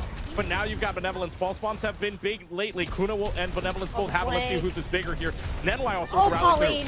Pauline's cooked. Pauline is cooked! Oh, Nadokado just went uncontested on the off angle. Did not miss a direct rocket. Okay, this is not a hit scan player. I don't know who Nadokado is, but I'm gonna know her name from here on out. Incredible performance. Nadokado. I thought you said Nadokado was a hit scan. I thought you said Nadokado played. I've only seen her play Ash. That's it. This isn't a hit scan. Look at the positioning too. The rocket barrage was already in. 2 meters left. Nano forever to get onto the point. Annihilation in play. Just keep on running. Why don't you? Look how fast Forever's walking. You can't. What's the point even running away if you're Bubble Blowers? As depressing as that sounds, just accept your fate. You are done. Forever will hunt you down. Yeah, that turned into the annihilation, I like to call it there with the pairing, but it's now going to be Bubble Blowers trying maybe a little bit more on the back foot. Mari's just super switching here, just to get the mech back in. Okay, so Mari does get it back, but 15%. That means no longer self-destruct in play here. Bubble Blowers, though, will have the orbital ray in play. Unlucky main coming up, and there's not a single check mark here with 40 seconds left to go on the clock here in the final, what is it, over now 5 meters. So this is going to be a really, really dry fight up until we get that first check mark. But Rara again, another headshot under the Tracer is insane. Oh, Rara is fighting Tuna so often with these May. Those projectiles are massive and can one-shot a Tracer, but so can Nadokado mid-air on one of the smallest support hitboxes in the game. Aim is insane out of Nadokado, and that's a much better pick on the side of Bubble Blowers. Is that anti-nade? Hopefully that slows down some progress, but they don't seem scared in the slightest. You even have an orbital ray to work with, and it's just going to be to force these players back into spawn to ensure that EXO has not set another toe onto this objective, and it'll be a cap with 2.5 seconds left, just enough to guarantee future rounds should they come. Nah, Nadokado just took over that last fight there. Direct shot after direct shot there, and even flying over low amount of health too. That was a great bio-nade, mind you, by Pauline. It still wasn't enough though. It's just Nadokado going over the top row, is able to get the fall down damage and just the direct shots. I mean, the Pharahs today have been kind of insane, no? It's direct shot after direct shot, even in close quarters. That's still insane to do. And now with 2.5 seconds, which is a close margin, like you said, guaranteeing themselves that if we do go to a second half, they will have time to play. But that's such a close cut time. So credit to EXO Azathoth there, credit to this team for whittling down the entire entire time bank as much as possible there. They were just 2 seconds off. They just needed to hold just a little bit more to force that 0-0, but now they have the job to finish with more time than Bubble Blowers here to give themselves a better chance of winning it. Although last time we said that, well, the difference was 2.5 minutes. We all know what happened between the Fable and Timeless game, so we won't mention that part of how that differential went. But Exo Azathoth now running the same thing, right? Rawer, though, getting some headshots here. And the big thing there is Rawer getting the headshots and kills onto Kuna makes the Bubble Blower's job a lot harder. If Rawer can keep doing this, their attack for Exo Azathoth is looking better than you would expect. Yeah, I'm really liking this. It is more stable. I do think they look better on the Robottra overall than the D.Va, though, just time-wise. All right, Nenwai, show us. Ride your chariot to glory. I mean, probably don't. That might not be helpful. Yeah, if you ride your chariot, you're going not in the fight. That is a problem, but I am curious to see how this goes. Pauline will still be on the Ana, and rule number 1 of dive compositions like this, get your Ana in a place to succeed and help her rotate towards this high ground, which Forever will eventually be joining the team. Providing a little bit of defensive capabilities. That May wall is a problem, though. Kind of got to break through that. Unfortunately, AJMR is caught alongside Unlucky Main. Both teams still even for the time being. It Bubble Blowers, knowing them, they want to get aggressive, and they will keep going until they are down. No supports for EXO. You got to reset. Yeah, the big thing here, again, Pauline on the Ana just making a little bit of problems here because, yes, you're at 43%, but already Nenwai Brigida's beating you on that, too, and AGMR. This support combo Bubble Blowers right now allows them to be a little bit more aggressive. If Azathoth Pauline goes down, the rest of your team starts to fall away just because Ana's such a big healer for your team. So now, you look at ultimates wise, Rara is being Nanokano, but at the same time, time's whittling away. That's already one fight, a minute gone. It's very, very slow when you're playing with an Ana in comparison. It's unlikely that Pauline even gets a nade off. You got a shield for Nenwai. Mari's Matrix is going to be very difficult to work around as well. So, and EXO, where do you even go? How can you get your Ana set up? It seems more like a bigger liability than an actual way to success than anything. A DMAC on the Forever, though, yeah, you're kind of just done. No. Bubble Blowers have so much aggression here, and for Forever, they're body blocking with the ice block. And the wall. Oh, come on. Oh boy. Oh, that's another 10 seconds off the clock too. So it's just whittling away the time bank here. And Exo Azathoth have no answers. Look at the ultimate difference right now. Bubble Blowers have 3 ultimates coming up on 4 on the board. Azathoth does not have a single check mark. Yes, they're coming up on a lot. That just shows you the pressure Bubble Blowers provides right now. They have 3 on the board. They use it early enough. They're just going to win another fight very quickly. And 4 ults here. EXO, I have a feeling they're going to try to commit a little heavily. It just, if they do this first, it's going to be a problem. But that's 2 ults in! Forever gets both of them! It's munching time for EXO Azathoth's tank player, and they're going to try to make something out of this. You lose Nadokato, 2 ultimates are down the drain. The Benevolence is there, followed up with a May wall, perfectly placed, blocking Mori's escape. Make sure they can get the mech back, though, at the very least. Bubble Blowers still down and beaten. They need to keep Pauline alive right now.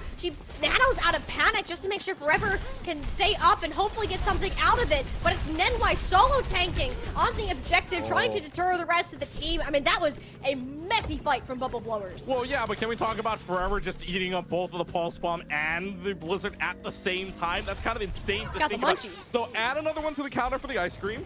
And what are we calling the Pulse Bomb here? I mean, like, that was just buffet for a D.Va there. That's the AYCE. I don't know. It explodes. But it's just an insane thing that these D.Vas are eating everything up that we're seeing, and that just shows you the high level of play we've got so far. They capped the point, but this is a messy fight around the first corner. It's been scrappy ever since EXO Azathoth had to be in the driver's seat here. Don't really have an answer for Orbital Ray, and yeah, this will be a much close hold. I'm assuming Bubble Blowers want to post up like right outside the spawn screen. This is such a nice place to play and guarantees so many fights later on. Yeah, it guarantees themselves a lot more fight, and there it is. Pauline finally switches off, knowing that this Ana might not work anymore on the long sight lines. They switch on over to the Brigida now. Benevolence having another Pulse Bomb. Mario could eat that up still. We'll have another. Well, let's see. Let's not eat it just quite yet, but oh boy. Again, these fights are getting scrappy, but if you're Bubble Blowers, you're going to take this because you're on the defensive end of this, and you're holding them up very far up. Look at the aggression right now. I mean, Pauline is still on the topping, but Pauline should not be off by herself at all. The second you do that, Bubble Blower is like, ooh, friend, can I give you a hug? The hug's a little too hard. Not exactly great for the Bubble Blowers, for Azathoth to get out of spawn right now. And they just did that with no ults being used, mind you, Keegan.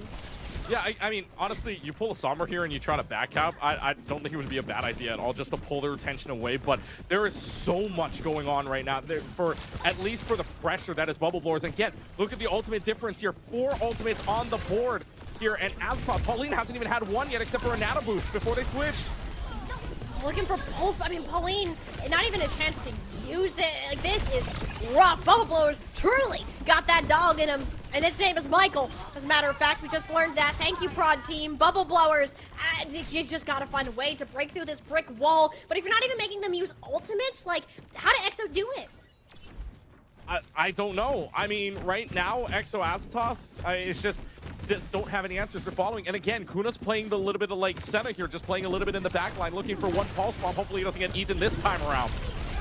I mean, the plan is just execute Pauline, and Pauline, even though was in the middle of all 4 of her teammates, still ended up dying there. Bubble Blowers have not used an ultimate. They're not going to. This is absolutely insane from this team right now. Forever finally presses a Q button, one that we haven't seen in a hot minute, getting it to absolutely nowhere. Yeah, Bubble Blowers still have 5 ultimates on the board, and you're asking, they're just going for Pauline. Well, there's a good reason for it. Pauline can stave off the dive, but what happens when everybody dives on you? You're just gonna die. And if that dive potential is gone, the rest of the team doesn't have anything to counter out against it. So right now, Bubble Blowers have the right mindset. Look, again, by the way, folks, they capped the first point. This is still not fighting for second point. This is fighting for second point. And they are still playing like they've just capped the first point. They're not even capped the first point yet. This is the pressure that Bubble Blowers are on. And look, the pulse bomb thing again of Pauline. It's always Pauline. It's every single time. She is the target. She is the one that goes down, and finally it forces some Q button, sure, but at what cost? 3 ults for another lost fight. Pauline has had enough of being the punching bag and wants to be the one to do the punching. Maywall in her face. All the targets kind of ran away for now. Bubble Blow is returning Nenwai now on the Lucio, but this has to be a full push in an overtime in order for Exo Azathoth to even have a chance at getting this back. They need to do something here quickly because Mari now, they get at least one onto Naruto, but again, Pauline is down again. Stick! Oh, and that was beautiful on Akuna. It's so hard to stick another Tracer. Yakuna has, or Benevolence has done it. And this might just be the way for Azathoth to stay up. It's Scrappy and Mari's still in the backline. They don't have any supports with them right now. Mari is playing Gatekeeper with them. Yeah, their supports are in the backline, so that forces out that forces out at the very least Pauline to go on over. Yeah, Pauline knows it. Can't play with the Brigida, so you got to play a very off Metamora here instead. But Nadokano now going on to the far instead. Nothing can really hit this far except for Ravenous Vortex and maybe a few shots here and there. But right now, Exo Azathoth playing on the back foot, but they may have gotten something going here. Mari's already out of mech. Mari's out of mech, but Rara isn't exactly safe at all. Whoever's making this work. Hang on, are Exo Azathoth about to do this? Do they just need to be in overtime to be like in full survival and panic mode as we've been seeing? Like, it hasn't been clean, but as long as you're doing it and you're just like, we know that we lose if we do this, it's just the inevitableness of it. Exo Azathoth come alive when they need it the most. Mori returning on the Doomfist of all things. She isn't gonna last long at all. At least she shouldn't. Rara as a Blizzard will certainly make sure of that. I'd say the Annihilation is a bit of an overkill, but Keegan, by some sort of miracle, Exo Azathoth are still in this map. I love this saying, showtime in prime time. Exo Azathoth on the depths of losing the map somehow rise from the grave and find themselves from getting pushed all the way back into their own spot all the way to coming back and capping second point is impressive in itself. But now you gotta worry about the time bank here because yes, you're gonna finish under a minute, but you don't want to have to play attack first because we know how that went. You want to play defense first here, so Exo Azathoth has to play perfect the rest of the way here, and I don't know if Bubble Blowers are gonna allow them to, especially with an orbital ray on the way. And now it's forever on the Orisa. We've seen 3 different tank players play in Orisa throughout the day today. The compositions are so wacky. The Orbital Ray doesn't do much of anything in the support comp. I don't even know what's happening. Exo Azathoth just wants to desperately stay in this series, knowing this is their highest placement so far, and going down here might be series over. This is Pauline's 4th hero, by the way. This is Paul's 5th hero now, if we count this right, Indiana here we switch. go. So yeah, so now into the Kiriko instead. This is the Kiriko Lucio on-sided. Unlucky Main will have a Sound Barrier to use. 20 seconds left, though. They don't have a lot of time to structure themselves for a fight. This is it. Final fight territory right here. Mikuna bravely going a couple of hits scan. The Dynamite forces a recall, so this is actually very good. A lot of presence off of Benevolence. At least it should be. Very low, needs some healing from the team ASAP, but it never came in. Pauline was so focused on keeping Forever alive. The Benevolence took a back seat, and they couldn't get the payload in time. Bubble Blowers showcasing one of the best defenses that we have seen within Calling All Heroes, arguably this season, in order to get themselves up to a match point. Yeah, Bubble Blowers right now on to match point, and that is so big right now. That's the momentum you want. Azathoth, again, like I said, their history so far within this bracket, not the best, because actually they've only had one game where they went an extended series in this entire thing. Against Furios back in stage number 3, they saw a 2-1. That was when it was 1-2. Now that it's 1-3 in all two stages both stages that they played so far, in the winners quarters against Fable and then the losers round 1 against Andromeda Equinox, they've only seen 3 maps. They have not gone past it. So this side spells trouble, especially when Bubble Blowers look that good on defense and look that good throughout the entire map, really, when they got their bearings together. And especially on the defensive end for Bubble Blowers, I mean, they were defending them. They pushed them all the way back as if they were playing for first point capture.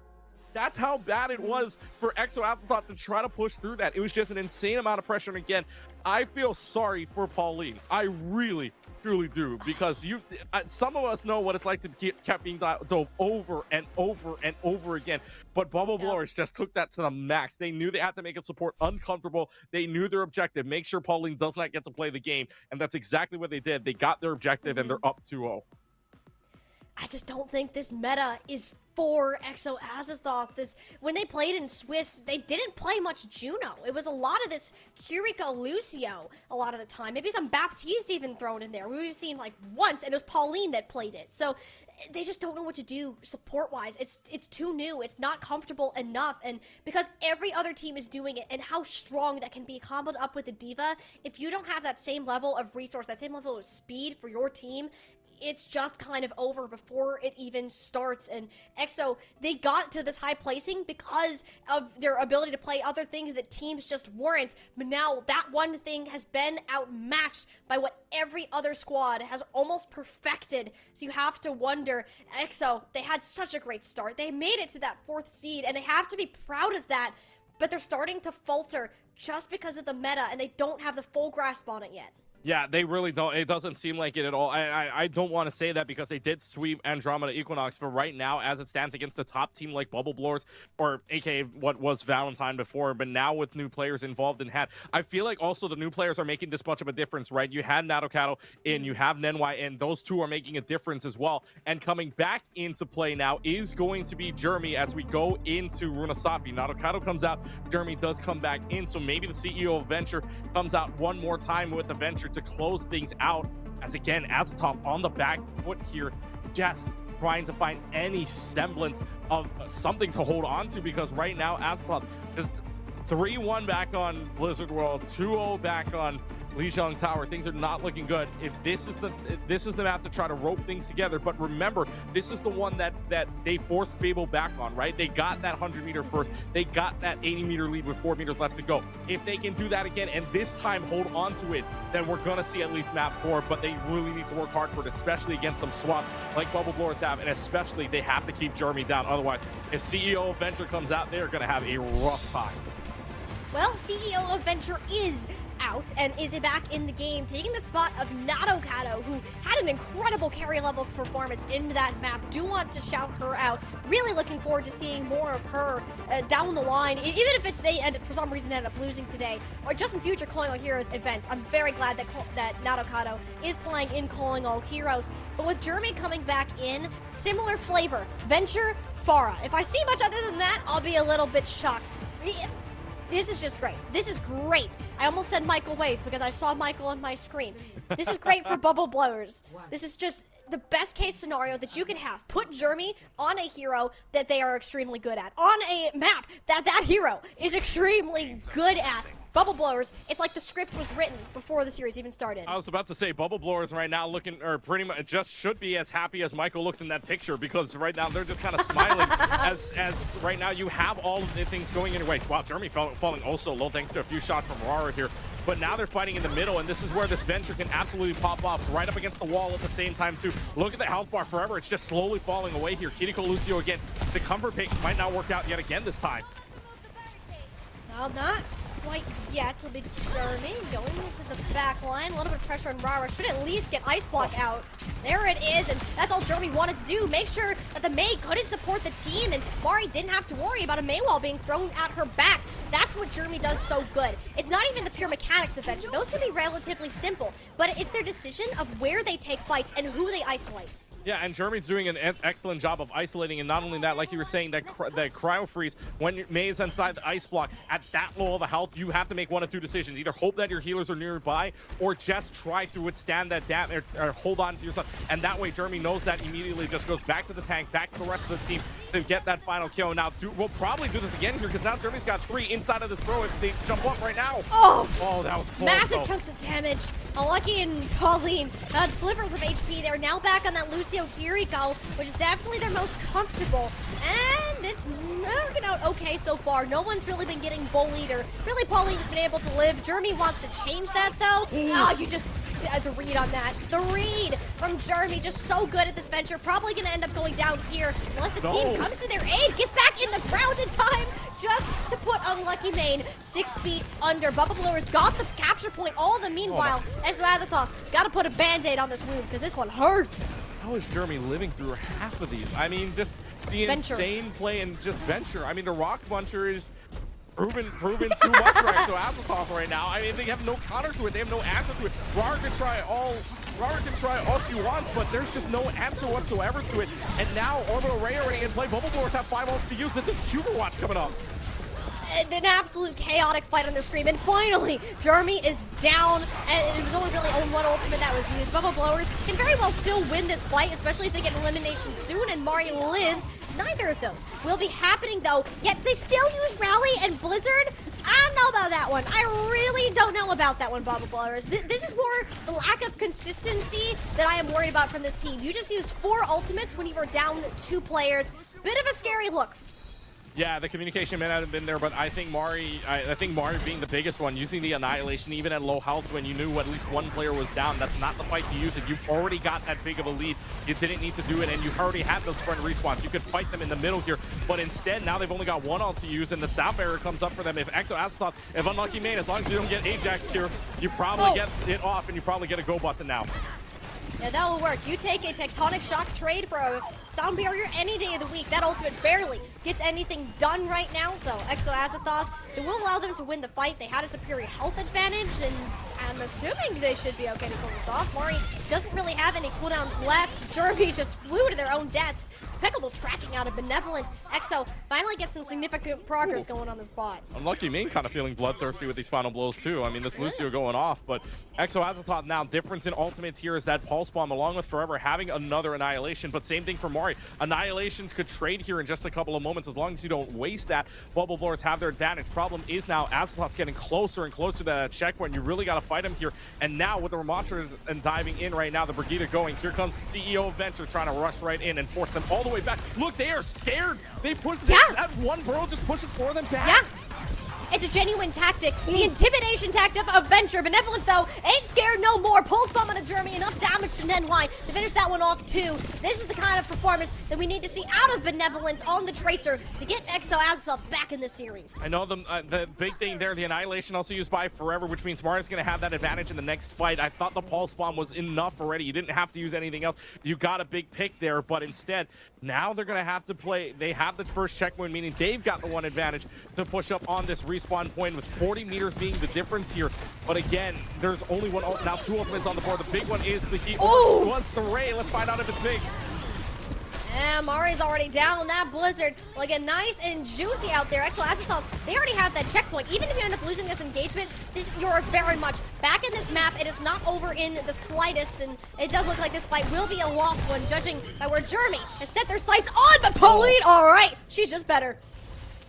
Pauline's showing off. I think Pauline heard us saying that maybe Pauline's not having a good time. Well, Colleen had some fun with that 1v1. It worked out. But in the end, though, Azatoth putting up some performance here that they were down so much at the beginning, and then they come back to make it within a 1-fight distance between them. 19 meters being this difference right now, and 3 ultimates on the board. They're fighting for mid. This is also a fight for 4 spawn points at this point, one way or another. This is a big fight here coming up.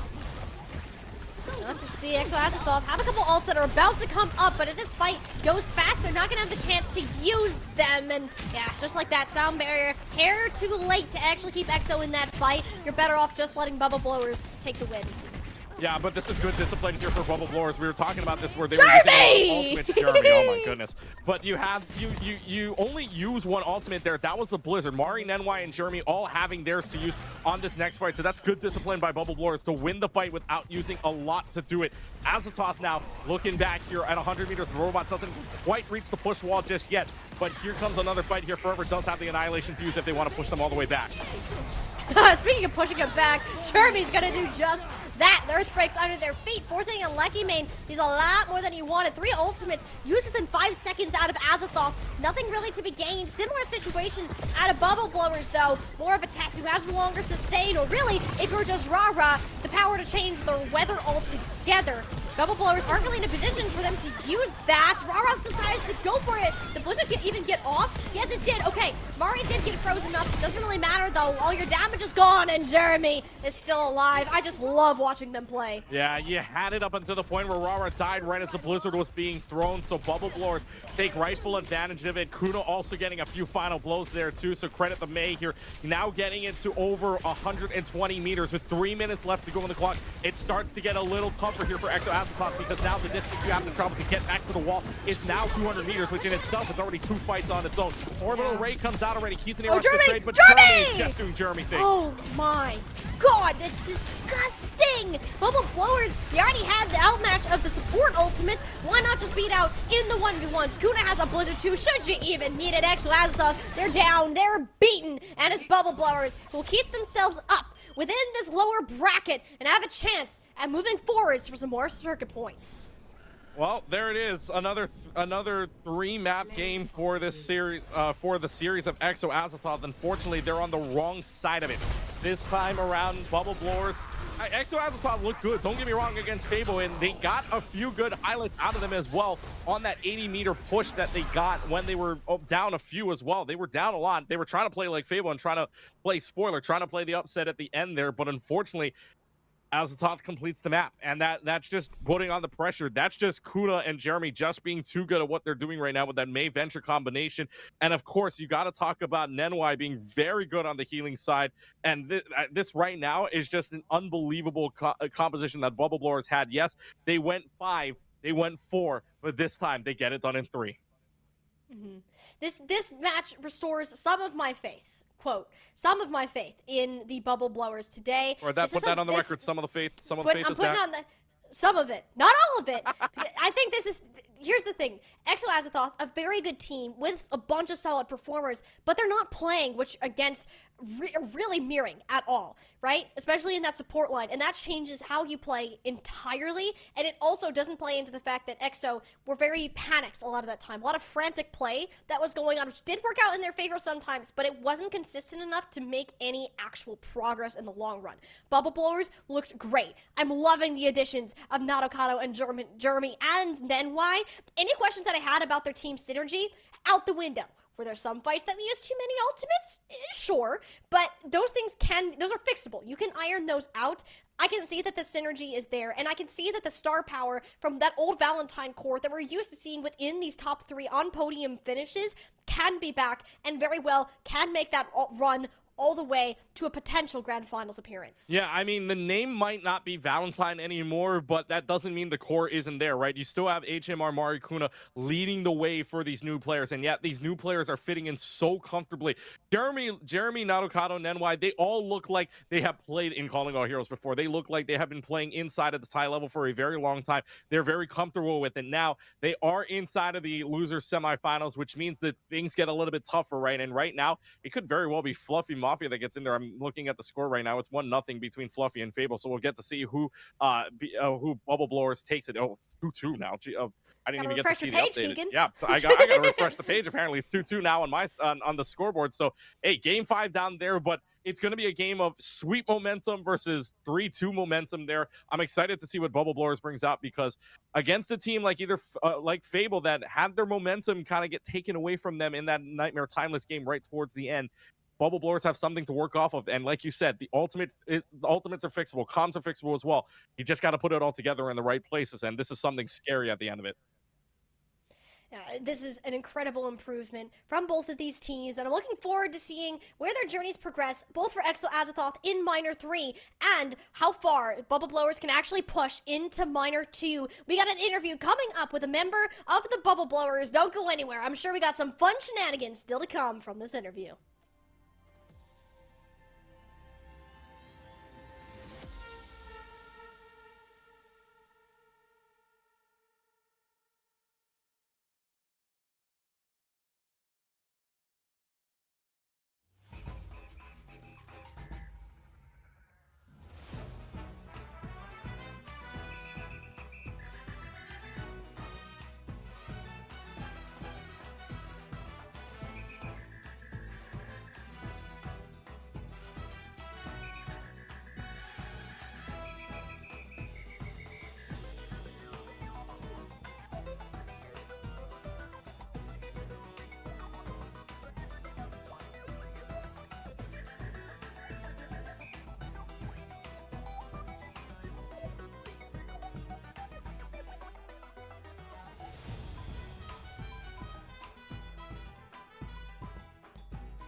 like to call I would normally say a rocky series because there's Venture involved, but far from it for the Bubble Blowers. One where they were able to soar far above Exo Azathoth, 3-0ing their opponents and moving further on into this lower bracket, restoring a lot of the doubts that many players and casters alike had for this team going on in. And a lot of it had to do with a lot of their new players in the roster. New faces, didn't really know what to expect, but I gotta say, Keegan, they have a new fan today, especially in our favorite CEO of Venture, Jeremy, who will be joining us on the desk for the interview today.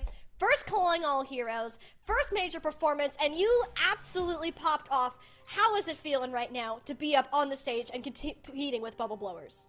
I feel pretty great. You know, like most of my Overwatch history, I've just been known as just a ranked player, especially as of late as just the Venture guy on ranked, you know. But it's really fun to play on like a big stage and play in team play especially. I've been scrimming for a few months now, and I feel like I'm rising pretty quick, and I'm pretty happy with my improvement, and I hope to keep proving how unfair this character is to play against. I was gonna say that as well. This Venture, if I saw this Venture in my games, I would be absolutely furious because even we saw one fight where you were just burrowing and all the rest of the team, and Exo Azathoth was like, I want none of this. I want none of what's going on here. Let me talk to you about the decision though, because like you were playing earlier on where you did play that Venture back starting from Lijiang Tower on that second map of Control Center, but earlier on, I believe you were playing a Far, if I remember this correctly. What goes into the decision for you and your team when you pull out the Venture? It's for sure like significantly map dependent, like with Control Center being such just narrow corridors and being able to get those May walls off. Any small chokes where you can sit and rat around a corner, crouch and hit a one shot is obviously going to be good for Venture.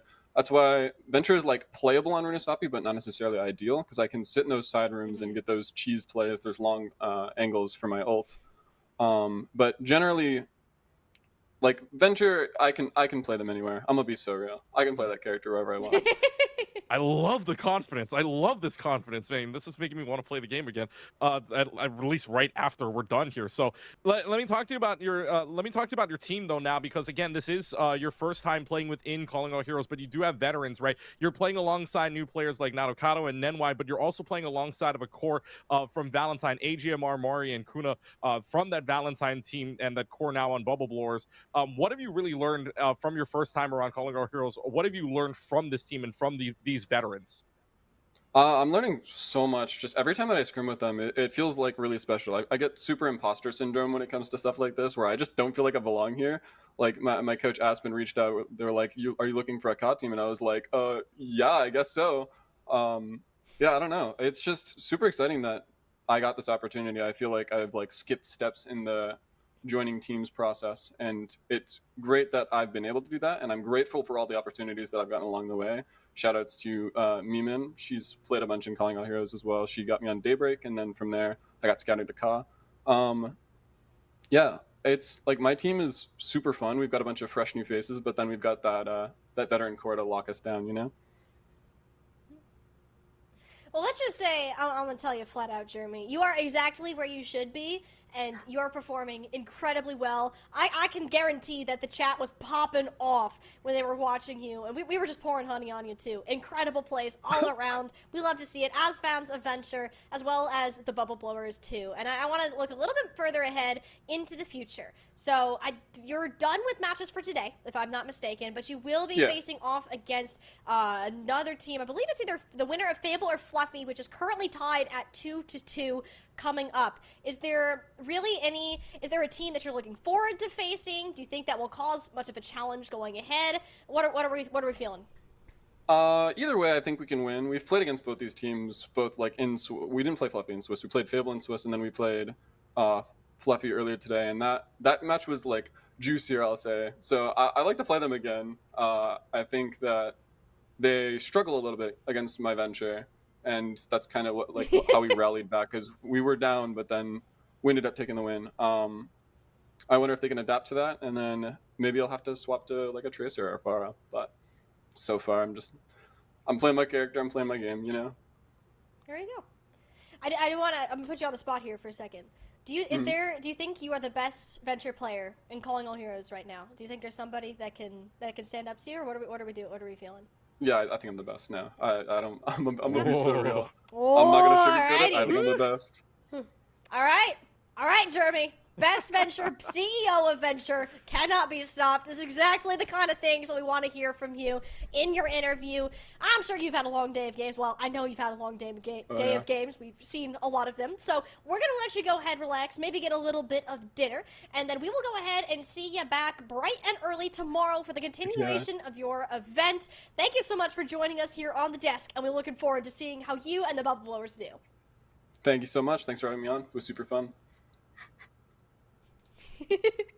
I love the confidence. I love the confidence. That is exactly the answer I wanted, and I'm so glad that they gave it to us. I just like Jeremy's confidence, just like looking around, just trying to think of all the players, and then be like, no, yeah, I'm the best one. It's just the absolute confidence, and that's the confidence you want to take into this fight. I think we want to point out too that I believe we're going to be watching that match tomorrow between the winner of that tomorrow versus winner of Fable and Fluffy versus Bubble Blower. So I'm hoping we get to see that confidence on full display there, because that's going to be such a great game overall, and I can't wait. I mean, this is Minor 2. We're already halfway through. Minor 3 is coming up too. I mean, oh boy, this is so much fun, just adding new players to the rosters. Now, speaking of Minor 3, Keegan, that's a great segue, whether it was intentional or not. That is coming up in just a couple of weeks, so make sure you keep an eye out for future sign-up information so that you can go ahead and participate and maybe be the next Jeremy, but not at the CEO of Venture. We'll have to keep seeing on that. In order to keep updated on all of that sign-up information, go ahead and drop a follow for all of our Overwatch Esports socials, both here for our streamed broadcasted matches, as well as on X for any updates regarding signups, competition, or just fun little content tidbits. This has been us, match 3. We got one more left to go. The upper finals, the top 2 seeds, ready to battle it out in a grudge match of all time. Expecting it to be a 5-mapper according to Senna from Nightmare Timeless. We're going to see it live up to those expectations right after this.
we've had a great day of Colonial Heroes Minor 2 matchups. Keegan, I'd be lying if this wasn't the match that we have been waiting for all day long from day one. We expected this. Nightmare, Timeless, YFP, and Super Shy.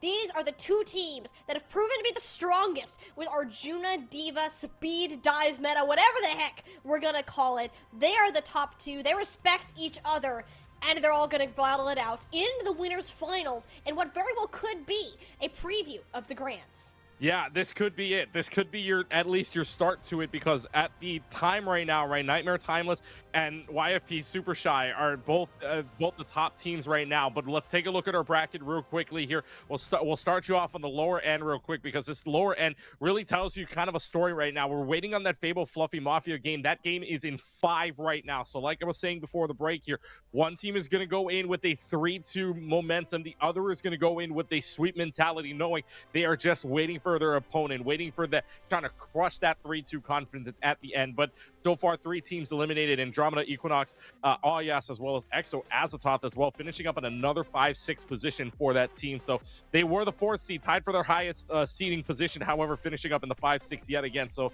they're going to hope to finish a little bit better back in minor number 3 next time that they come around. Minor number 2, upper bracket, though, looks like this, where it is. Here's the interesting thing, right? Fable, Exo Azathoth, YFP Super Shy, Ayas, right? All those games are 3-0. Bubble Blur's Fluffy Mafia went 3-2. But here's the interesting thing if you take a look at these matchups together. Nightmare and Timeless versus Andromeda Equinox. YFP Super Shy versus Ayas. Both are 3-0s. Then Nightmare, Timeless's and YFP Super Shy's next match are 3-1. Get the picture here? We could, I like you said earlier, as a preview for the Grands, we could see the pattern. If the pattern stays true, this could be 5. Senna said it herself, and it's Senna very rarely will. Let me rephrase this. Senna will not lie. She will not sugarcoat things. She thinks this is going to be a 5-mapper. She thinks it's very unlikely that this will be a 3-0. Super Shy, YFP Super Shy, in her opinion, has some of the best Diva Juno synergy so far, and to hear that coming from a Nightmare Timeless squad who we caught on stream against Fable a little bit earlier, just turned it up to 11, but more like 11,000, really, like not allowing a single capture point to go their way on. I don't think they lost percentage on Flashpoint. They didn't allow a fraction of a meter on push. Like, this is a team that is here to win, and they very well know it. Players such as Senna, such as Bun, can just completely take over the lobby at any point. It's only a matter of time and a matter of skill matching that on either side to prevent that from happening. Yeah, I mean, obviously for Nightmare Timeless' side, as we're looking at their roster right now, they're trying to keep this entire first place going. And remember, the stat we gave you before here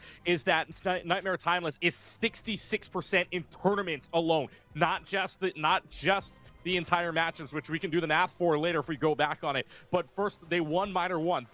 They won Major 2 as Green FT. They are on a roll right now for this Nightmare Timeless squad, but they're up against a YFP Super Shy team. And like you were saying, if this holds true, the gap gets even smaller between these entire teams. And right now, we were talking about this. Our producer was kind of laughing at what this could be for the roster lineups. 4 Junkrats and a Roadhog. Yeah, that's definitely what they're playing. I hope you like bombs, guys. As apparently YFP Super Shy does. This is in all sort of seriousness, no, this team is terrifying on a paper level. Wisps and Hitori. Wisps, I think, is the top 3 hit scan within Calling All Heroes, alongside Senna. Has been playing Tracer as well. I'm very excited to see that 1v1 go on. Zoe is joining this roster, formerly of Valentine, now looking to fill that role of flex DPS, and I think she, again, along with Bun, those are the top 2 flex DPS you find in this whole tournament. Hitori has been making a massive name for herself in terms of her level of flexibility, and these supports, I have zero faith. I don't think they're gonna fail. I don't think there's any point of failure within this support line. And there's a reason that they are trusted so much to succeed, because their team synergy is just that dang good. They have the coaching and the support that is needed to make a great team. Another fun fact about this though, Keegan, this is the exact rematch of the grand finals that we just had in Major 2. Yep, the exact same one. And then also, too, you were talking about Zoe joining from Valentine Kindred's there, too. So this could make this a very, very interesting depth chart on both sides. Get things together. We saw the starting lineups, and here we go between these two. The exact thing we saw back in Major number 2 is what we're going to see for upper finals in Minor number 2. So this is the rivalry here. This is the absolute rivalry at this point where if Valentine doesn't exist, you still have Valentine players obviously on this YFP Super Shy team that moved on over, but it's the rivalry in itself is still there. So let's see what they pull out here. It's going to be Timeless here pulling out the Symmetra first. They'll be the ones to get onto point first, essentially, or trying to get the speed at the very least. But here's the interesting one. Wisp on the Ashe. Wisp on the Ashe. We have not seen any hit scan player, aka Ashe player, do anything at all today. And just put it bluntly. Wisp, if one player's gonna change my mind, it would be you. Never mind. No. Just get off Ashe. Please change. Please change. This is not it. The interesting thing though, Peace is in over Senna, another flex DPS player that has been recently picked up by Nightmare Timeless as Major 2. Yeah, and we'll see already here if YFP Super Shy decides to change here. Zoe will go on over to the Tracer, but I guess they're seeing something in Wisp that this Ashe will still work out. Maybe it does, maybe it doesn't, but at the same time, too, the Timeless just has every answer for it, right? Even if one is getting shot down, you still have Peace to wall it off, or you still have Sniper diving it. So it really is YFP Super Shy needing to find at least the first pick here to even make a difference. But right now, that's tough in itself, considering Wisp started low health, and look where he's voting is just in the depths of that wall. You know, hey, maybe it was just a little bit of a fluke before. Wisp can just get pressured out a little bit too much, and hey, so we got fun. This isn't too bad after all. Wisp is still alive. The Dynamite will force a couple players of Nightmare Timeless back. Don't really have the support to really sustain themselves in this. I do think a lot of the reason for playing Ashe here, not only is Wisp have insane aim, we don't really have a strong Mei player on this team currently. Zoe can play it, but has never been one of her heroes that has really brought the same carry potential. Yeah, but I mean, if you don't have one carry, at least if you can rely on your other one, right? You can rely on the Ashe doing something here. That makes things a little bit easier for you to stomach. And right now, that fight did show off what an Ashe can do, right? Dynamite damage and all killed off the Mei earlier on, so that at least forces Nightmare Timeless to reconsider their positioning here and making sure that they cannot dive, because right now you can see the positioning here. Velvet is doing all they can to block to make sure Wisp does not get dove, and that means Nightmare Timeless is going to have to run all the way around to even try to fight this.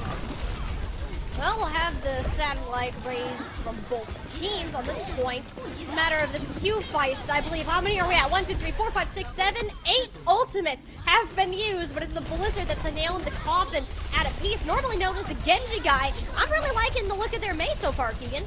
Yeah, I mean, the Mei's looking pretty good right now here for Nightmare Timeless on Peace's side, and they're kind of making these walls a little bit more difficult to handle. And so far, YFP Super Shy does take the lead. It's not going to be there for much longer. And right now, you can take a look at the ultimates, right? Hitori having to use the self-destruct, not good. So Sniper now will have one to defend the point. Bram will have the rally at the same time, too. And really nothing else on the side of Super Shy besides of their rally. So Nightmare Timeless have the advantage here. If Super Shy does have one fight down, they're going to have to back away immediately. Wisp needs to hit something, though, because right now this Ashe isn't proving all too much useful except for that one fight. No, Ashe really can't open fights up like she used to anymore. It's kind of more of a closer. You're relying on Zoe and Hitori to work some magic in that regard. I mean, you just don't have ults right now between Sniper, Bun, really shut this down. I mean, Zoe does win the one a lot faster than you would think. Zoe's Tracer has really been stepping it up lately, including in this match. YFP made a massive pickup with her joining the roster. Yeah. Are they snaggering him? Yep. Oh, goodbye. What? Wait. Velvet! Velvet? Velvet? I don't think that was part of the plan. I don't think that was part of the plan. Okay. I don't know how to speak on that one. I'm flabbergasted. Oh my gosh, like I can't even take whatever else is happening seriously now. I mean, you don't have your break. I mean, hopefully Velvet's back at this point. Yeah, probably not since Zoe died, but Nightmare Timeless got enough space, and honestly, YFP lose the point because of that. So hopefully, all of our silliness is satisfied now. Yeah, you better hope so, because this is getting closer and closer. Oh! That lands up onto Velvet. It wasn't even a stick that was on the shield, but it dropped and he couldn't get away from it. So, oh my goodness, that might just signal the end. It's just gonna have to be staggers after staggers here, because look how far pushed up they are. Already at the spawn point and 10% left. This is just gonna be staggers. They don't have anyone that can touch even right now. None of these heroes are fast. You're walking into a Maywall, a Blizzard, like YFP Super Shy. Somebody's on the point, but you're kind of cooked after this fight is said and done. Zoe can just vibe here and hope her team lives and set. Yeah, the Velvet's back. Hopefully they're going to stay on the map this time and buy a little bit more for YFP Super Shy for a re-engage. Velvet is way out in no man's land and it just can't get back to the team. YFP going over to the Wrecking Ball, and he hopes of a last-second touchdown, and the Bob barreling their way through, clearing the path. I mean, honestly, Keegan, this overtime, they did not kill Zoe. Zoe is still up and kicking, and now YFP Super Shy have a genuine chance of taking this fight. This should not have happened. Nightmare Time was completely fumbled. They got too confident. That did not just happen. Are we calling it? I mean, all of your team was there, right? I think everyone in YFP Super Shy was back except for Velvet. Is this an agreed of what we're calling it here? That's a C9. Yeah, that's a C9. That's a all C9. right, we're confirming it now. The C9, wow. The C9 counter is on now. Oh boy, we have a lot of counters going on today. Ethan Pulse Bombs, Ethan Blizzard, C9s. Oh boy, we got a lot going on here, and this is just day one. This is just the first day of CAH here, at least on the bracket side, and we still got plenty to go through. But no, the big thing there is that Wisdom, I feel like the big one, and I hate to point out one player, Velvet really threw that tempo off. I think YFP have it a little bit better, but just the regroup after that and Velvet falling off was not the play. And so Timeless took rightful advantage of it and just kept it. And now he's going for the Genji. I think the first time we'll see the Genji here today out of 4 games here. Does this pay off? We'll see. Play it. We saw a little bit of Genji from Bun, but it was lackluster. Genji's just not a super good hero right now. Once again, Peace, nicknamed Genji Guy, so it's in the name. We know that Peace is very good at this hero, and not enough to save Brand, though. Wisp is actually making that impact that we know that they can have on the Ashe. It's just so incredibly difficult to find. YFP Super Shy taking advantage of more of this ranged poke style of play and ignoring Peace almost altogether. Yeah, kind of ignoring Peace. Peace doesn't, I mean, Peace is building up an ultimate, yes, but you don't really have to look at Peace because unless Peace can get close enough to where the Brigitte doesn't really stand up to anything, you're not going to have much to worry about after that. If you're this Brigitte team, if you're Velvet, if you can cancel out the Genji, you're doing well, but right now, just staying on side of this bridge, YFP have all the advantages unless Sniper wants to press that go button, but right now, they're in the back line. They really have no damage going for them. Sniper used commanding shout just to get back to the fight. The fact that Velvet goes down here, it's just a story of Brigitte players not having a good time. Like, that's been most of our matches throughout the day, and Velvet seems to be no exception for the time being. YFP are still in control at this point, at least for now. It seems that Zoe is doing a little bit of stalling on the objective. Nightmare Timeless aren't turning around to deal with it, so the longer that this goes, the better it is for Super Shy. Yeah, and it's also going to be a flip here for Timeless because they really can't do anything about it. But right now, they're going to go ahead and use the orbital ray, but Graham takes down Scuffed with a whip shot. Oof. Yep, Graham accurate with these whip shots. Saw that several times throughout the day today, and Graham will continue to deliver on that. Like, this ult banks is scary. This is about to be one of those fights that makes my screen lag. This is going to be one of the fights where we're going to be having to check our internet real quick just to make sure that everything... 9 ultimates coming up on the board. The only one you have not on the board is Scuffed. Scuffed got taken down early on in that orbital ray, and that means YFP Super Shy could have played with it, but there was no point already because that orbital ray was nowhere near it. So let's see. Timeless have 5. Super Shy has 4. Superwatch, good luck, Molly. Oh boy, that's a fat rampage. 4 go off and the rest are off the map. I don't even know how many are alive. 2 for Super Shy, 3 for Nightmare Timeless, and that was what? Only 3 of their tools that actually ended up being used. YFP have more stabilization in the long run. Z's is getting chased down. If Zoe can confirm this elimination, I'd assume that this is a YFP Super Shy point, especially if you can grab this health pack. Sniper being alive, though, is much more of an issue. Both the supports on Super Shy weren't really available. Velvet returning with this rally would allow them an actual chance at fighting this one out, especially now that Sniper is dealt with. We should be seeing a red flip rather soon. Yeah, I mean, this fight is still going on. I mean, they're just poking at each other, yes, but YFP does get it back. Oh my god, Peace. Okay, Peace had to use the dash just to get back up the wall. But yeah, the wall climb ran out. But 54% YFP is going to be able to take this back. But the big thing here, Tease still has that orbital ray online, and Peace does have this Dragon Blade at the same time. An orbital ray plus the Dragon Blade at the same time could very well spell a very speedster play from Timeless here. Oh, Nano Blade, who? I only know Orbital Ray Blade. Gotta come up with a better name for that, or Velvet can just smack you down. Sorry, Peace. Good luck next time. Velvet definitely coming back. Velvet is a very consistent support player. Nonetheless, little bit of warm-ups to come into this series, but eventually made it back into the game. And YFP, we're going to be in one-fight territory because of it. One-fight territory, and Peace is not swapping off of this. You're not going to build up this in time. You need a lot more damage than just the Genji Shuriken. You're going to need a lot more, and especially with the Overwatch. Oh, look at this! They're in this spawn. They're not even going to give Nightmare Timeless the opportunity to touch. Sniper might be able to... Oh, never mind. No sniper touching today. YFP super shy in the spawn rooms and guaranteeing us a map number 3. Yeah, this is one of the ones where Timeless would like to have that back. They had the advantages, right? They had that 5 versus 4 ultimates. They had an ult advantage. They just didn't use it correctly. And even then, even with Bun, like, Wisp was able to, like, counteract it a lot, too, because actually Wisp used the coach gun to send Bob off the map in that one fight, which made that ultimate just null and void. So YFP Super Shy is not only doing a good job with their ultimates, but at the same time making sure Timeless's ultimates on that last couple of fights weren't impactful at all. Especially we saw Peace on that Dragon Blade, the Orbital Ray combination didn't work out all too well, and that's because of Velvet stunning it out. So Velvet get credit for that being a very good Brigida, and now it comes down to what else but Control Center. And this is the map where I would say, I hope Jeremy's watching, because there are 2 Ventures out. Let's see if the Venture confidence is true here. I love Zoe's Venture, and I'm very glad we get to see it against Bun. I think if Jeremy's number 1, Bun and Zoe, in no particular order, are 2 and 3. Not a doubt in my mind in that regard. Nice little read. Not enough to really kill the Venture. Has so much overhealth with those little shields from using abilities. You no longer have Wisp though, and I think this is where Super Shy are going to start to struggle. Playing hits gun on this map is darn near impossible. You just have so much more of an advantage with Peace being on the Mei with this superior map control. Half the battle is just trying to break the wall. Yeah, and breaking the wall they didn't do in time. Velvet got taken down, so that allows Nightmare Timeless to take up even more room. They took the point. They were able to play forward a little bit more, gets that wall onto the Mei and forces them all the way and forces them to go all the way back. So honestly, for right now, Nightmare Timeless with that big advantage for them, and ultimates on the board. Peace is already coming up on a Blizzard. But look at the difference between Zoe and Bun, 30% to 75%. The big difference is in the Ventures right now, but the Mei versus Ashe combination is also big. It cancels each other out. This is still close.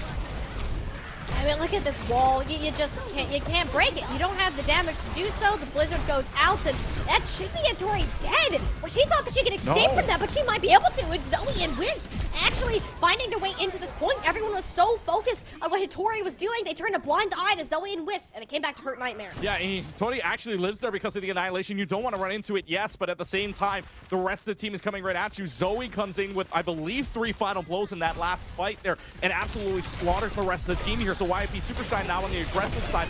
Hyper will have the Annihilation, but oh boy, watch out, Tectonic Shock is up. Yeah, Tectonic Shock up. Doesn't really often get eliminations, but really good at zoning players back. Kind of plays similar to Mei, but it's an ultimate instead of a ability that's up every 15 or so seconds. YFP Super Shy. I'm gonna back off a little bit, respecting one's Mei play, and then responding with their own orbital ray. Absolute chaos unfolding on this objective, but Velvet, a nice stun to keep the sniper off of their backline. Doesn't really have the health to tank through the remainder of the Annihilation, though, leaving the rest of the team in a bit of danger from here on out. YFP Super Shy just playing that stall game that they have been very good at throughout all of the rounds so far today, and actually may be able to find some sort of stabilization here. Sniper finds themselves completely alone, little bit of panic, deals with Hitori, but now it's just Zoe. Look how much extra percentage of stall that Venture allows just by existing. Wow, they're really on the same wavelength with that jump there, but Bun's able to get the better of it, and they are able to stabilize in the end to get themselves the win and the flip point at 69%. But the good thing here for Nightmare Timeless, they're able to hold on to the Tectonic Shock. Super Shy has nothing on the board right now, neither does Timeless except for Bun. They're able to build up the ultimates quickly. The Nightmare Timeless do have another fight, especially if Bun can get at least one pick or at least one isolation with that Tectonic Shock. Fun. Hopefully to find some chunking value out of it. Look at all the players, the supports in particular, trying to run through the hills, but it doesn't stop Zoe from finding Z's in the backline. A very aggressive play. There's a second support now. Zoe just single-handedly won YFP Super Shy this fight, and Nightmare Timeless. Yeah, you do not fight those without supports. Yeah, you really don't. You cannot fight at all without supports here. At least in this meta alone too. If the Juno goes down, if the Brigida goes down, it's just basically doomed at this point. So 80% final fight territory here. Nobody's got a single check mark, but the big one though on Nightmare Timeless' side is Tease. If Tease can get a really good Blizzard off, they can just use that to go on in, and they gotta do this quickly before it even hits overtime, although it will hit it anyways. So Peace has got to come up big with this Blizzard here. The Blizzard online. Nothing really to stop it though. Should be an automatic win condition. Z's and Scuffed, and then toe-to-toe when it's come to these ultimates so far. An impact on the Junos. And it's Peace, the one tool that can actually make a difference here, and they might not even need it. Look how low that ended up chunking Wisp and Hitori. I'm saying it again, you don't have the same level of frontline pressure that you do with an Ashe compared to that of a Mei. Still one more fight for YFP Super Shy to come back in. Nightmare Timeless won that in two ways. They won the fight and they didn't use the Blizzard. They only needed the Orbital Ray to use. So now Super Shy has a Bob, has the Rally, has the Orbital Ray, but at the same time, he's going for the sneaky play, could be looking out for it. That's a great dynamite though. That allows them to know that maybe something's amiss here in this corner. Maybe they try something else, but no, what's the Blizzard? They know it's there, but Peace has a get out of jail free card and form into ice block. Velvet getting run down by Sniper. The point being contested and may even be flipped on over here, but the fight has already been won. But the war has been lost on the objective. There'll be a little bit more chip damage onto the supports, but at the end of the day, not enough damage to actually make any difference in the overall outcome. The Bob being on the point as well. There's another Thorn in Nightmare Timeless's side. I knew this one would be close, and it's going to be close down to the very end. Peace getting a couple trades here and there, but the contesting power weaker and weaker by the second. And YFP Super Shy going to start off on the right foot, putting a map over Nightmare Timeless. Zoe just clutched that. Zoe is just absolute clutch that. Just touch the point, forces them all the way back, and then somehow, some way throughout the entire thing, they stabilize. And YFP Super Shy get the win. I mean, Zoe just won them that entire map. You touch the point not only once, maybe even twice during this entire series here. This Tracer is so impressive. And right now, yes, despite Wisp being on the Ashe, maybe not doing all too much that you would like, Zoe on this Tracer is so impressive right now, and just making sure that this team has the touch, the team can stabilize, and Scuffed even at the end, they're getting the 2 kills on the missiles, or the torpedoes. Doesn't really matter in the end anyways, because they had that firepower regardless though. I gotta tell you what, if Zoe doesn't touch that point, if Zoe is not the one to back cap the rest of the way and getting that flip on over to YFP Super Shy, we're talking about a completely different story here. I've been following Zoe long before Calling All Heroes even existed. Her as a player, I think she has some of the longest experience playing at higher levels of competitive Overwatch, and it really does show in her map knowledge and her ability to play around objectives. Not only just there in Control Center, but I'm also thinking back to Night Market. The only reason that there was even a fighting chance for YFP Super Shy there was because of Zoe just playing this stall game, touching in and out, and staying alive all the meanwhile. It was an incredible showing from her, and it really shows what YFP Super Shy can do at full strength. I can see why Nightmare Timeless are afraid of them, and they don't want to contest them at this level. I mean, we had a little bit of silliness. Velvet decided to be creative, but Nightmare Timeless eventually showed that, you know, this is a team that will fight toe-to-toe, and I can see why the respect is mutual between these squads. Yeah, and again, Senna saying this is going to be a 3-2 shows you that, yeah, there's good respect between these two teams, between every single player here, and that's what you kind of want in these top-level matches, right? You want acknowledgement that both of these teams are going to come out here swinging, and you know that that every single play and every single fight counts. And YFP Super Shy in the end, you can see it right here. Zoe gets the flip on the point, and then it's able to stabilize along with Wisp, along with Scuff getting 2 there. Again, that just cleans up house, but we talk about this again. Zoe not touching that point there means we have a completely different story, and back capping, making sure that point flips. Nobody from Timeless is back. Nobody's there because of number one, the Blizzard, mind you, that was there just to hold them off for a little while, but Zoe's right there to back cap it, make sure that YFP Super Shy knows that they have that fight win and that point secured for it. What a play.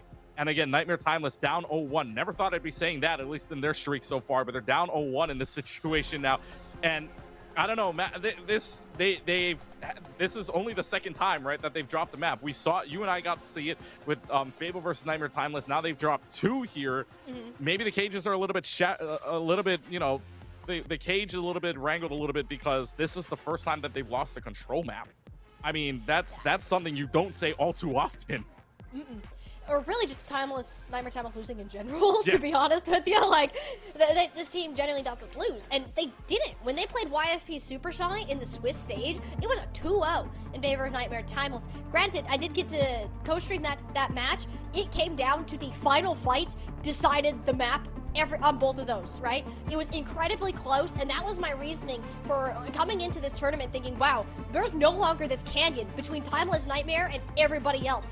You can jump over this, and if there is a team that is about to make that leap, it is very well looking like YFP Super Shy right now. Selecting King's Route, well, they didn't, Nightmare Timeless did, as the second map of the day. Likely seeing a Sawhill swap come back in if we're sticking more on the Ramatra side of things. If these to be the way to go, then Sniper will be more that player.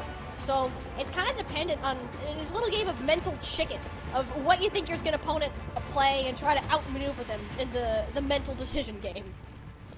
Yeah, I mean, this is all rock, paper, scissors, right? Are you going to see Venture Tracer? Are you going to see Tracer Far? Are you going to see Tracer? It really is just all the swaps coming in, but that initial pick is really what's going to make the difference here. And Timeless, you got to remember here, folks, if you're watching earlier on, this went 5-4 in favor of Fable. So Timeless does have some nightmares on this map, but yet they still decide to pick it because they know they have that confidence to do so. They just ran into a really good Tracer Far combination on that other end. So now we get to see what Timeless pulls out here. They're gonna pull the Venture and the May out to start. Bun on the Venture, Piece on that May. So maybe this staves them off just a little bit more, but hold the Wisp, we know, likes the Widowmaker. Let's see. Can you find anything at the start? This will be the interesting one. Jumps out. And nobody wants to peek. Nobody wants to say hello. Okay, only one shot on the Diva, and that's about it. That's all we get as goes back to the Ashe right now. So that just means here, YP Super Shy want to poke out a little bit here. They just want to poke what they can, especially now that you've got nothing to hit that far except for the Diva. If I'm Bun right now, I'm terrified. Okay, Bun's not terrified. She just launched herself into the team. You cannot do much about a Pharah or an Ashe unless you get super duper close. This is going to be a very big challenge for Bun to just stay alive in general, let alone actually find some sort of elimination. It's going to be about punishing YFP's overextension and ideally finding Velvet. The Brigida players have been the main source of targeting throughout the day-to-day, except for Bram. Bram has done an incredibly good job at staying alive in both matches so far. Saw Ice Block get jumbled. Piece, yep, you are done. Look at all the assists on that elimination. YFP Super Shy all on the same page, and that is a wonderful start to this first part of attack. They just didn't have the composition to deal with Zoe, who already has a barrage. Yeah, already has the barrage, and like I said, if you're YFP Super Shy, the longer this fight goes on, the better, because look, Zoe's already built up to the barrage, can just poke out as much as it wants, and has already mastered, right, the concussive blast onto the main, needing to crowd freeze right away just to even stay alive for a little bit longer. But YFP Super Shy, the advantages are big. Scuffed may not have the orbital ray yet, but he's already got the self-destruct and Zoe the barrage. This fight could be big, and Bun already noticing that swaps on over to the far instead. Yeah, this is a good match. More of what we were expecting. It'll be a little bit harder for Bun to get things done, but like where you are right now, you're not too concerned about what Wisps is doing. Wisp has got to find a bit of an angle. Wisp should be more scared of Bun at this point. That barrage, incredibly predictable as it may have been. As long as Zoe gets out with her life in store, I'd call that a win for using that ultimate, particularly with the support ults mirrored. Velvet, Scuffed, Bram, and Z's have been almost entirely toe-to-toe this entire day so far. It's been the difference between the DPS and tanks that has pulled the tail, and now beating up Sniper in this back corner, punishing an aggressive form of positioning. Self-destruct, not enough to get a remake, and Nightmare Timeless are yet to find an answer to the YFP Super Shot. You know the saying about when you have like Lucio's sound barrier, right? The later one usually wins. Well, that's probably true here for the orbital rays as well. Yeah. Scuffed using it later. By the way, I want to point out, Scuffed used the orbital ray later than Tease, and look at the difference already. 28, already 30% of a difference here between Scuffed and Tease on their next orbital ray. But Scuffed using it later allows YP Super Shy to play a little bit more aggressively, because as soon as Timeless's one ran out, they had nothing else going for them. So Bun and Tease both having their ultimates. This is going to be a quick fight though, because already look, Bun and Tease trying to get to the back line. If Peace can get this Blizzard off, you'd contest, nope. But Zoe's not having any of that happen in over 5 minutes on this point, Nightmare Timeless look absolutely lost in their decisions, which is so rare to come from this team, but also Zoe is just on one.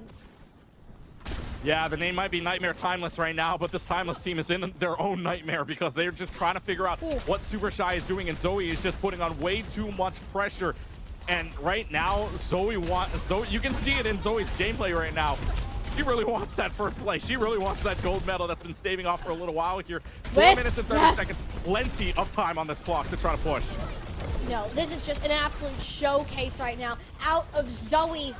I'm just trying to look for an angle. Not too sure about what this Widowmaker can find, but it is whipped, so anything is possible. Couple of body shots to start it off, but getting scotted out by the Pharah doesn't mean you can do a whole lot with it. At least Nightmare Timeless have time to press their shiny buttons. Oh, look how close. Tori thought she could get out of there. Not quite the same pace. That was personal.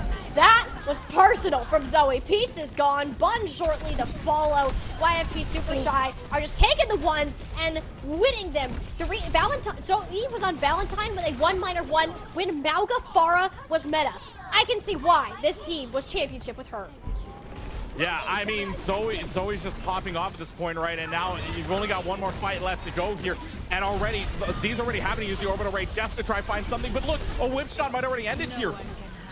You just don't have a solid way to contest. Nightmare Timeless are getting knocked off the payload. It's just really, how long can they keep Sniper in mech to actually contest this? Your spawns are closer, so YFP Super Shy, if they are going to win it, it needs to be somewhat close to a team wipe. Wisp hasn't found too much value on the Widowmaker elimination-wise, but it forces where the fights happen, because if you don't, Z's and Graham will get punished. That was 2 body shots that actually came in as support. Now it's Zoe's turn to bring out the broom and sweep up the remains of Nightmare Timeless, leaving just splats of them on the side of the King's Row Foundry. That'll be a 3-0-2 cap, and YFP Super Shy look unstoppable. I want to point out here, for some reason, our first 2 attacks of King's Row have landed up being over 3 minutes. In our first game, right, between Fable and Nightmare Timeless, 3 minutes and 2 seconds for Timeless. Now Timeless knows what it's like to be on the other side of the foot. Knows what that's like on the other side. Because YB Super Shy just put on a clinic, none of which would be possible without Zoe just absolutely popping off. You saw it at the very beginning, right? You saw it, or at the later halves of it, right, on the 3rd point, where Zoe was just hitting direct shots over and over again, just using that insane barrage at the same time too. Zoe wants that championship, trying to lift up this YIP Super Shy team, doing it, and just absolutely putting on a show for us right now. Nightmare Timeless needs to stop Zoe, or all hope is lost. You got to find some way, shape, or form. And like a lot of the times when we have Pharah on Pharah, they like try to skirmish against each other. Bon is a lot more restricted on where she can play because Wisps is existing and will hit shots if you give them the opportunity to do so. Right now, YFP Super Shy have a much more controlled pace on this. We'll see Zoe on the Mei. I brought this up a little earlier. Zoe can play many, many things. The Mei has never been her strong point. At least that was the case in the last Calling All Heroes circuit. It's been months since that point, and I'm very curious to see where those improvements have gone, and if this is just what YFP Super Shy needs to shut down Nightmare Timeless more. Yeah, I mean, you have to find a way to do it. Like for Nightmare Timeless, you know what the shoe is on the other foot. You did this to Fable, and you still lost that map. Now you're on the back end here, where you're down 3 minutes, but Wisp hitting shot on the Bun means now that Wisp has a better position because Wisp is on the Ash here. They've got a better position. Bun can't really do anything unless they try to dive in which case all of your resources are gone. And now that Z's also on the Ana as well, YFP Super Shy can just dive this Ana too and make life hell. Yeah, this Ana is very, very vulnerable. You don't have dive much, though. It's kind of just that little quick in, quick out that we see from Hitori.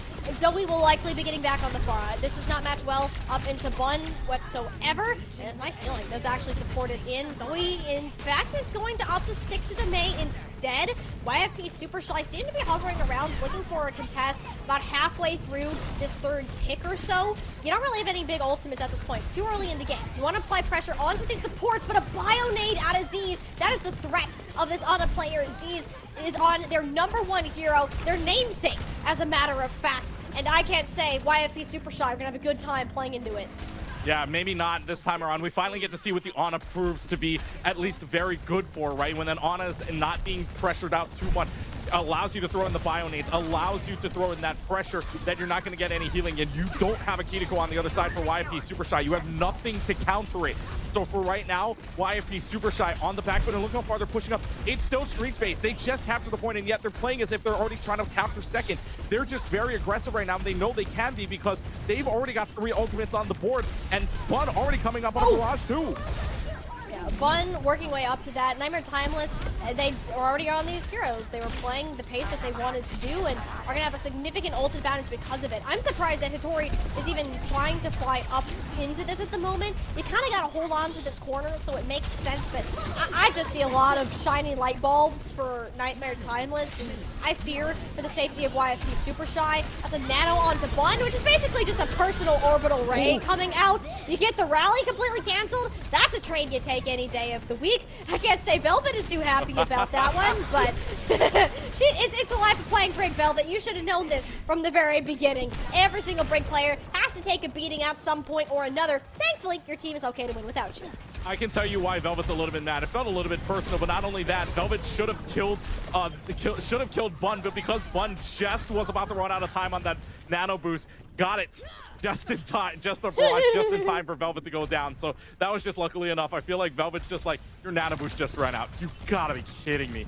But so 3.5 minutes left to go. YP Super Shy puts up the fence for right now. They're probably gonna, if they can defend this one more time, they probably get the time bank underneath it. Oh, but 2 sneaky players. It's Wisp versus Peace trying to be sneaky on each other. Oh dear.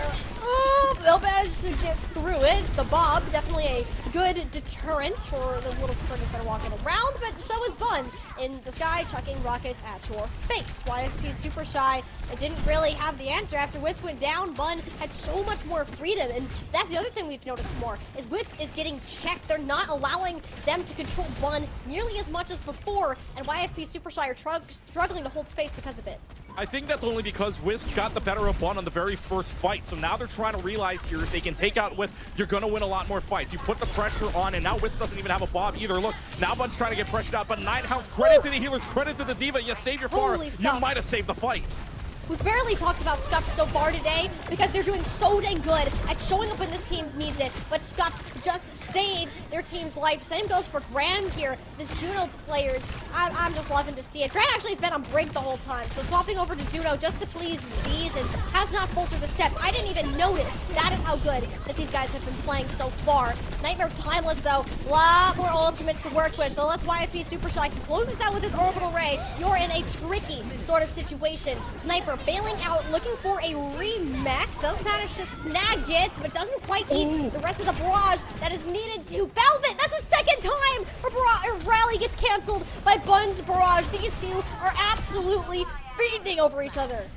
Yeah, you know what? I also got to give credit to Sniper. Sniper's like mechanics and mind is insane. As soon as Sniper gets back into the mech, they are absolutely, they turn the brain on and go absolutely for the protected bar that's nano boosted at the same time. You are protecting the president immediately after getting back into mech. That is insane play. And now Nightmare Timeless, though, they will not match the time banks, but now they have the momentum well on their side. It's a drive fight on either end unless Wisp decides to use the bot, which they might have to, considering that they're already pushing up and there's so much pressure. The longer you let YP, or the longer you let Timeless poke out here, the better it is for them. Timeless, you just gotta slow down the pace of this fight, and you know, that's exactly the way to do it. Peace swapping over to the Pharah, nice couple shots from Wisp, and a lot of that respect now restored. Wisp needs to be dealt with sooner rather than later, especially with how difficult it can be to play a dive composition in these last portions of the map. Yeah, it's just the last portion of the map here is just the worst one right now. And honestly, for Graham, at the same time, having that orbital ray is going to help you out stall this, or at least push you up a little bit more here. Super Shy at the same time, though, it's just a little bit more of a scuff fight as well. No pun intended there, but as well, without this orbital ray, you've got nothing to push up with except for a Bob. Bob's going to have to lead you in. It's a good thing Tease is going to try to save this at the same time. Here's the orbital ray to start, though.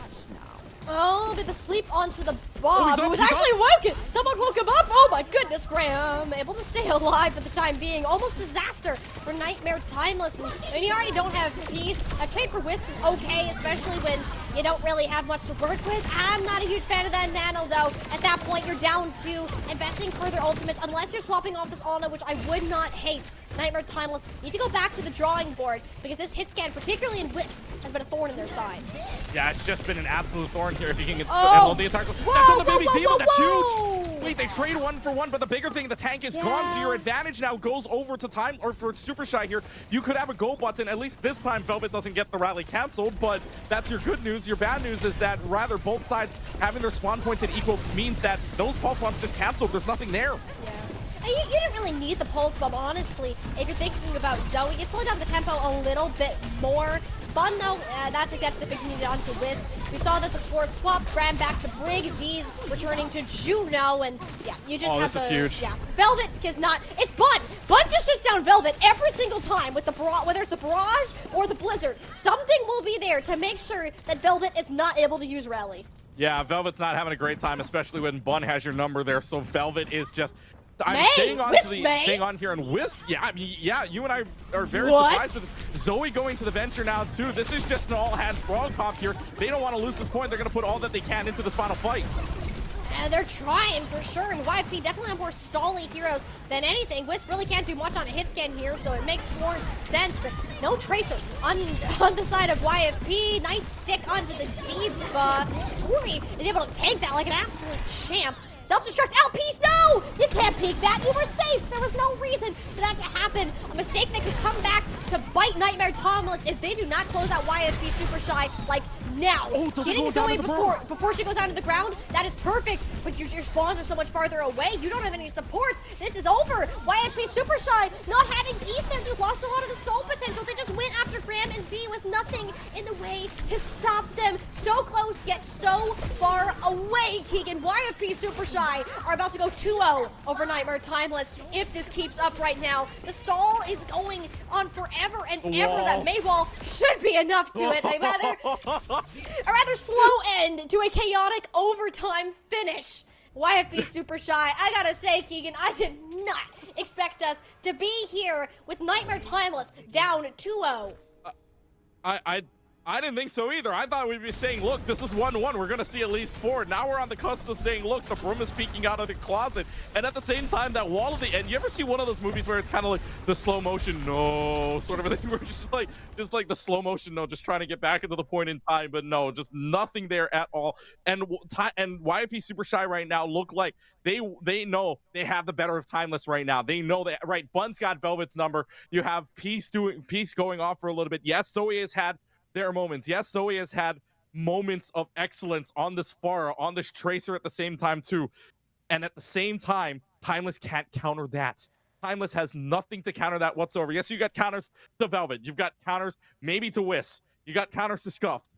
If you're not taking care of Zoe, Zoe is your X factor right now. She is making all the difference on this team, and right now she is making the difference where they can say they are one away from taking down what was last majors, right? Green FT team. You're one map away from doing so and putting them down into the lower bracket. When we've talked about strong flex DPS players within Calling All Heroes, the two names that instantly pop in my mind are Bun and Zoe. And today, it's the Zoe show. Even though, like, she's not as flexible as Bun may be in some regards, she is outperforming Bun when it comes to results. Some of that has to do with Wisp contesting with the Ashe, but her Pharah play is just ridiculous. There's nothing that Nightmare Timeless can even do about it at this point. Maybe try to mirror the hit scan, but you don't have a hit scan player in. Senna is riding the bench right now. That is an option you're seriously going to have to consider, because going ahead, you're down. You're on match point. If you want to have a reverse sweep to actually make it to these finals without going through the lower bracket, which would be ridiculous, by the way, then this is what you need to do. You need to find a way to deal with Zoe, to deal with Wisp, because this is just not what Nightmare Timeless need to be pulling out right now. And this doesn't look like Nightmare Timeless at all. I mean, obviously this meta shifts everything, but honestly, like Senna said, right, we talked with Senna earlier, thinking it was going to be a 3-2. Right now, they're on the cusp of a 3-0. I mean, this is not something you would expect at all from this as we go into the next map here. There is a change, by the way, but not on DPS. It is on tank. It is Sawhill that comes in, Sniper that comes out. So that tells me, right, they're going to play the Ramacha, they're going to play the JQ. I don't expect the D.Va here, at least with Sawhill in.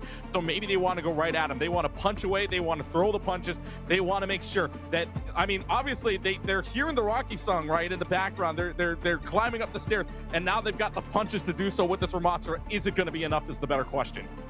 Ugh, I mean, the pasta's been dropped. It's all over the floor, and there's, like, we're almost about to slip on it and, like, do one of those things you just see in a cartoon. Like, that is where Nightmare Timeless, on visually, that is what it seems like they should be doing. But I can tell you, in a communication standpoint, I don't think this team is really tilted. I don't think that this team is necessarily thrown off their game regardless. These maps are very close. And with how experienced, this team has won 5 out of 6 competitions in last circuit and has won 2 out of 3 so far here. Both of those have been the very first. We are making that one swap. It'll be Sol Hill coming in, likely meaning we'll be sticking on the Ramattra the vast majority of this map, trying to get a mirror going, knowing that YFP Super Shy are unlikely to match the Mei, putting Hitori into a struggle bus of a position against a Ramattra kind of brawl comp. Yeah, this is going to be interesting to see who gets the better of this first fight, because obviously the first fight really makes a difference in what we're going to see the rest of the way. Maybe not according to our first matchup back between Fable and Exoazothov, but you get the point. First fight usually makes the big difference here. Now that they see the Jungler Queen, maybe they don't try to go right at it unless you have that Nemesis form. So they're going to try to poke out first and foremost, and Bun right now trying to poke out with that Mei essentially, and at the same time Wisp trying to get a few shots. If you're not diving onto Wisp, you're probably not looking at a great time, especially if you're just trying to poke at each other right now as the Tracers go at each other. Yeah, this does keep Peace occupied in the back, so the Tracer's pretty much alone, but eventually Peace will win that duel, and without Scuffed here, YFP Super Shy can't really push. I wonder how Scuffed did end up going down there. Was it just a couple of Road to Ica Souls from Bun, most likely? Yeah, I mean, but like they get the first fight. When they get the first 5 meters, yes, for YFP Super Shy, but in the end, you're going to lose the battle because you have right now this pressure coming from Bun and Peace at the same time. Zoe moves on over to the far. They now recognize, right, that they've got nothing to try to hit this far except for Juno. And Juno, if you got good healing, you're not going to do a lot to this far regardless. So this is good news, at least for YFP Super Shy, to try to recover this. Can they get the better of it is the better question, because Zoe's got to hit a lot of shots, but we know she can. Yeah, it's not a matter of are they able to, it's a matter of will it actually happen in the long scheme of things. Nightmare Timeless do have a lot more like offensive pressure, and you can notice how Hitori's playing much more passive than we're used to seeing her do so. Does actually scoop over the wall. It's actually placed under her feet. That isn't good if you're a fan of YFP Super Shy. Those little torpedoes just lock onto you, and it's so easy to underestimate the damage that those do. Z's healing here is just incredibly well focused. Juno can put out insane numbers of stats and just have a very impactful feel on the game, but it's been so even so far. Someone's got to make a blow, and it's Peace to blast the door open, quite literally, or rather just blast open Hitori's head with a pulse bomb. Nightmare Timeless should be snagging that first little checkpoint off the back of that. Forward spawn's unlocked. YFP Super Shy, you need to go back to the drawing board. Yeah, you were talking about a lot of stats as well. Look at the difference between the Junos right now and their ultimates. Z's already had it before that fight even ended, and Scuffed still building up to theirs. So right now, you're taking a look at Nightmare Timeless, maybe getting them some of their mojo back here a little bit. They've got that momentum in play. They have the ultimates to work with, especially 4 on the board. But the biggest one, again, Utodi does not get canceled out if this Rampage lands. No, not quite. You did get Z's, though. Rampage was on the both supports. Ram should live. Oh, wait, I thought Hitori was off the map. Well, you're still kind of dead. Yeah, there we go. Yeah. You could just live for so long with all the bleed effects and the adrenaline rush that you get back in health. It should still be a Nightmare Timeless pushing, simply with Sol Hill insisting on this point will attempt to stall it out a tad bit longer. That Arma health takes forever to chunk on through. Bun going down, though, you're actually going to want to book it back to your team at this point.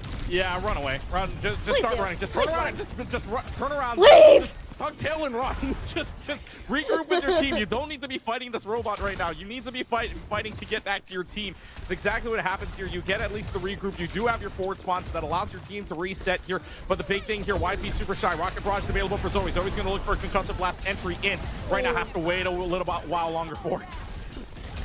You lose Wisp, but you gain a Bob in advance, who will hit more shots. Well, we're going to have to find out. Bob doesn't seem to be doing a whole lot of anything, or Sawhill does use the Annihilation, gain some HP back, and nearly face take that one. Oof, that's a barrage of rockets to the dome. I'm going to feel that one in the morning. Don't even got a second off of that. This is actually really good. Forward spawns were canceled a little bit ago, so this is fine for YFP Super Shy. You're just not getting the same progress just with how long Bun is living.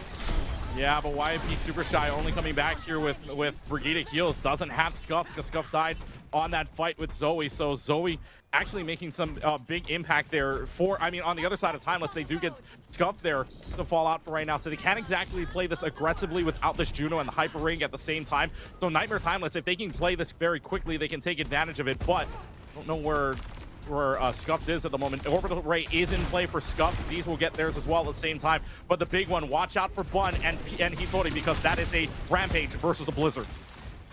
And this Rampage in particular, very scary to look at. You just can't stop it. So, Bun, I mean, you can with the wall, but what kind of movement did Tori just pull parkour over the May wall, landed that Rampage onto 4, and win Super Shy the fight? Had that wall going up like a fraction of a second sooner, we'd be seeing a much different outcome. The worst feeling in the world is Z's knowing that you used that Orbital Ray for nothing. Z's using the Orbital Ray, used the Orbital Ray while the Rampage went off. They used it simultaneously, and he totally gets the better of it. That's the biggest part of that fight. You no longer have an Orbital Ray. YFP Super Shy, if they win another fight, I'm telling you now, they take the lead. This is why we love push so much. It can be back and forth. Runasapi leans into this more like back and forth sort of play style that we're not always used to seeing on a map type that can lean towards of a snowball. YFP backing up to more of this middle ground, and this is more for whips to have room to land these shots and make sure that Hitori can bow out into these little rooms should she need it. JQ a bit flimsier in comparison to Sawhill's level of tankiness on a little Motra. Full spot from Tease, beautiful stick, goodbye Scuffed. One support down, one more to go. Yet the focus instead is put over on to the tank player of YFP Super Shy. Forward spawns are still active, so some players will grab them. Yet this fight should be just as good as over. Woo, Bun! Oh, that's a stagger. That's a huge stagger. Bun gets another one. Bun, I'm telling you. What did I say earlier? What did I say earlier? Maze a sniper. Maze a sniper. Maze a sniper. Bun's making it look easy. Bun gets it, and the bigger part of that too is they no longer get forward spawns here. So this is staggered spawns either way for YFP, which means that Nightmare Timeless gets a lot more space than we realize. They're gonna get their own checkpoint, and they might be able to push up a little bit further here unless now they decide to play around the corner here. Nightmare Timeless looking to see if they can poke out a little bit. They still have the lead. They don't need to force the fight here if they don't want to. They do have the forward spawn. YFP though have the ult advantage. Zoe was looking for a boop, couldn't quite find it. Now be a very early Orbital Ray here. Z's actually built that up much faster in comparison to Scuffed. The first time we've seen any real difference between the two Juno players so far, and couldn't have come at a better time for Nightmare Timeless, who desperately are going to need a little bit more meterage to prevent YFP from coming back. This time, though, it's Zoe who shut down out of the barrage. The Brigitte beats the Pharah throughout the rally, yet Velvet's no more luck. Still caught in a blizzard of buns. Nonetheless, the saga shall continue, and so shall Nightmare Timeless's bot progress. Sorry, Sawhill. I'm gonna talk about somebody else real quick. Bun froze up. Bun got the Velvet on the. Bun's got Velvet's number. Velvet literally out of the rally, and then getting whip shot as well out of the Pharah is just insanity here. Nightmare Timeless finally getting some mojo here. 2.5 minutes left to go, and the lead is immense enough, and this robot is far enough where this makes a huge difference. I would say YFP has to play kind of perfectly the rest of the way here, because obviously one lost fight, and this could be close to a completed nap, if not very, very close to what could be another Nightmare Timeless win to avoid the sweep.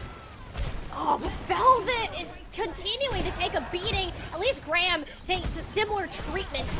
There's not too much panic in YFP Super Shy's eyes, but yet, and there will not be any at all. Nice little recovery out of Wiz. These dynamites have been getting insane value. Coming up with the bleeds, there's so many effects being placed on Nightmare Timeless. Worst part about that, though, is he totally goes out of, gets the Rampage off, yes, but that means you don't have it for this next fight. A minute 50 left. If he totally can build it up like we know that she can. I mean, this is going to be quick to build up, but you need to be even quicker with only a minute 40 left. Now you're getting the forward spawn pressure here, and now that's a great Ravenous Vortex. That was on everybody there. That slows them down, and that's going to allow them to run right into this, especially with another wall right against the line. This is This is just too much pressure. There's too much. Like, what can you really even do? You can't just base tank a Ramatra as a Junker King. That isn't an option. You have to be able to walk forwards at some point, but you gotta calculate it. But that orbital ray, Z is impeccable. Knowing that Hattori already used all of their cooldowns, Scuffed can't match it. The tempo has been slightly off when it comes to those support ultimates. Wiz can try to find something on this off angle, yet all of their team is already dead. This is just going to turn into a much longer stagger than you'd like it to be. Oh, Wisp needed to die earlier or at least try to find a way to sneak out of there, but now that's a bigger stagger, and that means this robot's going to be pushed up to the wall without much contest either. They're going to have to either try to stall or poke this out, but that also means that more time is just going to be wasted away without Wisp there. So here comes YMP Super Shy. They have the Blizzard, maybe just to stall right underneath the archway, but again, more distance here. Nightmare Timeless also have 4 ults on the board. Blizzard's placed down simultaneously, yet only Sawhill is caught frozen into a popsicle. Pop's Annihilation Overhealth is refreshed, and you can just march straight on into the back line. Peace tried to do that, but was met with an icicle between the eyes. A second one from Zoe. This May stepping it up when it's needed the most, and YFP Super Shy keeping themselves alive and afloat, and managed to get most of Nightmare Timeless's outbreak out too. YFP Super Shy has to do what Fable did back on King's Row. Hold on overtime. Needs to play perfect for a good chunk of time. And again, the forward spawns make this harder because Nightmare Timeless are going to have this before it even reaches midway. If they stagger this correctly, those forward spawn points are going to be a nightmare. No pun intended against this YFP Super Shy team right now. And you have the Rampage. You have the Rally available. This is going to be tough for for Nightmare Timeless to try to go against right now.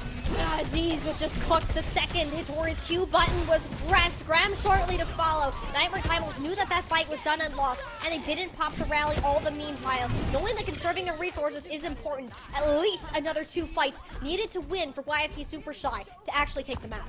The bigger thing there too is they won that fight. They got rid of the forward spawn point and they didn't have to stagger it out all too much. So the big now point, they will get their own forward checkpoints. This is the big one here. This is the big fight because Velvet's only got a rally up on play. Nightmare Timeless will have probably a pulse bomb, probably gets also that orbital ray at the same time and the rally. This is a huge fight here. If YFP Super Shy can stave this off, they've got a good chance to maybe even take the lead and take the win. That may well go. So cut off Hattori, forcing a rather early commanding shout. Rallies on either side. We know Velvet hasn't had the best luck of hers so far, but if that narrative's about to change, it has to be now. Dual stun, but an unmatched orbital ray is about to spell disaster for YFP's hopes of a full return push. Nightmare Timeless ain't out of this just yet. They knew it'd be close. It wouldn't be a 3-0, and those predictions about to come true. Team Kill Bell rings on in. Peace does a little dance. Anti-fragile indeed. And this series ain't over yet. Yep, we keep playing. We play at least 4 games. Nightmare Timeless says we are not going away into the night quietly. We are not just going to send ourselves to the lower bracket without putting up a few punches of our own, and at the same time, a Judo getting the play of the game as well. Yeah. This is quite rare to see a support get play of the game, unless you're like Yachty, but man, oh man, I mean, good shots off here from Scuffed. Scuffed has been playing excellent. I mean, we haven't seen, a lot of times what I see is if we aren't seeing a lot of the support's name, they're doing pretty well. And that's the case here. We haven't really been saying Scuffed a lot, but that's because Scuffed has been playing oh so well on the side, and they are absolutely popping off, getting the orbital raise very quickly, going up against a very tough competitor of support in Z's at the same time. They are matching each other's energy, but Scuffed and the rest of this team right now, YP Super Shy, are doing great. It's just that this time around, Nightmare Timeless had the better advantage because they had that big lead built earlier on. So now we go to map number 4. We're going to see Flashpoint for the first time since our second game, our second series here, and this is where Nightmare Timeless won on the next one if they do go to New Junk City, or so. Let's find out. Only 2 to go through, right? Sudavaso or New Junk City. Did YFP Super Shy watch what happened to Fable on New Junk City? That's the better question. We'll see after we take a short break here. Yep, short break coming on up. Top 2 seeds, Nightmare Timeless and YFP Super Shy, yet to battle it out. One team going on to those grand finals. This is a game you're going to want to see the end of. Map number 4 coming right up. See you back in a few.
we'd end up here eventually. There was no way we were about to see Nightmare Timeless and YFP Super Shy have a 3-0. Not on this stream. Not today, peoples. Map 4 Flashpoint is where we will be heading. If we got to see a little bit of when Nightmare Timeless played last couple of games ago, you'll remember it was a 3-0 against Fable. There was not even a toe set on the objective. I think Flashpoint and Push are two of Nightmare Timeless's strongest maps, sheerly because their macro understanding and their decision making and discipline that is shown above every other team so far is amplified due to the way that the map is played.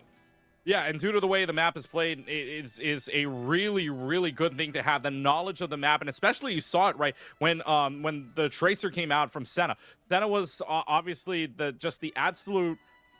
Yes, I'll say it, the absolute rat, but the better knowledge of it is even in these 1v1 fights, right? No, hear me out here, right? What the knowledge of the map allows you to do, right, is that you can like dash away to these mega packs, right? It was especially apparent when Senna was trying to 1v1 the Brigida.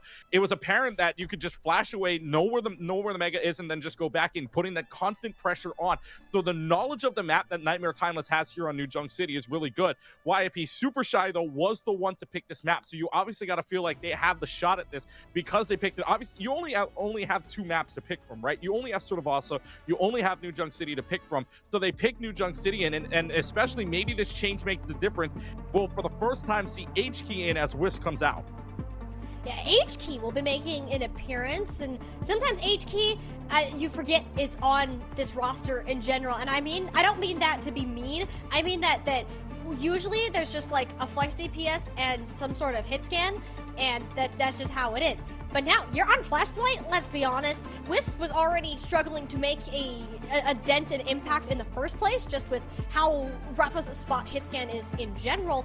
You put H-Key in here to have this double flex support, or not flex, why do I keep saying flex support? Flex DPS, ideally that May player that Nightmare Timeless has yet to see out of YFP Super Shy. So I have a feeling this is where we're about to get that same strong push, allowing Zoe and H-Key to work with each other's hero pools, allow Zoe to play this Venture, and put H-Key back towards that May.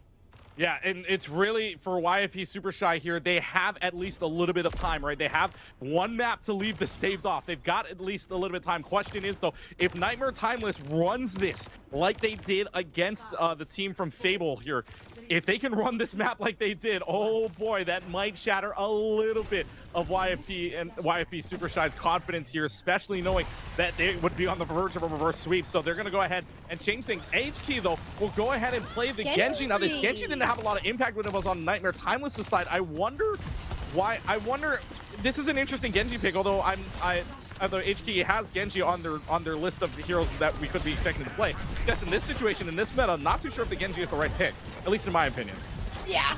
You also haven't seen HK just like solo team wipe multiple times in a single map. I have faith in HK to perform, except against a May Venture when you're playing close range. Those are not huggable heroes, HK. I can understand the urge, not with Fun and Peace. They do not want peace, despite what the name says. Nightmare Timeless, like, this is what you're expecting. I'm expecting a little bit more of a disciplined play style from YSP Super Shy going forwards. Yeah, and YFP right now, they don't have that advantage, especially with the Genji, and we love seeing some of the Genji players out here, especially these Dragon Blades and all.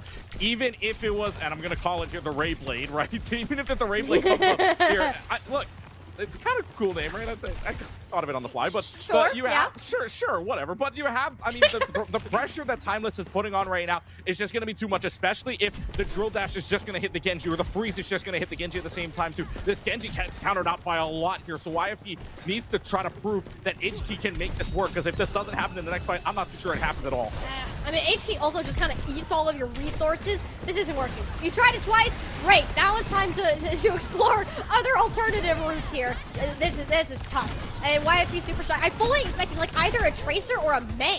We have gotten neither of those so far. Zoe can't really do even too much. Tori can't push in, and there hasn't been a single Q that has been pressed so far, and they will not be here on Arena. This will close out Nightmare Timeless's progress. YFP Super Shy wants to turn their sights to the second point.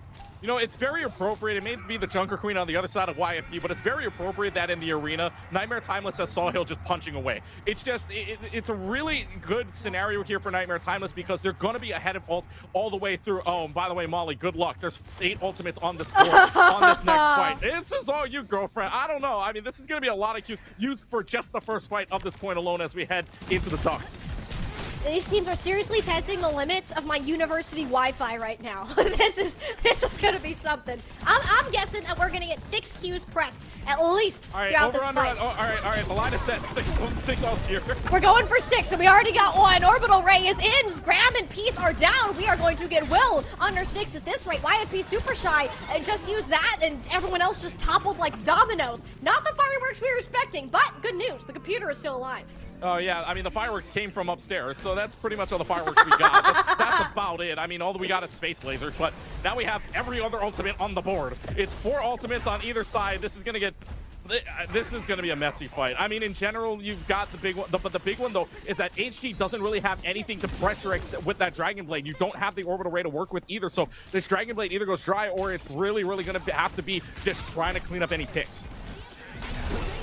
I want to see if we can get anything done with this Dragon Blade. HK, though, running far, far away from the tectonic shocks. There are all the cues that we knew were coming. If you guessed over under 6, well, we are going well over that amount so far. It'll be the Annihilation, really the only one that's still active throughout everything. Eventually canceled out as YFP Super Shy end up hiding away for the remainder of it. But HK wants to unsheath the blade, looking for any slices, but it doesn't even do a dent into the health. Eventually isolates Sawhill enough to make some form of impact. YFP Super Shy, it took them 5 ults to get there, but it looks like they're going to go ahead and even up our flashpoint at 1 apiece. Yeah, 8 total ultimates used in that long fight alone, but yes, we tie it up in 1 apiece here, and a good blade by HK at the very least. Yes, a lot of your swings were taken on that Ramattra, but that's good enough damage to take that Ramattra down. Soho can't do anything about it, and then it's just the go-ahead to use the shurikens on the rest onto Graham, who was very low, even considering the rally was there. But already, you can take a look at the speed of Timeless here. They're already on this point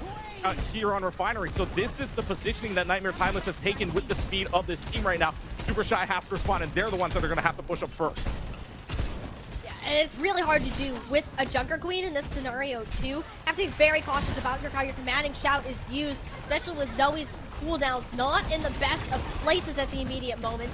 The emergence from Peace doesn't really get too much done overall. The mirroring of the orbital rays, I don't think we've barely seen a time where that hasn't been the case. This time, though, it is Sawhill that goes down. Peace and Bun doing their best to make up for the loss of their tank, and have done a pretty good job so far. Still has some ultimates left to use. A bold DPS ult popped as soon as that tick hits 100%, and that might just be enough for Nightmare Timeless to come back. It's not pretty, though. It's just so back and forth. Eventually, it will be enough to take Hitori down, but a very, very expensive investment, and only now you're dealing with this. Hitori stayed for so long. She could have popped the Rampage as she really, really wanted to. Didn't end up doing so, though, giving YFP Super Shy a chance at another swing.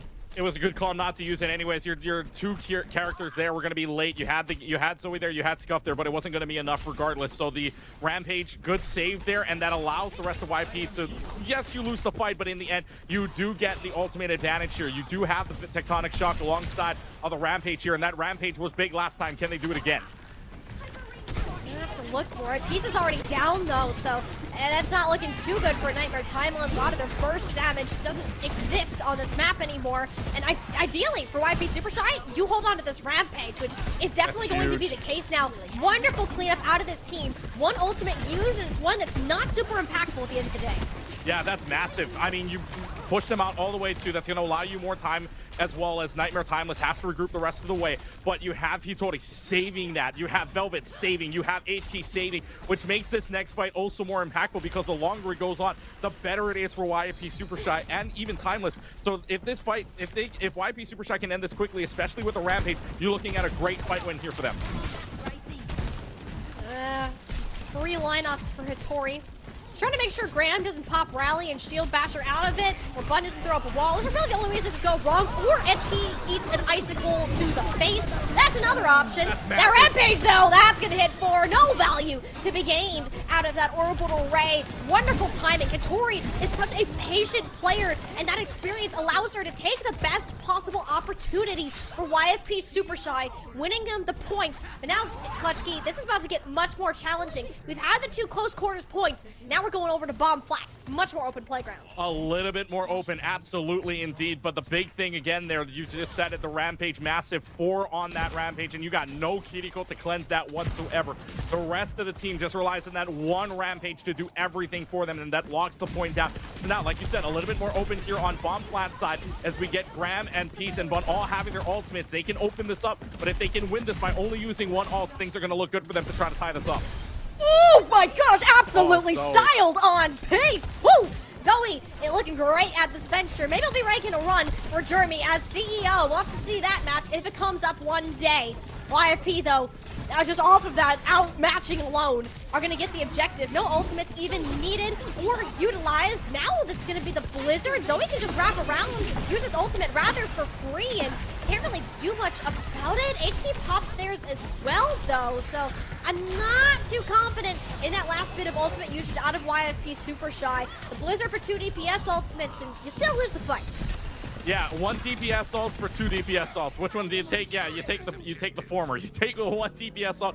Bun using the Blizzard to perfection, holding on to a Tectonic Shock and holding on to a Rally. Not only that, though, Sawhill 20% better than he totally on the Rampage to the Annihilation. So really, Nightmare Timeless have this advantage going into the next fight because the YFP Super Shy are working with nothing. If Timeless, like I keep saying, for this one with no ultimates on their side, you only need 1 ultimate to win this fight. If it's the Tectonic Shock, that would be big. Well, speaking of Tectonic Shock, Peace seems to like your idea right now. Velvet, I cannot say the same for. She will be living, but use H-Key essentially as a body shield, and you no longer have Genji. Not exactly the best trade in the books, but Nightmare Timeless run out to see if they can get any staggers. Thankfully, YFP Super Shy have decided to leave, and finally, H-Key is over to the Mei. These staggers, though, are going to be very unfortunate for the long run. I don't think you don't get another full touch onto this objective. We're going to be looking at a near round 5, unless this keeps getting fumbled further.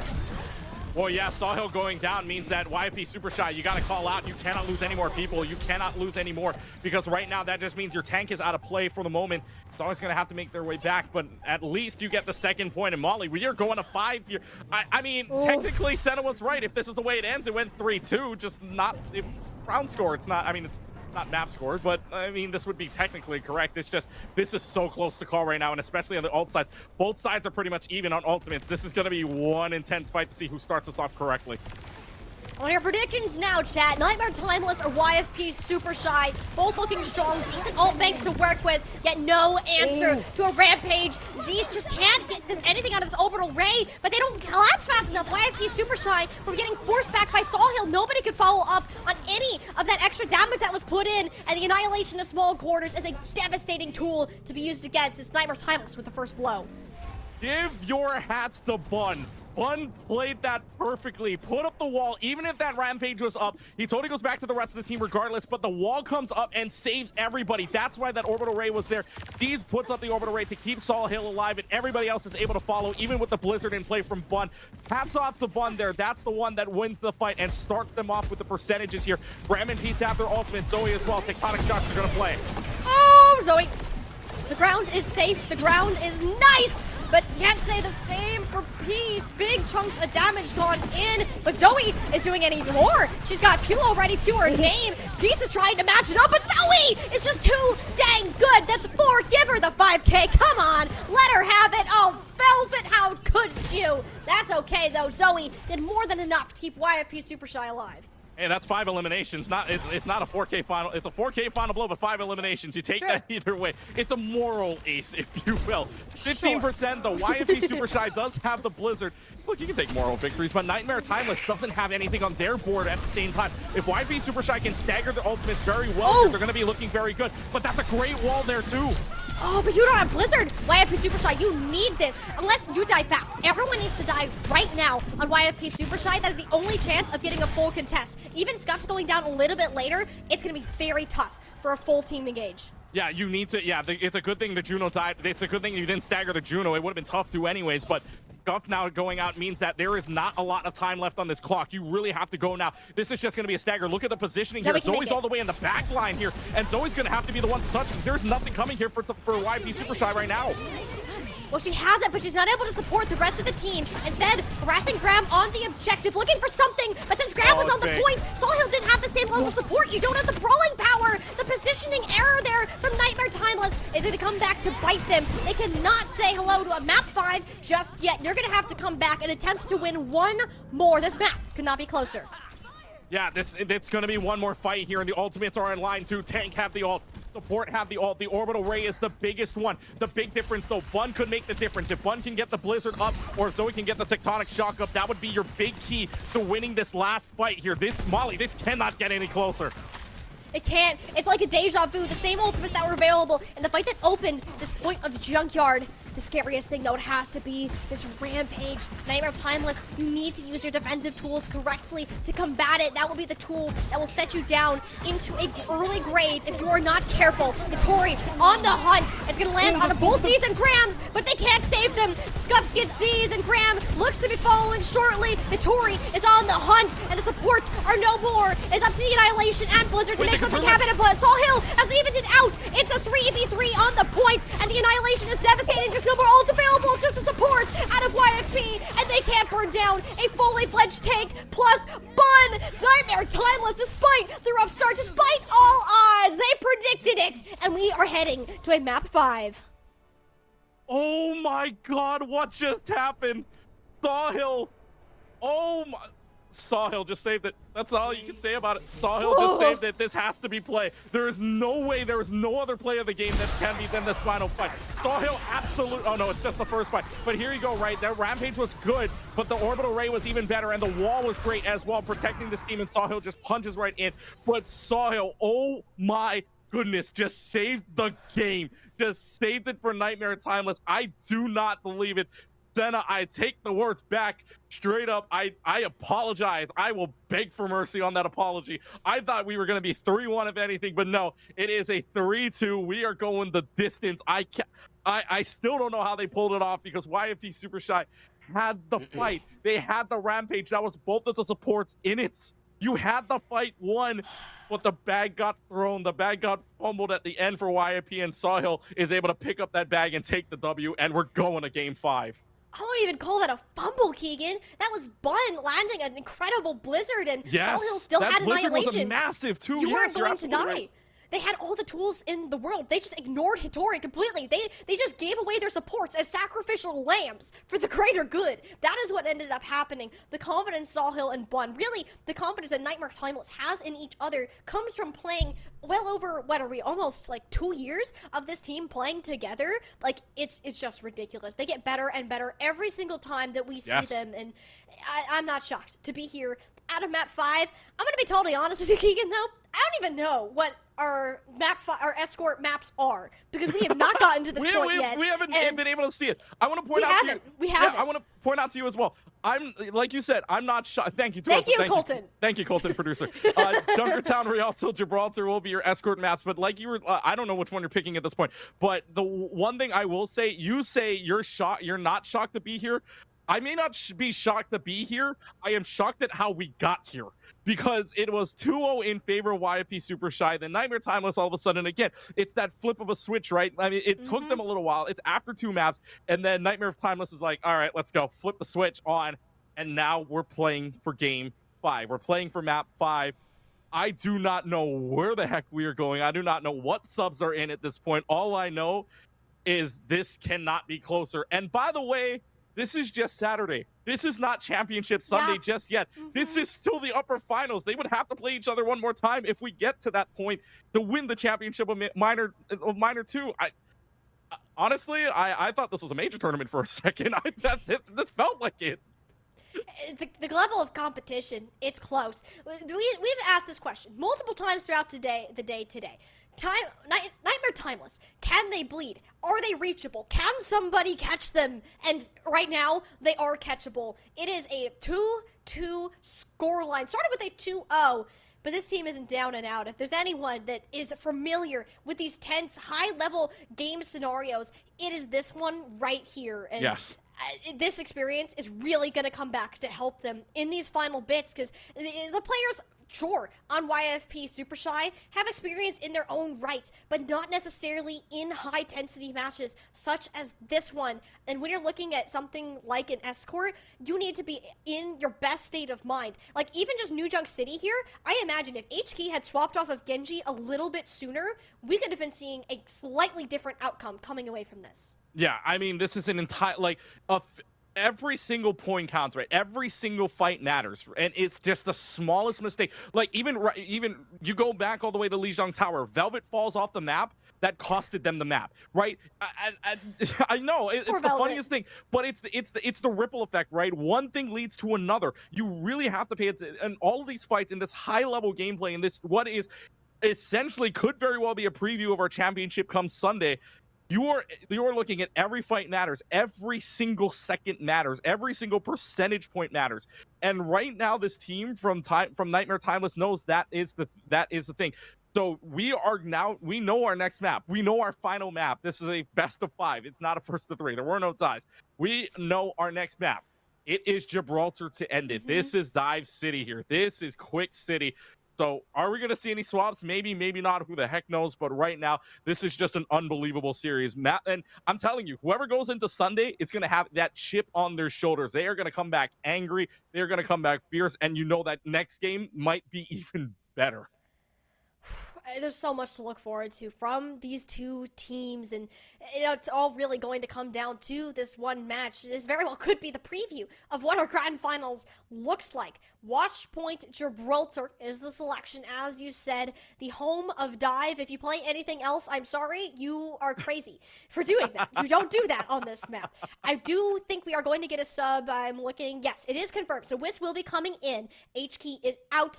You want to play the hit scan? You want to play Widowmaker? Please put Wisps in the game. You have wonderful bits of high grounds to work with. You got to keep them alive. If that can be managed and it's not a liability for YFP Super Shy to work about, I honestly think that this Watchpoint Gibraltar can go in their favor. In the past, there hasn't been an answer to hit scan on Wisps. The only other option is maybe you put in Senna, but with honestly playing the entire game, putting in a Senna who has not played the entire series, that seems like a very big risk to take.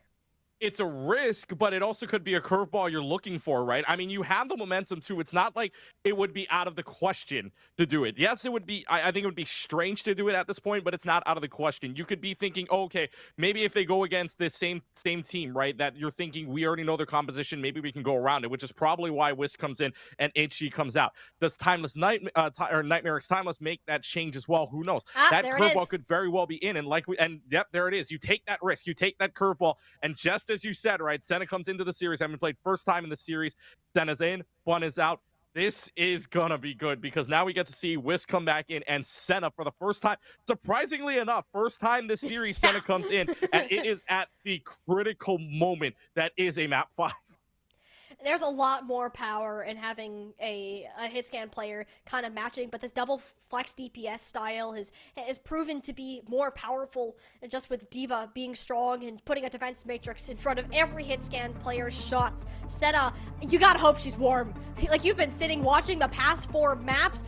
She's not a player that's gonna feel pressure much from the vibes that we get in her interviews, but you gotta be ready. You're getting put in for what could be a closer. You're about to reverse sweep, or are you about to get denied? Absolutely stuffed by a Wisp here. Whether it's gonna be a Widow v Widow, an Ashe v Ashe, even Tracers could make an appearance. Whatever ends up happening, we will know that this will be one heck of a battle to signify who actually will make it all the way through and have a chance at these final prizes that we'll see giving away tomorrow. Yeah, I mean, the big thing here, too, is yes, it is a minor. It's still a lot of points to be playing for, though. It's a lot of points. It's still the money you're playing for as well in the prize pool. Either way, this is exciting as it gets because you know a win here guarantees you that top 2 position, and the difference, it may just be 100 points, but that's still good enough points to make sure that you are playing into the next minor, into minor 3, and of course the major 3 later on. So every single point counts. Every single part of this pool matters. And game 5 right here, Watchpoint Gibraltar. This is the map to end all here of this upper final. Again, mind you, this is not the championship round. This is upper finals. these two could meet up again tomorrow for the championship here at the Challenger Series. But man, oh man, if this is what we expect tomorrow as well, if these two teams face off, I'm ready already. I'm ready to go to Sunday just to watch this. But now we're gonna see. Oh, it's a jump red star. I feel like that was a little bit of a joke. Okay. Maybe Wisp on the Widow now, just trying to jump in. It will be a Widow versus Widow battle. Senna on the Widow versus Wisp on the Widow. This will be interesting to see who gets the better of it first. In the past, YFP Super Shy has picked maps to put Wisp on the Widow because they can carry, but it's Senna instead who finds that first blow. Easily the best 2-hit scans within the entirety of Calling All Heroes, and I do not think it is close. These two will be having an absolute war of snipers. I don't understand this. My eyes are not that good. I cannot focus that far in the distance. Senna and Wisps are on another level when it comes to these snipers and are going to determine the outcome. That was an absolutely disgusting, and what a message to send to a YFP Super Shy. Oh, that's the message you want. That's the hello message, right? That's the hello, goodbye, heads roll message that, yep, Senna's here. Senna was waiting for the moment, and Senna got the moment. And now you're looking at essentially, right, Senna already almost up to Infrasight. Yes, that isn't too much, especially on the dive composition, but man, oh man, already you can just tell Senna proving a threat right now. The risk may be worth the reward here. And look how much peel she just got from Sniper and Graham and Z's. Like, the whole team came to her aid. They know that Senna is a win con by simply existing right now. She literally was getting her hand held by the diva and still is. She should be dead. This is taking entirety of Nightmare Timeless's attention, and all the meanwhile, I think it's just Hattori really that's pushed up here. Nightmare YFP Super Shy managed to push this payload under the underpass, but you let the pedal go for just a little bit, and Senna has enough breathing room to hit the shot that really Matters was looking for, but no! Whip still strike back. Both DPS are down now. Their first breath of an elimination so far in this series. Fireworks going off. To stay on with some Senna, honestly. The show Literally. is here. It's just literally the two Widowmakers right now that are pulling off the shot. Wisp gets the follow-away shot as Senna was trying to get away. Oh, and then they stagger out Sniper. That's not good. If they want to contest the point here, the big part of this is that they don't have a tank to work with. They don't have a diva. Yes, they have a self-destruct. That diva's not going to play, and in fact, they will try to contest this.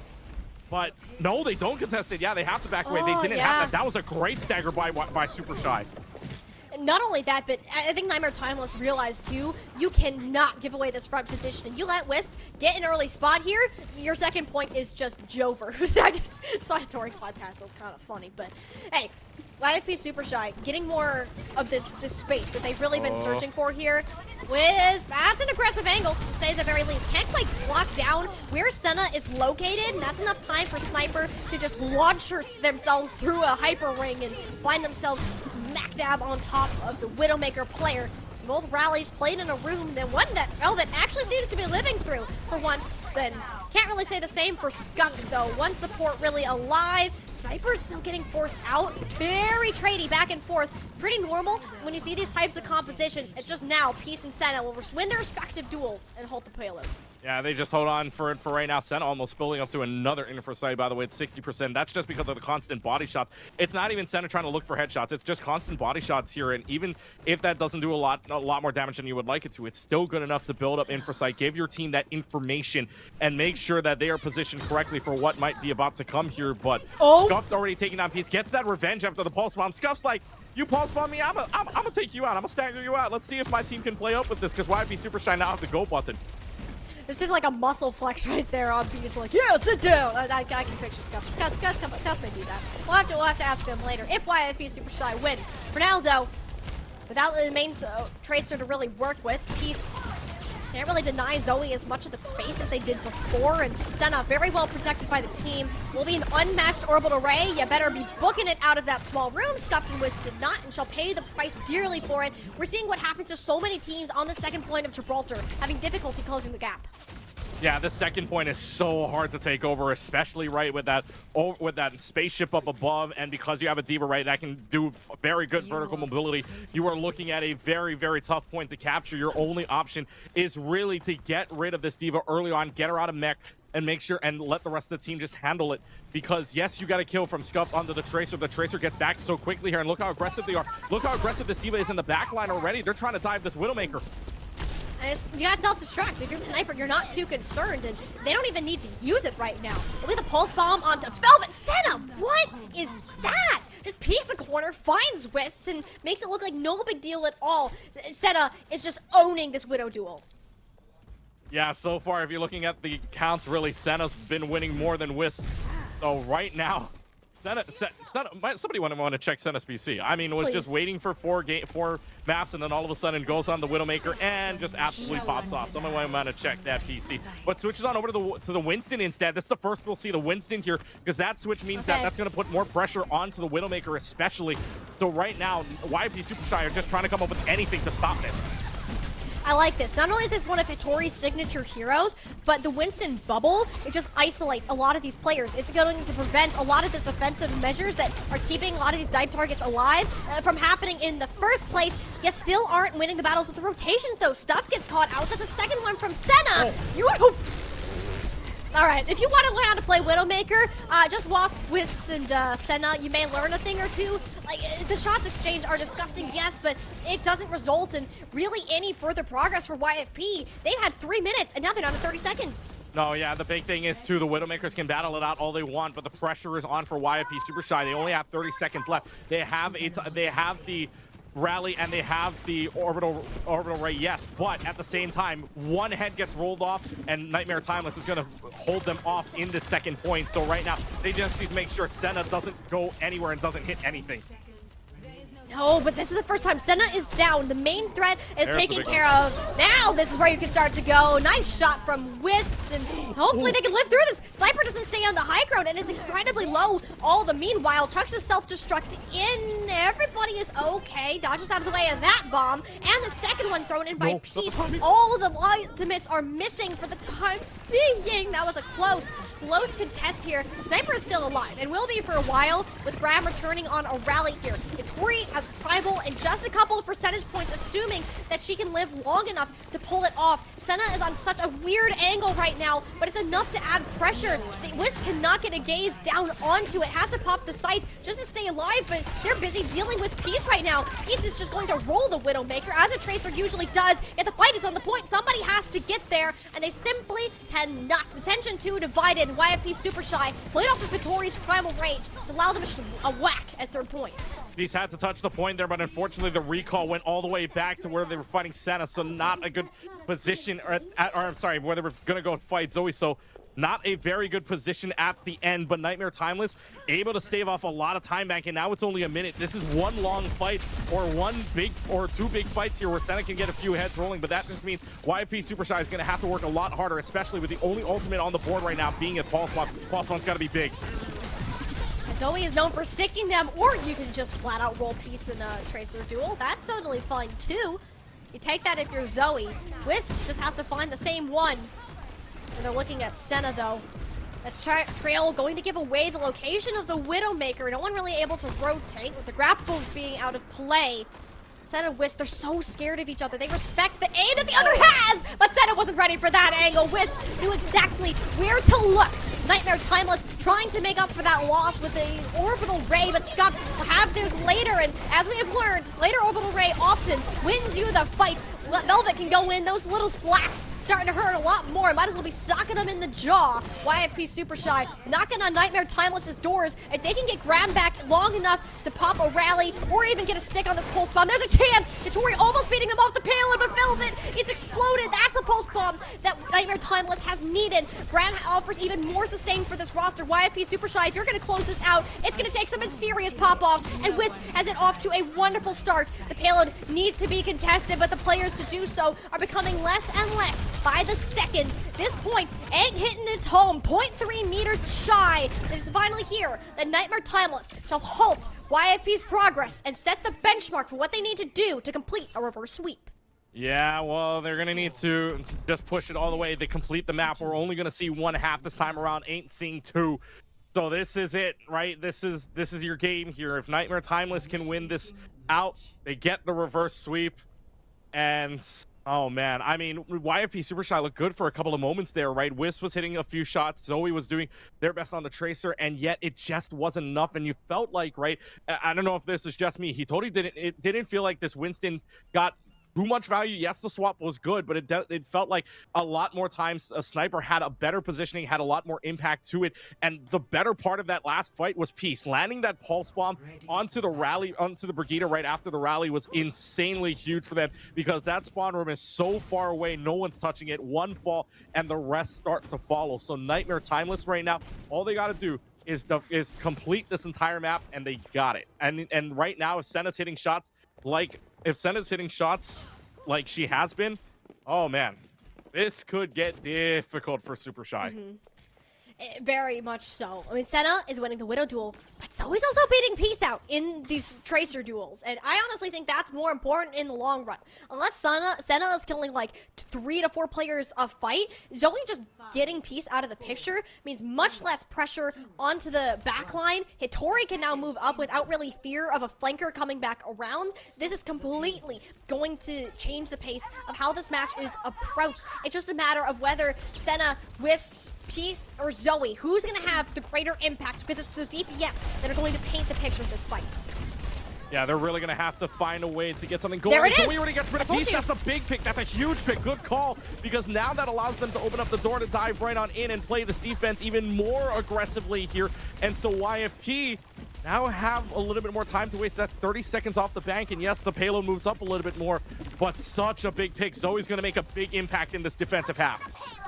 You just can't be taking these ones with Zoe. Peace, if you're losing them over and over again, you either need to have more support from your supports, or just find a way to just hold Zoe off and not die in the process. So far, that hasn't been the case, and Hitori got to jump over, rather launch over onto Senna too. So a lot of these DPS duels that we've used to been seeing so far has been heavily in favor of YFP, not an Elin going Nightmare Timeless's direction just yet.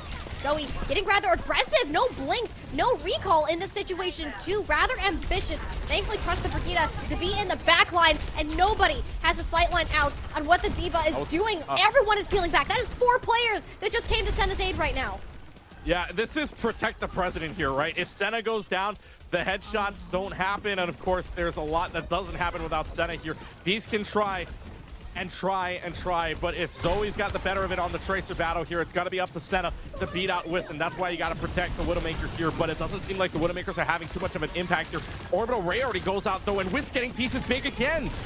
Yeah, I do respect the discipline, though. Recognizing that the ultimates were used, Tease didn't use the Orbital Ray throughout all of that chaos, and Senna now has Velvet. This will be great for a later re-engage once Nightmare Timeless can get all of their players back up, assuming Senna doesn't go down to Wisps. And I can't go down to Wisps at all. Senna had to back off already, but look at the time bank. It's only 2 minutes left to go on the clock. YFP Super Shy doing an excellent job of isolating out right now. Zoe's been doing such a good job playing into that backline, making sure Velvet feels uncomfortable. Velvet doesn't even have that ultimate. Hitori, though, dives right onto Senna, and that's been the big key here, and that's a great stick by Peace just to trade it out. Both Widowmakers are down, and that's that Orbital Ray. Scuffed might be halfway to another one, but surely that can have some form of impact. The fight's happening closer to the spawn. Z's has to try to book it. Zoe and Hitori have been doing insane amounts of work throughout this defensive map, getting launched through Scuffed. Scuffed is setting up a lot of these plays with these speed rings right now, and Nightmare Timeless haven't been able to counter that pace. No, not at all. They're trying to counter it whatsoever here. Nightmare, it's starting to slip away from them. They had the reverse sweep in their hands, but right now, if they want something to happen here, they got to get rid of Wisp. They got to get rid of Zoe. The bigger one is Zoe. If you can get out of the Hitori's mech here, which obviously time is dwindling away for, you're not going to have a chance. You got to go quickly on the spider right. Oh my god. Oh, Velvet's caught up again. Velvet's cooked. Velvet's cooked. Why is it always Velvet? Every single time it is Velvet. When YFP need to stay strong, that's always the piece that ends up crumbling. Nightmare Timeless. They're trying to get in and get aggressive, yet Hitori found Senna for the 4th time this map, and Sniper goes down. They just went in, no fear in the world. There's 30 seconds left on this point. Somebody either needs to get a touch on this, or you have one final reset. Otherwise, the reverse sweep, the dreams are over. But the big thing here, though, 25 seconds left to go. You need... Oh boy. Stagger. They're going to stagger. Graham is getting staggered here. And Graham, that's not good at all, because now Graham's not even going to build up to the rally yet either. No. Somebody's got to come to Graham's rescue here. I mean, Graham's falling also low. And that is huge. 10 seconds left. YP Super Shy have this in their hand. They also got... And Hitori. And now they got the kills. Hitori's just in there, and there's no thing to stop her. D.Va is an absolute raid boss. so much health, so much damage, and Hattori has once again, why she's the ultimate flex tank player. She can do anything that anyone ever asks, and it's Zoe, cherry on top, just to show how she started and ended this series on top. YFP Super Shy booked themselves a ticket to Grand Finals. Nightmare Timeless faced their first loss. Wow. Wow. Wow. What more do you want to say about a series like this? The roller coaster that was. Super Shy riding the high, Timeless making sure they come back down to earth, but in the end, it only takes one map, and Super Shy rides their way to a top 2 finish here in the Minor 2. And right now, Nightmare Timeless, it is just boggling right now how I mean, I know Senna said it was a 3-2, but I thought, you know, the confidence level was there enough to get to a 3-2 instead. But YFP Super Shy showing the prowess, showing that the 2 seed. And look, I mean, they faced each other back in the Swiss stage. It was a 2-0 win for Nightmare Timeless. This time around, they learned. This time around, they figured it out. They got the 3-2 victory, and they're headed to the Grand Finals for a top 2 finish. And can we just talk about Zoe at the end of that game? Zoe went off. Popped off, absolutely sticking pulse bombs, getting that backline pressure on, making sure that Wisp job is a lot easier. Zoe did it all in that final fight, in that final point, and that leads YFP Super Shy to a Grand Finals appearance. It wasn't just that point, Keegan. It was the entire series. There was not a point where Zoe was really getting shut out of the game. Even if the team was losing, she was still finding a way to get value on whether it was the Venture, the Tracer, or the Pharah, even back on King's Row. She is just a player that has really stepped into herself lately and has proven to be one of the best, if not the best, at this flex DPS role in calling all heroes as of now. Hattori really stepped it up there on that final defense too. I don't think YFP win that without how much Hattori was able to put in, chasing down Senna with all these key matrix plays. Absolutely ridiculous from this team to step it up. We knew it would be close, and the upset actually came true. Nightmare Timeless are down in the lower bracket and now have to fight even harder to get themselves into a grand finals. They haven't missed out on one yet, but they are so close to making that a first time. Yeah, I mean, this would be an unbelievable thing if Nightmare Timeless will have to go down into the bottom bracket. We'll wait the winner of either, if I'm getting this correctly, will either be Fluffy, I believe it was. I'm not too sure of the bracket just yet, and I'm trying to look for it on my end. But right now, just waiting for it. We will find out, because right now, Nightmare Timeless going down to the bottom bracket kind of feels like it's unprecedented, right? The last 2 tournaments that they've rode is first place into the Grand Finals already guaranteed, Golden Stage in Minor 1, and now they're in the bottom bracket this time, and they got to watch something else to even try to make it back here. So I'm excited. I'm interested to see how Nightmare Timeless recover from this. And we'll have to see if they're even able to. That was a tough loss that they were going to face with today, and a wonderful win out of YFP Super Shy. This team has taken great strides forwards, and I want to hear more from the team themselves about what that journey has looked like for them. We have an interview with the YFP Super Shy squad coming up in just a little bit. Don't go anywhere. The day isn't over just yet.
been an incredible day of games here at Calling All Heroes. Miner 2, Keegan, I'm so happy that we've had such an exciting day. Like, we've had, last time, Miner 1, when you were here, I kind of blamed you because you kind of come with a 3-0 curse when you cast. Every single game you casted, except for the Rising Grand Finals, was a 3-0. Thankfully, that curse has since been lifted. We just finished a 5-map banger of an upper finals. YFP Super Shy took down the Dynasty in Timeless Nightmare. We didn't think they could be beaten, but we just got proven very, very wrong, and I'm so happy that that is the case. We get to hear from their brand new flex support player, the Juno superstar Scuffed, is joining us for an interview today. Scuffed, you just took down Timeless Nightmare. Not many thought that they could be beaten, but yet you have done what others thought was impossible. How are we feeling right now?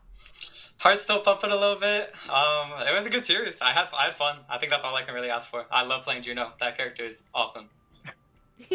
And you had a great couple of moments as well. A lot of the orbital raids making a lot of big impact. I want to talk about your team, though, real quickly. As I mean, going through this entire thing, obviously, this is just the first, maybe the first of 2 games you guys are going to be playing against this Nightmare Timeless team, who drops down into the lower bracket for what feels like the first time in a little while now.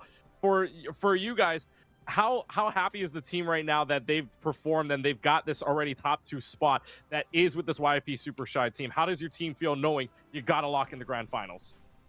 I think we're happy that we got to the finals early. Like, we get, longer break tomorrow. We get a warm up later. Like, we get to wake up a little bit later. That's nice. But honestly, this is kind of what we expect. Like, we want to go against Timeless in the finals. Whatever way we get there, we're gonna get there. We know that. We're really just focused on the finals. We really want to win this.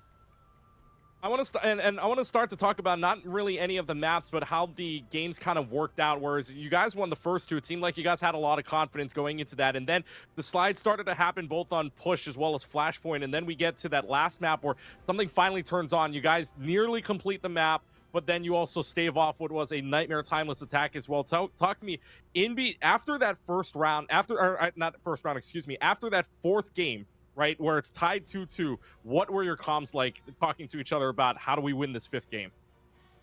They weren't really different, I would say. We're pretty confident in our play no matter what. There's two game modes, push and not Clash. What's the other one? Flashpoint. They're new game modes. They're gimmicky. Who cares about those? Any team can win those. We're not worried about that. I really don't think the reverse sweep got to us at all. I don't know if anybody mentioned it. I think we're really just focused on winning every map. I would love to see that focus from a team that is so confident and dedicated to succeeding. You guys were in the grand finals last time. We played against Timeless, technically at the time, Green FT. Yeah. Now, Nightmare Timeless back, new name, same players under the roster. Like, you're really wanting to have that match, if that is the matchup that you're getting tomorrow, because we won't be able to talk to you before then. What is your expected result? Are we going to see it go all the way to 7? Is it going to be a 4-0 sweep right out of the gate? What are we feeling? I would love a 4-0 sweep, but the way we're playing right now, I'd love to see a map 7. I think we're going to go to a map 7. Like, if I were to take a guess. Ooh, everyone's playing well right now. Right. We're all new to the comp. I think that's like, everyone's kind of on the same playing field right now, and I really like it. Yeah, it's very enjoyable to watch a lot of these back and forth matches that we've been having here today. I do want to scope out a little bit more, as I know this is your first time, this is your 2nd time you're playing in Calling All Heroes, but the first time that you're here with us on the desk interviewing. And I want to ask you, just being relatively newer to Calling All Heroes, what playing in this event, what having this community, what that means to you? I've loved Calling All Heroes so far. Yeah, I've known I was non-binary for a while, but I didn't consider joining Calling All Heroes until later. I've had a lot of friends in Calling All Heroes, but I just think something motivated me to start playing recently. I think mostly just seeing the Timeless Dynasty, I feel like the scene should be more competitive. There's a lot of good players in the scene. There's a lot of good teams. But Timeless, they just find a way to, they pick up Peace, they pick up like Sniper and Sawhill, some of the 2 best tanks in the league. Like, they just have such a monopoly on the game. So I really wanted to make the scene more competitive, and that's kind of what made me want to start playing. Like, I'm really good friends with all the Timeless people. Obviously, I play with Timeless for Overwatch CS. So I'm really tight with those people. I just want to push them to be better in Calling All Heroes. I don't want them to walk in and just win every single one. That's boring.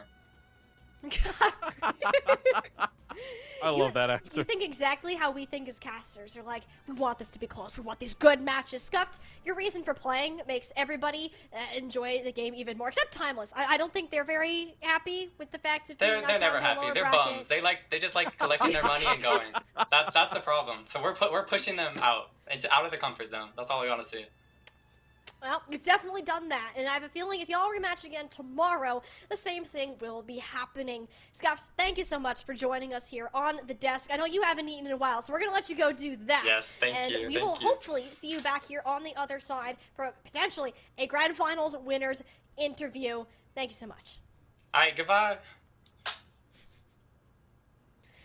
I want to point out real quickly too. I know they're saying that it was like, you know, we out of all of our interviews, right? You know, we expect a sweep. We have that confidence. We're going into sweep. I think that might have been the first time where I'm very happy to hear, oh, it might be a 4-3. I'm just like, oh, I never expected that kind of answer. Just to have a 4-3 heart pumping one. But that's kind of the energy that they brought, right? It was a 3-2. Like Scuff said, never worried about it. It was never in question. And even though you and I can mention the reverse sweep possibilities all we want, if it's the confidence like that, maybe a 4-3 is good for this team. Hey, even Senna said it earlier in the day, and I've never heard Senna say anything less than we are going to sweep all of them, and we will do it easily. Scuffed truly is bringing that next level of competition alongside YFP Super Shy. I'm so glad that there's this many orgs that are in the game, even though they're collaborating, and it makes it really hard to cast. I love it that they're continuing to work together and see the importance that Calling All Heroes has in this community for Overwatch, and it continues to build up. And it gives us exciting games like this, and throughout the entire day today, we had 2 3Ls, and that was about it. So we'll go ahead and take a peek at the bracket so we can catch up on all the other things that we ended up missing. But Nightmare Timeless, YFP Super Shy, done and dusted as they look for their next opponent later on throughout the day. So we had to bid farewell to half of our teams. We're still going to have 4 remaining, but the other ones are in the lower bracket.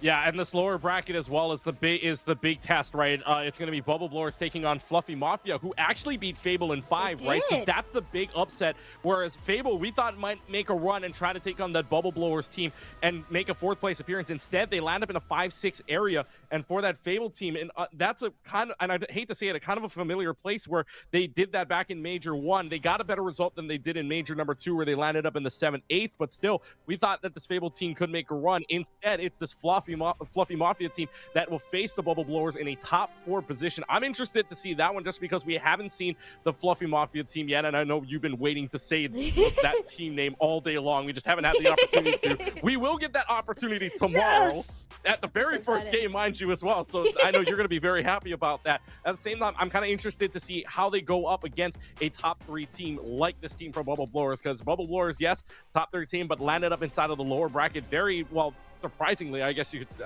should say they're in the matchup that they had. So, I mean, it was Super Shy that sent them down. So maybe not all too much, but still a journey worth waiting for at the end of this. Oh yeah, it was meant to be. Fluffy and Bubble are 2 of my top 3 favorite words of all time, and we're gonna get 2 of them tomorrow right off the bat. It's gonna be a fantastic day, people. I can guarantee it. And I really hope to see all of y'all back here tomorrow at 2 p.m. Eastern, or I believe that is 11 a.m. Pacific, if I'm not mistaken. Yes, we're getting time zones down. Woohoo! There you go. If you are bad with time zones like me and you just want to be reminded of it, go ahead and follow the Overwatch Esports channels on Twitch, on YouTube, on X, and you will get all of that information that you need. It's been an incredible game of games, and Keegan, it's only going to get better. I cannot wait for tomorrow. Like we keep saying, if that last game was any indication of what we are going to get tomorrow, ooh, you want to be. I'm honestly, I'm not, and I hate to say this, I'm not one for the drops. I just want to watch some good Overwatch, man. I just want to watch some great Overwatch at the end of tomorrow. I cannot wait, because not only are we going to see a great setup, right, on the lower bracket semis, the lower bracket finals, into the challengers later on. In between that, we're going to get to see the Rising, and the Rising series as well proved a really good championship series that we saw last time I was here on Minor number 1. I cannot wait for the entire championship day tomorrow, and especially in this meta, it's gonna be crazy. Overwatch goes crazy here in Calling All Heroes Minor 2 as we close out day number 1. I'd like to thank all of you for joining us today. Thank you to Esports U and our wonderful production crew for making us all look good and giving us a show to watch. It's been Tiny Shiny and Clutch Key. We'll go ahead, check back with you tomorrow morning for the ending of Calling All Heroes Minor 2.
Rocket barrage! Time for the reckoning!